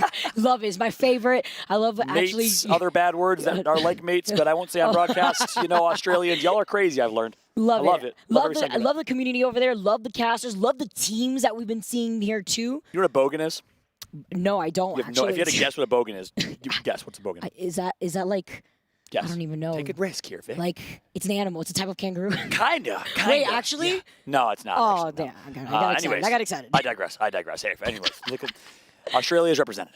And represented well, both on the casting desk, but also, of course, on the main stage. Reignite the first team alongside Team Liquid to reach match point, and they're doing it without Jen Burton. That's the biggest storyline here. If you don't know who Jen Burton is, well, you better know who he is. He is arguably the best controller player in the world, considered by many, and he, unfortunately, was not able to compete in this competition this weekend after flying out due to COVID protocols. So, substitute of JMW comes in, the player on Kangarna who barely missed qualification from EMEA. He's British. And you know what? Sister countries, they're both playing for the Queen right now, Vicky. Love it. You love to see it. And, you know, I want to just highlight a little bit of what's at stake here for Team Liquid. Team Liquid, let's just say, during this entire finals group has been fragging out. I think in total, what we've seen from them, they've been able to obtain 40 kills. The first team alongside Reignite to hit match point, which was 50 points. Now, after that last game, they're currently sitting at 69 points.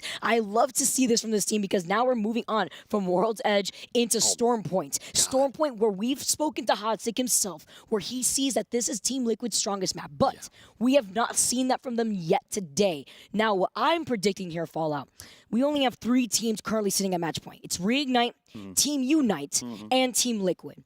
If they really are going to shine on Storm Point, now is the time to do it. Because if you find yourself with a lackluster performance like you did on Storm Point before for the next 2 games, you're allowing the likes of NRG, Team Empire, TSM, Game With, Optic Gaming to climb their way through the ladder. Oh my gosh, I love that fire you just spit right there like a dragon, like the dragoness you are. Meanwhile, F-Chan, Mr. Swag on Sure. I don't know what that dance was. They call that the puzzle piece. I don't know if it's called the puzzle piece, but I'm going to call it the puzzle piece. It's officially coined F-Chan and Gilderson's comparison side by side. Animated. Of course, Gilderson's the young goat in the making. What's a baby goat called? I don't know, but that's him on screen right now, dominating in that stat comparison. It's him. That is what a baby goat is called here. A baby goat's a Gilderson? Yeah, there you go. I always wondered what a Gilderson was and why. Yeah. Now we have more input right there, too. But I would love to highlight Team Unite, F-Chan. What a representation of Watson Mates. He's so animated, and I love it. I love the personality that we've seen from these players. Love having these live player cameras as our legends get set up here. They're just getting ready, taking a breather. And, you know, just been nonstop games here for these teams. And we have to imagine that at this point, they're warmed up. They're ready to go. So many teams are already looking to get a match point. That's right. That's a big part of match point. It's a marathon, not a sprint. You got to be able to do it for the long haul. Longevity, stamina is key. But, of course, these players are used to long streams. They played on Friday, and, well, that was 18 games. So as long as we don't go to 18 games, which, by the way, is the mathematical maximum. It's literally mathematically impossible to go past 18 games. I think these players are all right. Valkyrie, #1 pick, 95% pick rate. We saw, though, AD Raccoon move off of Valkyrie, picking up Caustic instead, which is really, really interesting. Fun fact here, no team has won a game without Valkyrie yet in this competition, I believe. That's beautiful, and that should say something about those last-minute rotations, about Storm Point in general, actually, because I feel like Valkyrie is such a necessity. Even though we've been seeing teams like AD Raccoon not rock the Valk, it's so important for those northern squads to be able to rotate quickly into the southern zones because they have the elevation to gain the distance. That's right, Valkyrie a must pick. Caustic only 34%, 35, a little bit higher, so we want to show some diversity here. But most importantly, look how healthy the Apex Legends meta, or legend meta is. I mean, 10 different legends on the front page. Octane makes it to the first page here. Represent Octane stands. Where you at, by the way? You know what? He bursts on to the top 10 with 5 picks overall. We like to see Octane represent. Got to give a shout out to Team Empire, who've been rocking so many different compositions, having the time of their life. Even Team Unite a little bit, when they saw that they were at match point, they had some fun with it too. And even though this is a competition, even though this is $1 million prize pool here for this competition, you have to remember that this is a game and these players need to have fun to put themselves in a nice, healthy mindset to build up that confidence here. Because yes, you are under the heavy lights in terms of competition on this stage, literally, but you need to keep your cool. At this point, you've already played throughout the entire weekend, so you're feeling and building up that momentum. Speaking of keeping your cool, this one player that has ice in his veins on land, it's Albrelelli Mac, former TSM Dynasty team member. No longer on that team as of obviously over a year ago. Everyone's aware of that big breakup. They tore up the Dynasty, and since then he's jumped to a few different teams. He was on Team Liquid, who's dominating now, and now on Cloud9, of course still repping TSM. But on Team Liquid, Cloud9 overall, and you know, he is also a reigning champion. You gotta put respect on his name. Speaking of respect, Sweet Dreams, the most respected, one of the most respected IGLs and players in NA. I actually want to highlight energy from that last game real quick. We saw that energy, saying hi to the camera. You're just going to stare us down. He's in it, though. You could tell that he's got a game plan ready going into Storm Point. But just to highlight energy's performance in that last game, we saw them fully sent on Team Liquid. They did notice that it was Team Liquid 100%, which is why they fully sent it. But could that 1 point difference that would have set them at match point actually set them back because they gave away that position in the end circle for that last game? It makes you wonder, because they're here sitting at 49 points. One kill could have made the difference for NRG being at match point. Imagine NRG wins this tournament, Vicky, after underperforming Friday, Saturday. Showing up today, though, TSM, a team that is close to match point as well. Still nothing but good vibes and confidence from the CEO and his leadership team. You know, we got Vice President of Valkyrie, and we got the Vice President of hitting shots, but not getting as much credit as Pat Howell for it, a.k.a. the one and only Reps. I'm just kidding. Shout out to my man Reps. Shout out to Verholst, and I'm excited for what's about to come here. We, of course, have the game loading up here in just a moment, but we had to bring it back, you know, because we had to hit the puzzle piece real quick. You ready to hit this live? This is the puzzle piece. This is the Team Unite. The Team Unite puzzle piece. Imagine. And then, you have to do that. You have to do this. You have to do this too. Okay, what's up? Oh, yeah.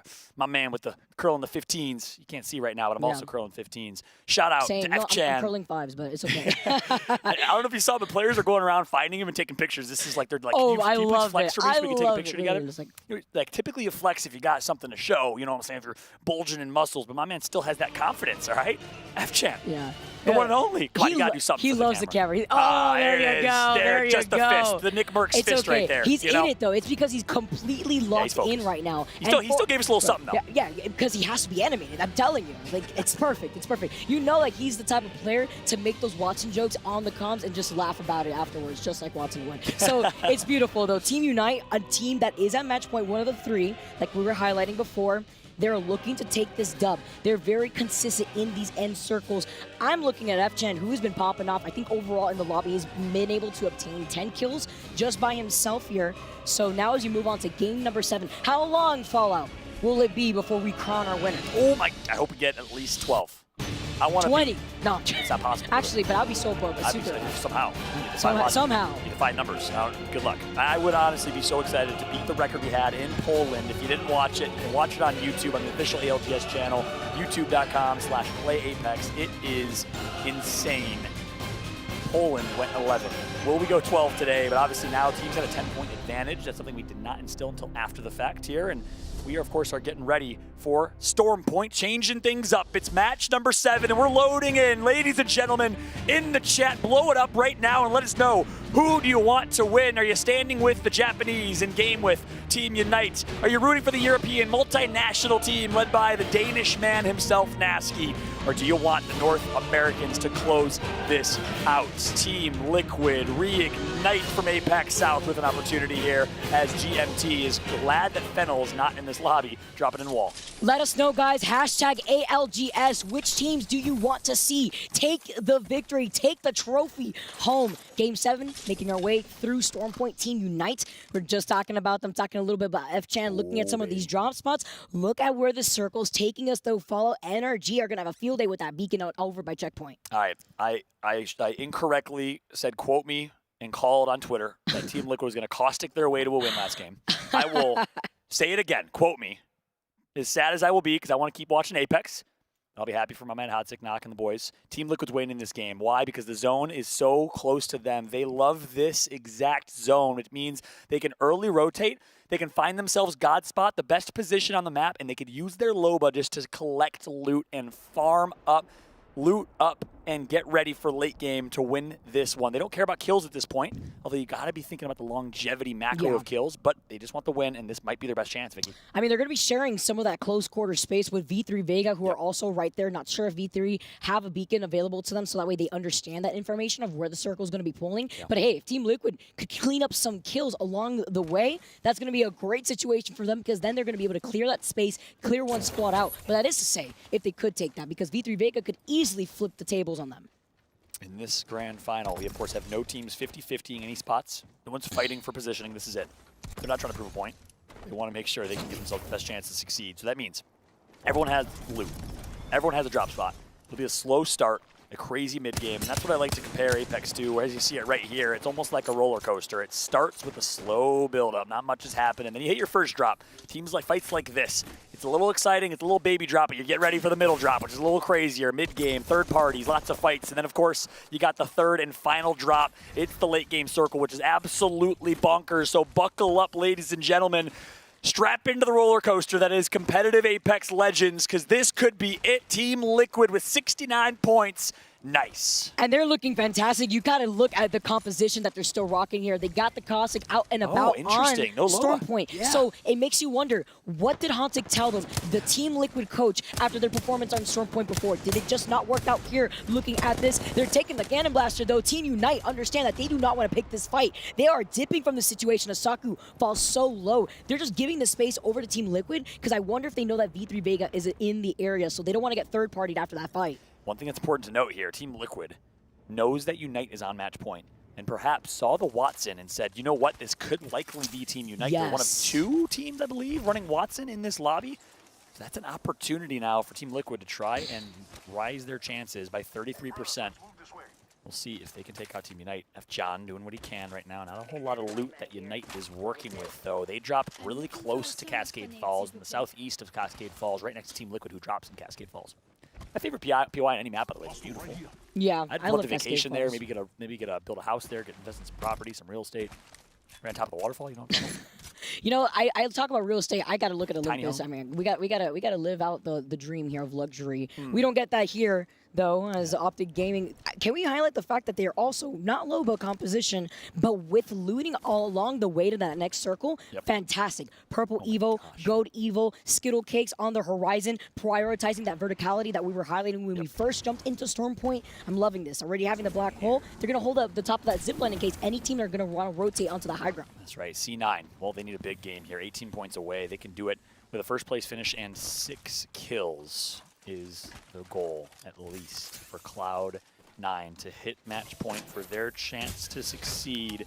We'll see if Cloud9 can do it, but on the flip side, he did say Optic Gaming. There's not a single team in this lobby with more pressure on them than Optic Gaming right now, period, because, well, a lot of speculation, a lot of criticism online. Can they perform? Are they going to choke? They've proven people wrong. I think we're past that at this point, but no one's going to remember their Saturday and Friday performance. No one remembers the NBA playoff semifinals. You only remember, I'm going to keep referencing the 90s Chicago Bulls, the greatest dynasty in basketball history. By the way, Michael Jordan is clearly a better player than LeBron James. But nonetheless, you only remember the winning teams here, and Optic Gaming has to close out now that they're representing the green wall. And C9 now moving in, another team just rocking such great Evo shields. Slow pacing of a match, and that's actually what I want to ask you, Fallout. As we get more teams sitting in match point, are we going to see the gameplay slow down significantly? Because you know these teams want to hold down to those buildings, those final circle positioning, without putting themselves too much at risk. That's a fact. Although I'm realizing, I think Bronny James plays Apex, so I may or may not have just pissed off a viewer. Bronny, if you're watching, sorry. MJ's better. No, I'm just kidding. Jokes aside, on board Team Empire right now as we're watching Ranches. Again, same exact team comp. I like. First off, I just love this team. They've been so kind, so optimistic, and more importantly, they're really true to themselves. I was talking to them yesterday, and they said, we like to have fun, and we like to show that in our gameplay. And we might not run the most traditional team comp, but it fits our style. It fits our personalities. We like to meme, and you saw it when they were, animation canceling on G2. And by the way, G2 said, I can't wait to get to the losers bracket finals to absolutely destroy them. Unfortunately, we're not able to get there. Team Empire has been pissing a lot of people off this weekend, but they're having fun while doing it. You got to sprinkle some of that fun BM on top of everything, all right? You got to have fun with the game at the same time. Put yourself. I have a feeling you were toxic as a child playing Listen, video games. I don't need you to be adding me like this. You showed me your Xbox Live messages. Oh, yeah. I and mean, come let me on. tell you, I think you're still toxic. I love it. I love every second of it. No, just kidding. Got it. You have to flex on them sometimes, and that's right. exactly what Team Empire was doing with the Mad Maggie before. Alliance was definitely flexing on a lot of groups during the group stages. Talk about Optic Gaming. This Spawn trying to be a little sneaky out here, trying to get some natural cover with the line of sight with the palm trees. That's right. Optic. Rotating from the mill, so they have really good loot. I'm a big fan. That's actually my personal drop spot with my team is the mill. You're going to be well looted almost always because you have those middle pills that guarantee some solid shield.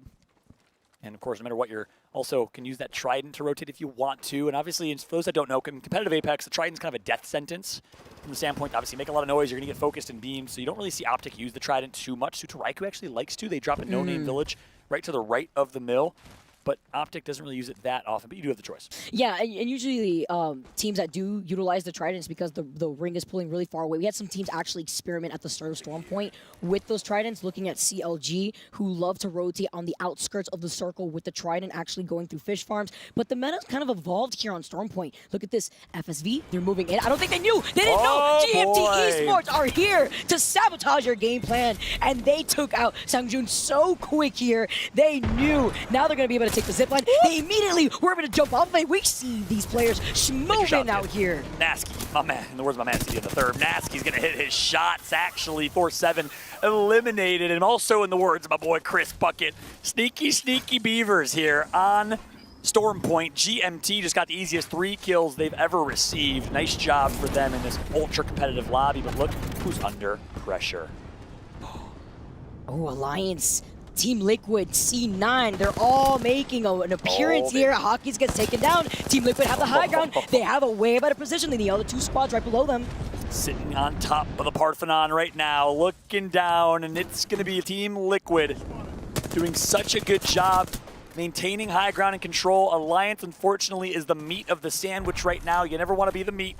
You always want to be the bread. On board with Stay Naughty, Paris Gouzulis representing, if you can, all of the United States. But not only that, Greece are only one of 2 Greek competitors in this lobby. Big shout out to Paris and his entire family, the Gouzulis family, watching from home. On board with Weiss, last alive, the Swede for this team.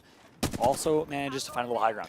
It's crazy to see how much of a difference the last 2 days have been for Alliance. From going from being dominating in all the lobbies to now sitting overall in 16th place, struggling a little bit with our heavy-hitting squads. Team Liquid still now controlling some of this high ground, controlling this building. They knew that there was other squads in the area. They cleared one out. Now it's C9 giving them the respect and just playing off of the low ground.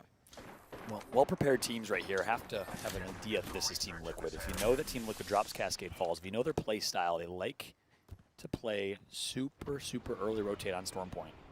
They can pinpoint who this team is, and they can grief them. Obviously, Anonymous mode is on. That's a difference between Match Point now and Match Point last time around LAN. You can't just find a team in the kill feed and grief them. It's Anonymous. So that's important to understand in the grand scheme of things here, but especially the North American teams, Cloud9 has to know that's Liquid. C9, talk about C9 a little bit. Graceful is going to be able to heal up. They were able to clean up 2 of Alliance here. 1 still left, wondering where they went. Being able to have some of this KP isn't necessary here for Cloud9 because they were sitting over on 14th.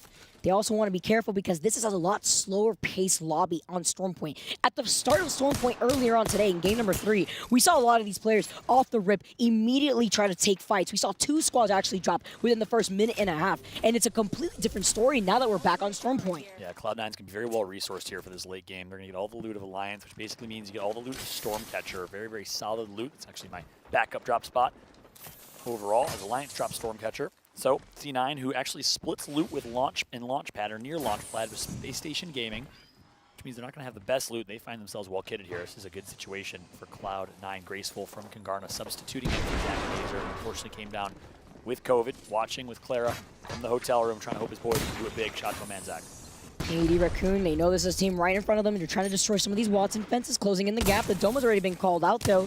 AD Raccoon now trying to take control over the real estate. It was actually just given to them for free. Free 99, as they're just going to be able to rotate off to the side here. They're getting pinged by another team, but look at where this circle is taking us, Fallout. This is going to be out in the open. TSM's already sitting in the middle, where they're going to try to circle keep after the next circle. right? I'm not sure where Team Liquid went. Were they able Just to still off to the south a little bit, Okay. by Jurassic Park here. You there they see are, I blanked. Luminosity wow, they actually worked a playing. wide rotation. Yeah, they That's did. An interesting And decision here for Team Liquid. I'm wondering if that's because they want to take a slower approach into the circle. They don't know that Luminosity is off to their left by the other bunker door towards Jurassic Park. So when they make this rotation over, they're going to be able to try to see if they could buy in some time. They know other teams around them with 19 squads left are also slowing down their gameplay. Team Liquid needs to play perfect here. They want to close this one out. Team Unite also on match point alongside Reignite. Not sure where Reignite currently positioned. We'll find out here in a moment. But Team Unite find themselves in a pretty good circle. Zone pulls their way. Chilling, sitting pretty. Watson fences to their name. And one big thing that's important to understand is actually Watson is a much better legend, in my opinion, on Storm Point. Why? Because many of the buildings make it very difficult to kill and destroy Watson fences on this map, just the design of the building, whereas in World's Edge, you got a little more of a wider angle. There's windows you can use. Gildersons, though, and Team Liquid find themselves under duress. They find some respite for now, as they'll have a chance to heal up, but guess who's nearby? Empire loves to play. Spoiler, Gildersons is almost going to get that. They barely survived, but they got to heal. They know they're solo too. This is formerly known as Major Pushers. Luminosity Gaming now, or rather Team Empire, now moving in. They know right here that this is what they love. They love playing outside the circle a little bit too, but they're not going to overextend because they do know that there was another team that was rotating around Team Liquid. This is insane. You ever been to Shambles Town before, Vicky? Shambles Town? Yeah. That's whenever I get griefed all the time. You know who the mayor of Shambles Town is? You? Nocturnal right now. Oh. It's Nocturnal. Shambolic out here. And exactly. An absolute shambles as it currently stands. They got 3 teams absolutely gatekeeping them. Nocturnal, the IGL of this team, all eyes on him. They're going to hit another Valk ult, and can you turn shambles into riches? We will find out. You got to invest in the economy of the town. You got to build some infrastructure. No, I'm just kidding. We'll see what Nocturnal can. I'm taking this way too far. We'll see what Nocturnal can do right now on this rotate. Empire knows that they're going to be hitting this. Yes, they do. Right in front of them? But misses a couple shots there. Okay, well, they were able to get away here at least. Nocturnal does take some pressure, but they need to heal up. Their health is so low because of the circle. No. And now the bombardment getting called in right now. Team Liquid trying to buy some time for themselves. As Fun has to heal up with only syringes, which means that they're probably low in terms of big meds. Here comes the Bangalore Ultimates, and it's Team Liquid with Empire looking to end their potential tournament win. Let's jump into a listen-in with Team Liquid. Arcs. Loop left on me, loop left. Oh, hold on, wait scan. Are they anything behind? I think so. What's going on? Yeah. Move up on this. Move into the gas. I'm healing. I can't see anything. 64, I'm moving. I'm watching right. Hey, Arcs on a nasty heady. Yeah. Another team landing north. We just gotta hold our ground. I'm gonna pop an ulti cell. We're gonna have Valk ult soon. This team's moving. I'm one cell. They went. Yeah. Okay. They went into the door. Careful. Come back. I'm 1-1. Okay, I have none.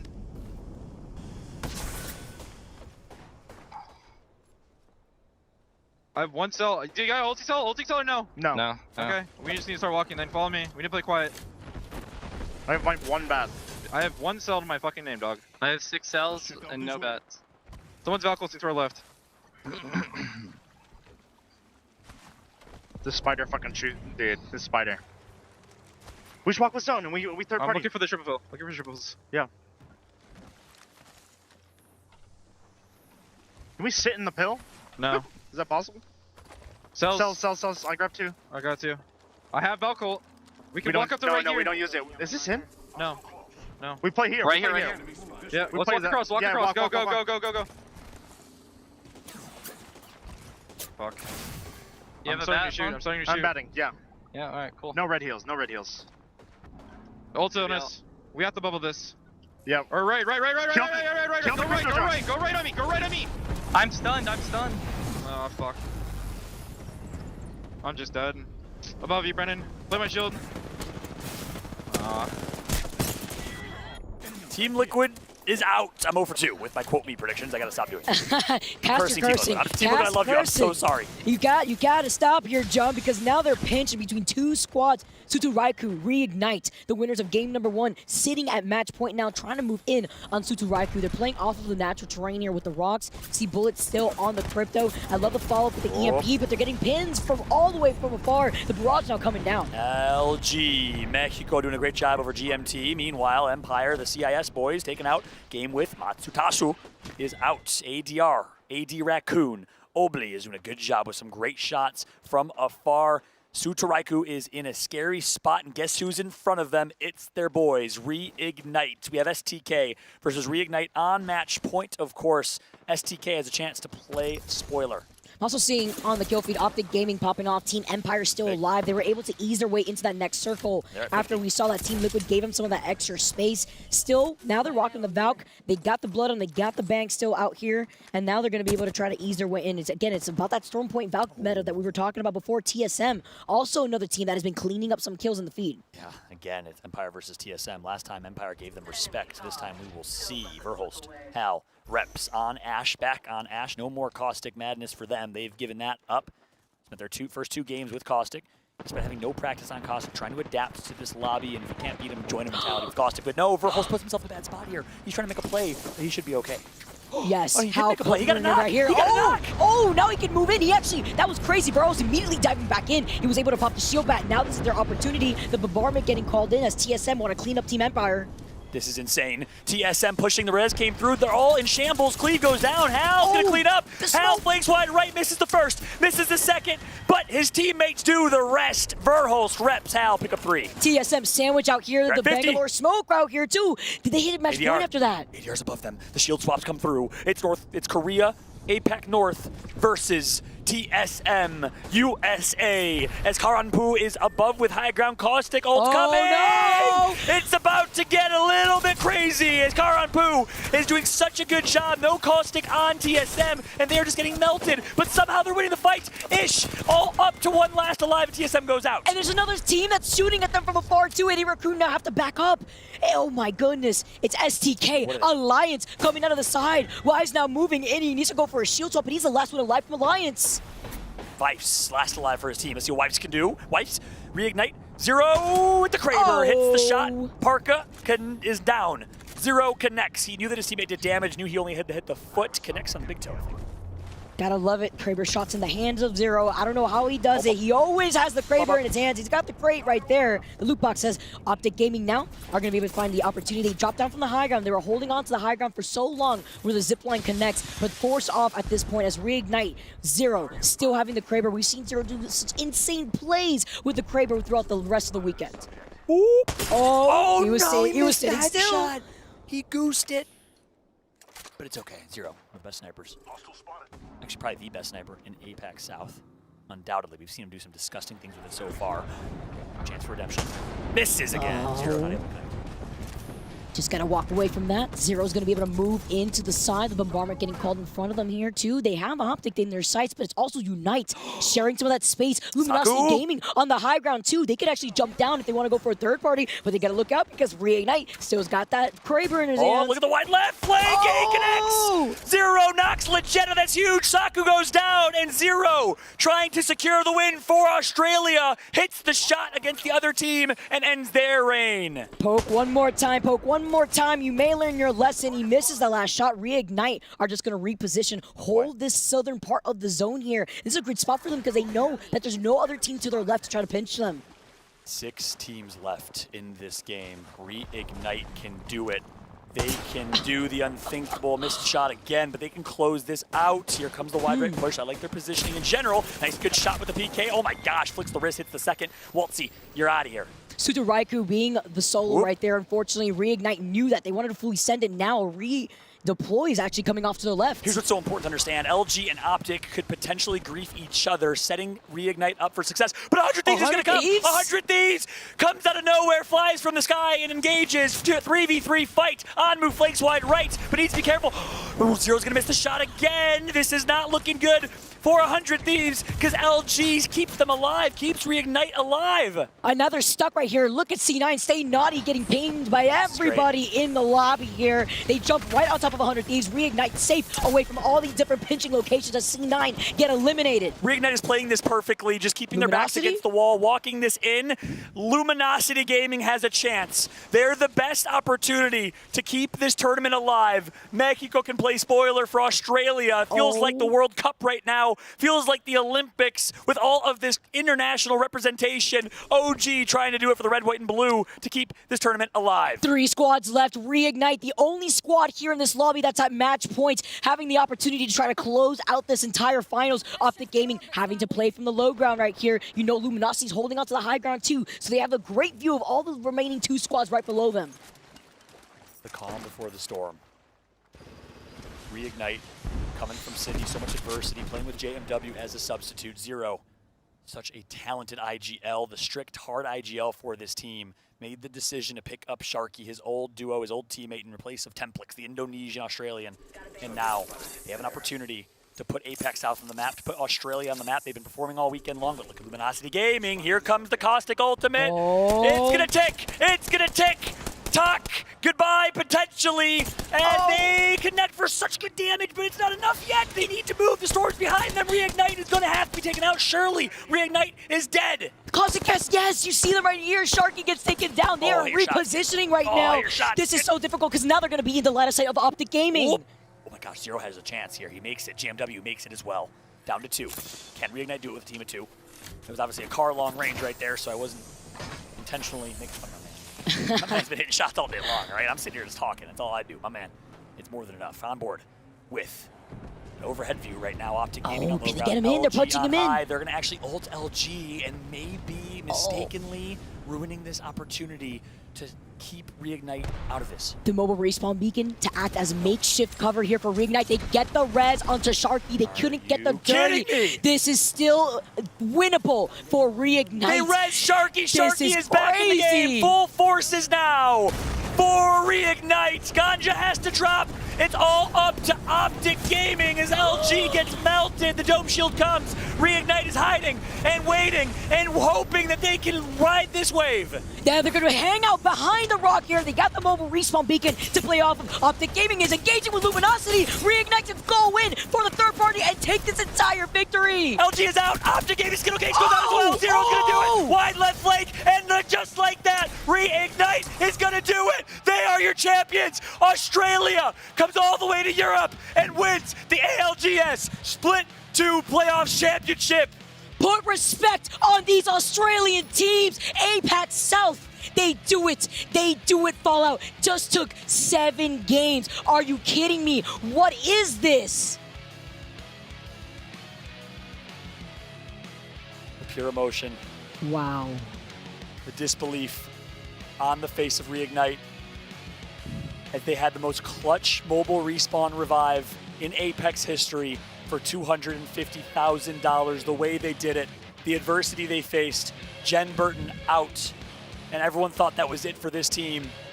Everyone thought that without the controller god in Jen Burton, they can't do it. But Zero proves why he is undoubtedly the best in the region, and undoubtedly now the best in the world on paper. Put a stamp in it, put a fork in it, it's cooked. Just like that, Reignite are your champions. I know for a fact that Kate on the desk is hard cheesing from ear to ear. This was a team that she had on her radar. But can you imagine, before we even had any of our other teams make it to match point, this is actually insane. Actually insane that we only had 3 squads qualified with match points, and it only took 7 games. 7 games for Reignite to take it. And the difference was the car long range not connecting for an extra 20 damage. Optic Gaming, for some reason, not having angles, I don't know, but they did not contribute to the Luminosity Gaming griefing that was happening. I mean, a full-blown Caustic Ultimate should have wiped the entire team. Reignite their bats against the wall, and ladies and gentlemen, Reignite are your champions of the Apex Legends Global Series Split 2 Playoffs from Stockholm, Sweden. Congratulations to Sharky, Zero, JMW. I love it. Look at this raw emotion here, Fallout.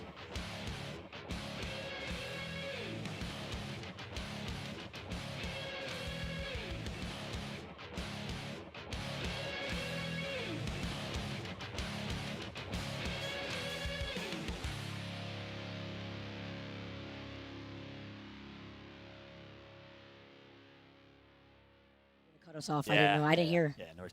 Joe, didn't tell you earlier? No. That's what. No. Joe told me yesterday the big only feedback he had for us was let moment.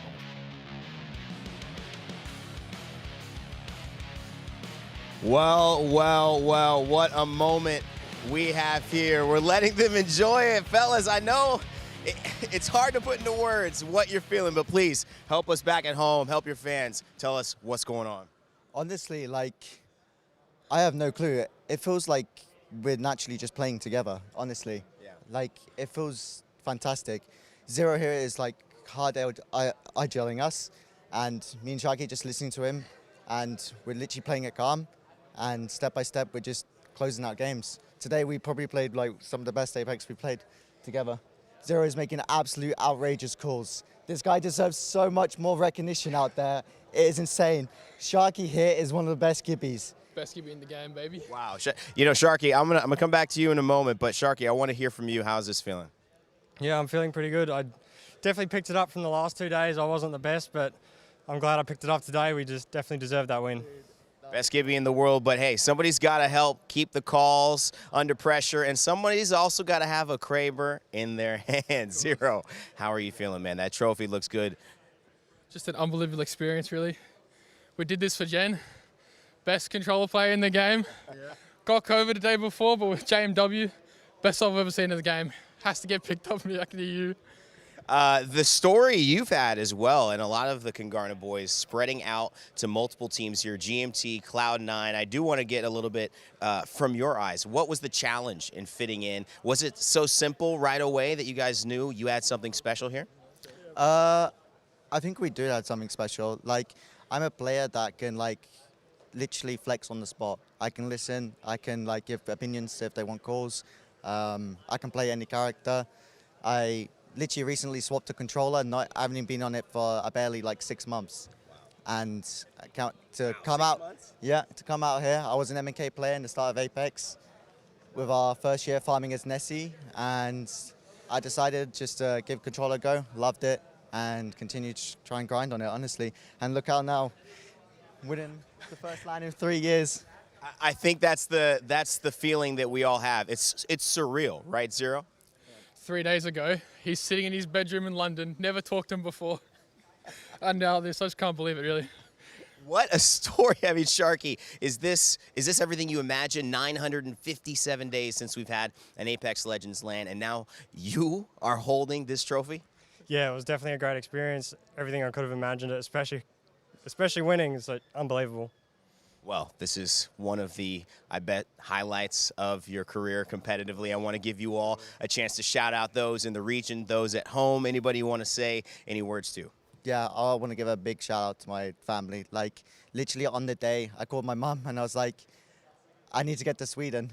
A team needs me as an emergency sub. And she literally just said, yeah, we'll get you there. And my dad literally came home from work that day and just drove me up to the airport. And yeah. But yeah, big shout out to Grace and May coming in as subs, doing really good. Especially Grace IGLing C9, and May just absolutely fragging out, considering he hasn't played Apex in like 2 months, to think that he was going to quit and comes back and makes finals. But yeah. Sharky, one more from you. Anybody you want to shout out? Oh, definitely my family. They support me through this, and it was great. And a shout out to Team Burger and Sudaraki, the other 2 Australian teams. Yeah. They did well to make it to finals, and they played well. So big shout out to those boys. You guys showed up as a region, and I'm going to leave it. Last words with you, Zero. Anything to say? Of course, thank you. My parents have been very supportive, but mostly Jen Burton, best controller in the game. He's pushed me to improve this entire time and try and keep up with him. And now look what's got us. But next one, champs, we're bringing it home with him for sure. What a story. Your representatives, your champions of the Split 2 playoffs in Stockholm, Sweden. Reignite. Hoist that thing up, baby. Celebrate, boys. You deserve it. The champs. Back to you.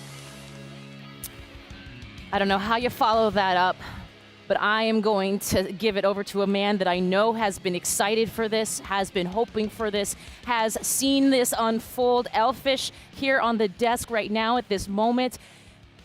You got to have all the feels. I'm really not sure what to say. You know, like, I'm at a loss for words. I feel like I'm on the verge of tears. You know, there's a lot of emotions, even for me as someone from Australian esports and from APAC South as well, because this is not something that you see every day. A team from our region, from the ANZ region. How often do you see a world champion from the ANZ region? How often do you see that happen from APAC South? So all I have to say for the Reignite lads is, you bloody beauties, you have done it for the region, for AU, for APAC South. Against all the odds, it's unbelievable. And I love that you said against all the odds, James. Like, Bardoff, at this point, the odds were definitely not in their favor from the get-go. We heard Jen Burton, an incredible star, one certainly for the books, not just in the region, but in the world, not able to be here today. And here, JMW came in and did what he needed to do. Yeah, and that's a fantastic insight as well from his parents, and it's great to see that kind of support as well. And now he can go home and say, like, to tell his parents what they were able to allow him to do.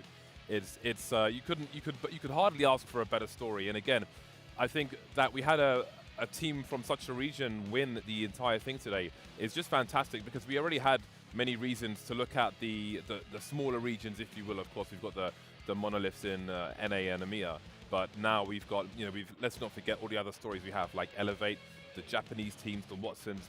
There's so many things going on, but to have a winner from maybe, well, the most remote region, if you will. I mean, he can tell you all about the flights to get here in the first place. For a long time. Yeah, it is absolutely amazing. And again, it just says to how global Apex Legends is, really. Yes, absolutely. ALGS, the G stands for global, and this was definitely a storyline throughout today's and this entire weekend's playoffs. Let's take a look at how exactly Reignite really went through that journey this last match. And Elfish, I'm looking at you, my friend. I want you to weave me a tale right now. Look, from the very beginning, it really felt like it was coming together for Reignite. I think they've had some trials and tribulations to go through. Obviously, as you guys have mentioned, a very, very remote region, a fairly underrepresented region in esports in general. They had a roster swap coming into Split 2 in general. Sharky has only just joined this team as a new member, replacing Templex, linking up with Zero once again, obviously, and then they come overseas, they get all the way to Stockholm, and then obviously tragedy strikes with Jen Burton being unable to play, and it feels like the world is against you, right? You've come from your own region, your very best player, the best player from the region, unable to play, unable to represent you, and it just sort of feels like it's coming crashing down. JMW in as the sub, performs phenomenally, the king of the subs, I suppose, and the fact that right there in the end we see Zero getting a Kraber, it was a storyline we very much set up from the outset of this entire show. It was one of the first things we talked about on the desk when we talked about Reignite. We said, if Zero gets a Kraber in his hands, you're going to see some brilliance. And then it started to come together, didn't it, right? In that final 3 squads, they all just got ignored. They really got ignored. It looked like they were under the pump. Sharky got knocked, and yet somehow they find the res on him even without the bubble, because he's the Jibby player. You think that's impossible. How does he make that cross when he's knocked? Zero goes out and starts punching him in behind that rock. It's just unbelievable. And they walk away with a victory. So it's crazy how different the match point dynamic is there as well, because you can see Optic playing for self-preservation. And again, credit to the anonymous mode. I'm not sure if they're aware of which team is who, but they're Jibby-ulting the team above them, because of course, normally you're playing for first place, but they didn't need to do any more in that particular game. And then, the scenes, like there was an aerial shot we had where Reignite had a downed player on the edge of the zone, as you mentioned. You can see how there was a canyon between him and his players and any cover, but he's down there, no one finishing him. And to go from that scenario, that status quo, to win the whole thing is bananas. Bananas, B-A-N-A-N-A-S. And I do want to mention, because none of the, especially this last match, was not an easy run, Elfish. We got to talk a little bit about some of those other teams that really were poking through the lobby. I'm talking the TLs of the world. I'm talking even TSM in some regard. But at the end, of course, you saw LG also potentially taking this whole thing, moving us to a next match. I mean, it was the perfect storm, wasn't it, right? Team Liquid and Unite both got knocked out pretty early on in the piece. It sort of felt like we were, again, talking about that on the desk just before, with the few teams that were kind of like 4 or 5 points away from making onto match point. If Reignite do falter there, we're on for the races. We're going up to 8 or 9 teams in that match point scenario, and it sort of all came together in the end, obviously, for Reignite. But the fact that so many of those teams did go up against one another in the end sort of was a helping hand for Reignite, of course. It was indeed. And James, something we all should remember, of course, is while number 1 gets the $250,000 prize, the lion's share of that $1 million. Listen, number 2, 3, 4, they're also going home with quite a bit of cash. Indeed they are. There's plenty of money to be spread, and maybe that will soften the blow a little, especially for Optic. Well, I say Optic and Team Liquid, who really had a run today, especially obviously Optic have had a run across the entire online sector. They have been the dominant North American team, but Liquid came to fight today. Props to Unite as well. Again, I think regionally speaking, again, playing off meta, that is that's a banner placement for all the different regions. So it's great to see their performance, but you can see that Vega came in last. 4-7 especially had a really hard time in those lobbies. They were getting spanked from pillar to post. They were indeed, and I do believe that the 3 teams that we were considering coming in last, one of them was not Vega, so I believe all 30 of the teams that we thought are going to be going to championships will be, and we'll get to that a little bit later. But you know, you gotta give credit to where credit's due. Elevate. I see Team Burger. I see even Alliance on that second page. A surprise, certainly, Elvish, because this is one of those teams that has certainly thrown down. Yeah, they really started the tournament well, didn't they? If you go back to day one, they were looking like the best team at that point in time. They had put together the most consistent 3 lobbies. Heading into day 2, obviously it got a little bit more difficult for them. They really only just made the cut in the final 10 coming through from the winner's bracket, and then ultimately we do see how they went here today. So it sort of felt like maybe Alliance started strong and slowly sort of went downward. Some other teams obviously started slow and sort of peaked at the right time. So sometimes that's a discussion that you have to have. It's always an awkward moment when, you know, unfortunately you've sort of thrown it all in at the wrong time, and especially in this winner's point format, I think that's definitely, you know, smack bang exactly what you need to be thinking about. It's the nature of the game, to be sure. Well, one thing that we have been covering throughout this split is the discussion of which player should we hoist to the top as our monster MVP. Well, guess what, gang? That time is now. And there has been a lot of discussion. And James, I'm going to start with you because at this point, you know, man, there's been so many discussions about who and what could hoist this particular title. And it's hard to choose, but I'm going to ask you real quick, who do you think? Who's your... For me, it's Skittle Cakes. Yes. You know, there's so many stories going into this. There's even more stories coming out of this. But speaking of people who need to prove themselves on land, he was the guy who had a target on his back in certain ways, and he delivered just as he does at home. It maybe even more so. He shows that he is one of the absolute best players in the world. Shows how dynamic he is as well. We saw some Horizon from him as well as Caustic, of course. And he delivered. You could see it on his face. He came to prove a point. He came to shut people up and shut people down. And he ticks all of those boxes. Yeah, and I think you're absolutely right. One of the best things about LAN is the ability to showcase what you can do in front of indisputable crowds, right? Elfish, talk to me about who you were looking at today. Who has had the target on their back from your perspective? Yeah, look, this is a difficult one to call because there was so many players that you could have really thrown in here. I was really looking at the Team Liquid lads early on in the piece, but ultimately I had to walk away with Zero. You know, you're going to call me biased a little bit, but hey, he wins the whole tournament, so you can't really go past him. Again, we've been highlighting him time and time again over the course of this competition, especially with that Kraber. He's led the team as well. He's the in-game leader. He's the caller for this team, and so he's really juggling a lot of roles within this team, especially now knowing that, you know, again, he hasn't played with Jen Burton, so you're sort of ripping away that core 3, and he's now having to try to find a way to integrate JMW, see how he's going to work in the team, what is he going to do, what kind of roles is he going to fill. So I'm sure there's a lot going on in the mind of a player like Zero, and to come into a tournament like this and perform the way that he did is an absolutely crazy result. So, yeah, I mean, Zero gets my vote. Yeah, and indeed it does. Last question, James. Is there any honorable mentions for you? And again, the reason I ask is because quite literally every single player, every single team has proven themselves and proven themselves in lobbies that are the scariest I can possibly think of. Any honorable mentions for you? Yeah, I think even if I make just the one, there's going to be so many people we miss out on. But I think we have to mention Gilderson's as well. A lot of us in the broadcast mentioned how amazing he is as a player in general, how high his talent is, how high his skill is, and he's so young as well. His entire career is in front of him, juggling studies and so on. It's quite an interesting position he's in, but he's certainly in a good team. They have a good structure behind them, so he's in the best place to grow as best he can. But he's certainly been one of many people to look out for now and in the future. Speaking of many people to look out for, we have the kill leaderboard, which is also going to tell us another piece of data, another story to all of this. And okay, Elvis, yeah, just go with that reaction. I want to hear. Well, like I said, I was really considering a couple of the Team Liquid members as part of the Monster MVP, and there's an exact reason why. Fun walks away with it for the kill leaderboard. Now, obviously, all of these stats were reset going into the final lobby, and so he gets 18 kills out of, well, we had 6 or 7 games. That's a pretty solid statistic for him. Very, very tight there with Sweet on 17.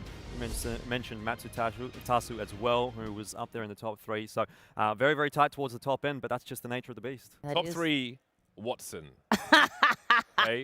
That's right. They put in work, and they put in work on Optic in those last lobbies as well. But I was considering him for something today. He deserves an award again. That is a niche character, at least in the places we're normally exposed to. Can't say the same for APAC North. Absolutely. Well, now is the time for us to reveal your Monster Energy MVP. Let's roll it, everybody. His name is Zero, and Elfish, I have nobody else but to talk to but you at this moment. You got that smile on your face for a reason, and as soon as we saw Zero with the Kraber, we knew it was all over. I mean, I've been streaming that all weekend, Yes. and as soon as we did see it, you're right, we were sitting in the back room. I think Genome posted a video of it as well right at the end there. We were just getting absolutely hyped up. As soon as we saw it, we yelled it out, Zero with the Kraber, and we called it. We said they can win from here. If he's got the Kraber in his hands, the side of the zone that they were on, he can win. And obviously, you know, I've sort of said my piece when it comes to Zero as far as this Monster MVP is concerned. I don't really have too much more to add, but I mean, just a phenomenal step up from a player from, again, like I said, an underrepresented region. Really just have to tip my hat. Absolutely. Well, we've got somebody who's going to tip his hat directly to the man himself. Evan, take it away. The conversations we have been having right now are something that I feel should be broadcast to the world. We can't tell you what we were talking about, but we could tell you something now as I stand here with our Monster MVP, Jen Burton's teammate. I'm just kidding, it's for the jokes. He was making Zero. Doesn't stream, but still, what a journey to get here, man, and be a phenomenal force of energy and to win this all. How are you feeling? Oh, it's just absolutely crazy. I think I'm about to have a heart attack, to be fair. But hey, we did it, so it's all right if I die now. In all seriousness, that was something you told me. Like, you know, people don't even know who I am sometimes. They really do associate Reignite with a big name, and he wasn't here this time around. You had to do it with a sub, JMW, super sub, we got to call him now. But they were looking to you. Him and Sharky were looking to you. What is it about what you brought to this team that made it possible for you to be a winner? Just being able to lead two insane players like Sharky and JMW. It's just crazy. They had in complete confidence in my call, even though I've never talked to JMW before in my life. Just followed me around to a tee, clutched up insane. Games 5 on World's Edge. Oh my God. He got 6 points just for us, kept us in it, and got us to match point in game 4 as well. Insane performance from him. You haven't had a lot of fun with match point. We could put it that way. Split 1 playoffs, 4 end games in a row. We were top 3, and we couldn't close it out. Everyone thought we were match point chokers, but hey, biggest stage in the world, we managed to close it out finally. I think that settled the debate, in my opinion. Plus, from Brisbane, 150 ping, pretty natural for you guys. This must have felt like a dream. Of course, playing on 0 ping, high ping advantage to all the NA fans out there, definitely not a thing. Finally on 0 ping, first tournament we win. You know, I think there's another part about you that maybe you could see it, but we're not directly talking about it. I'm going to talk about it. Your energy. It's infectious. It's light. It's positive. You remind me, if someone in Europe, I was going to say you are similar to, it's Nasky probably. Having a good time, is that a part of the culture of your team? Well, yeah, Sharky barely ever speaks. He's dead inside. But I come from like a high-level basketball background, and I just live to compete. And esports is given to me again. I just love every day of it. What's next? Obviously, this is your first LAN that you won.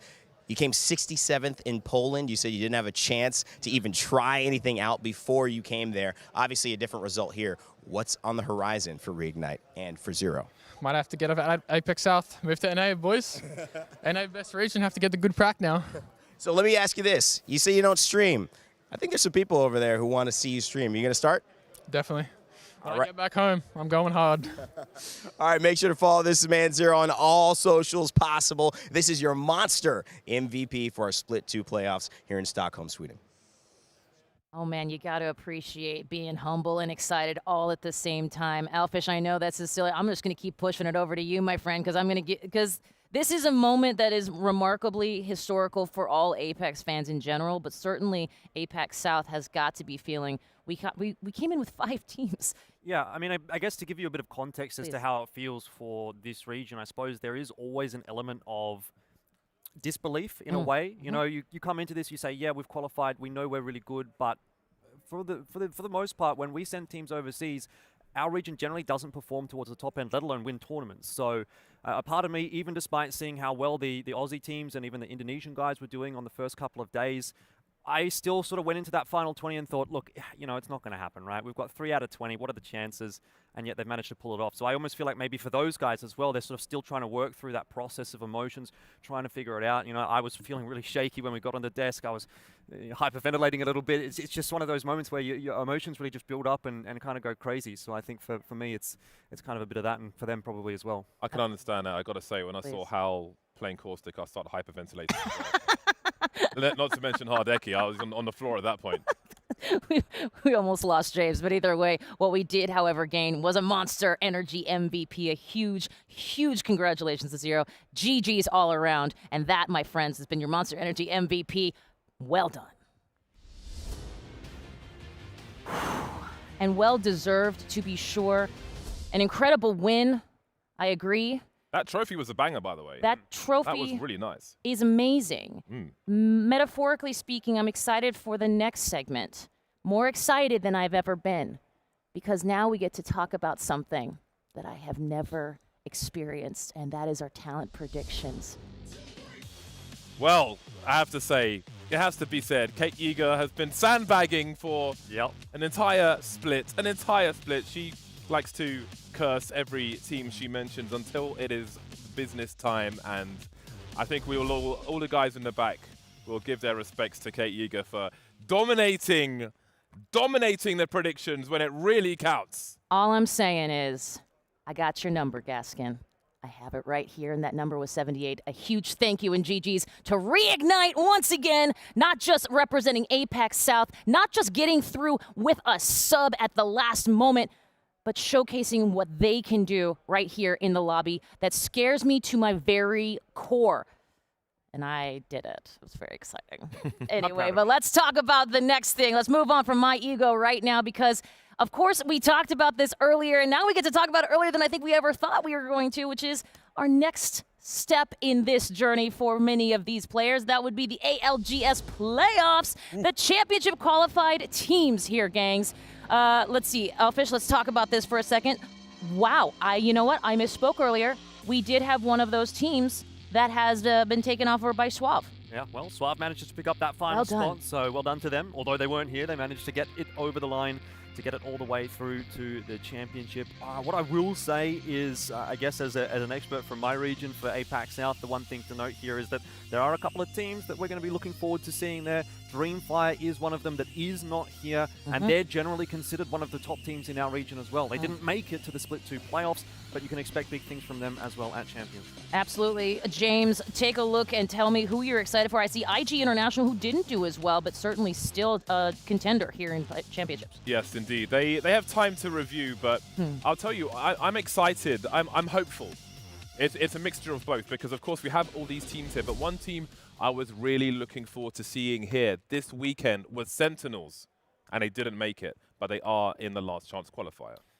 The other team I want to mention there as well was Singularity, right? Yeah. We didn't really get to see them at peak performance here. They had to play as a duo, so the fact that they've managed to make it all the way through to Champions again, that's going to be a nice little bounce back for them. That is indeed.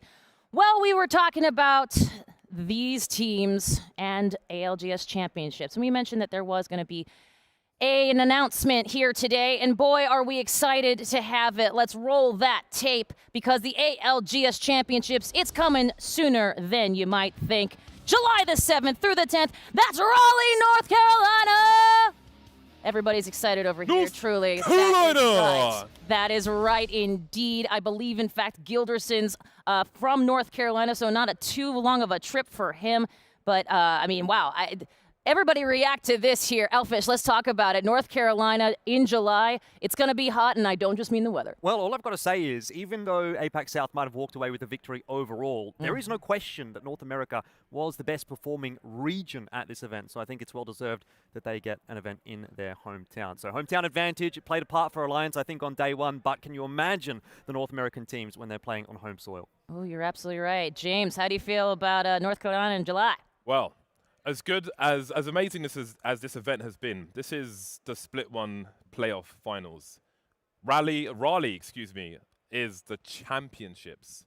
That is the pinnacle. That is the diamonds. So, and that's unprecedented again. To get to this point, it was almost 1,000 days.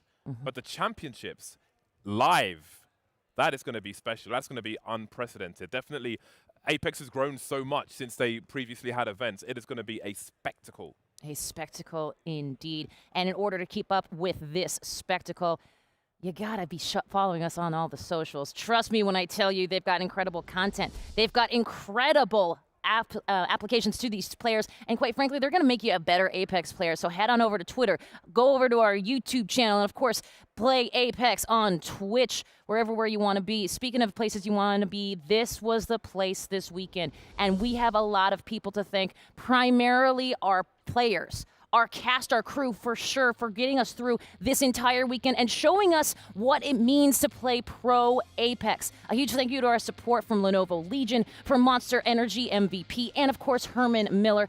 And last but not least, to you, because you have been there the entire way, and we thank you so much for being here with us to celebrate Reignite and the Apex South, as well as all of our other regions. So until next time, GG's. We'll see you later. Look at that Valk. Can you get me? Can you get me? I'm resing him. Stick it. Bombing. He's gonna go. Give ults. I can give you ult. They're on our left side. Ult there.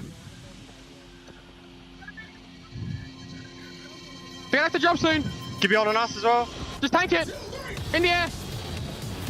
They dropped. Chill, chill. It's eating it. Yeah.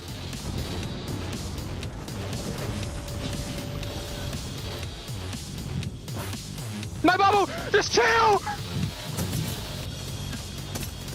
Shoot left! Left! Bubble soon! Crack the givey! Last guy! One guy! Hey, Vic! Let's go!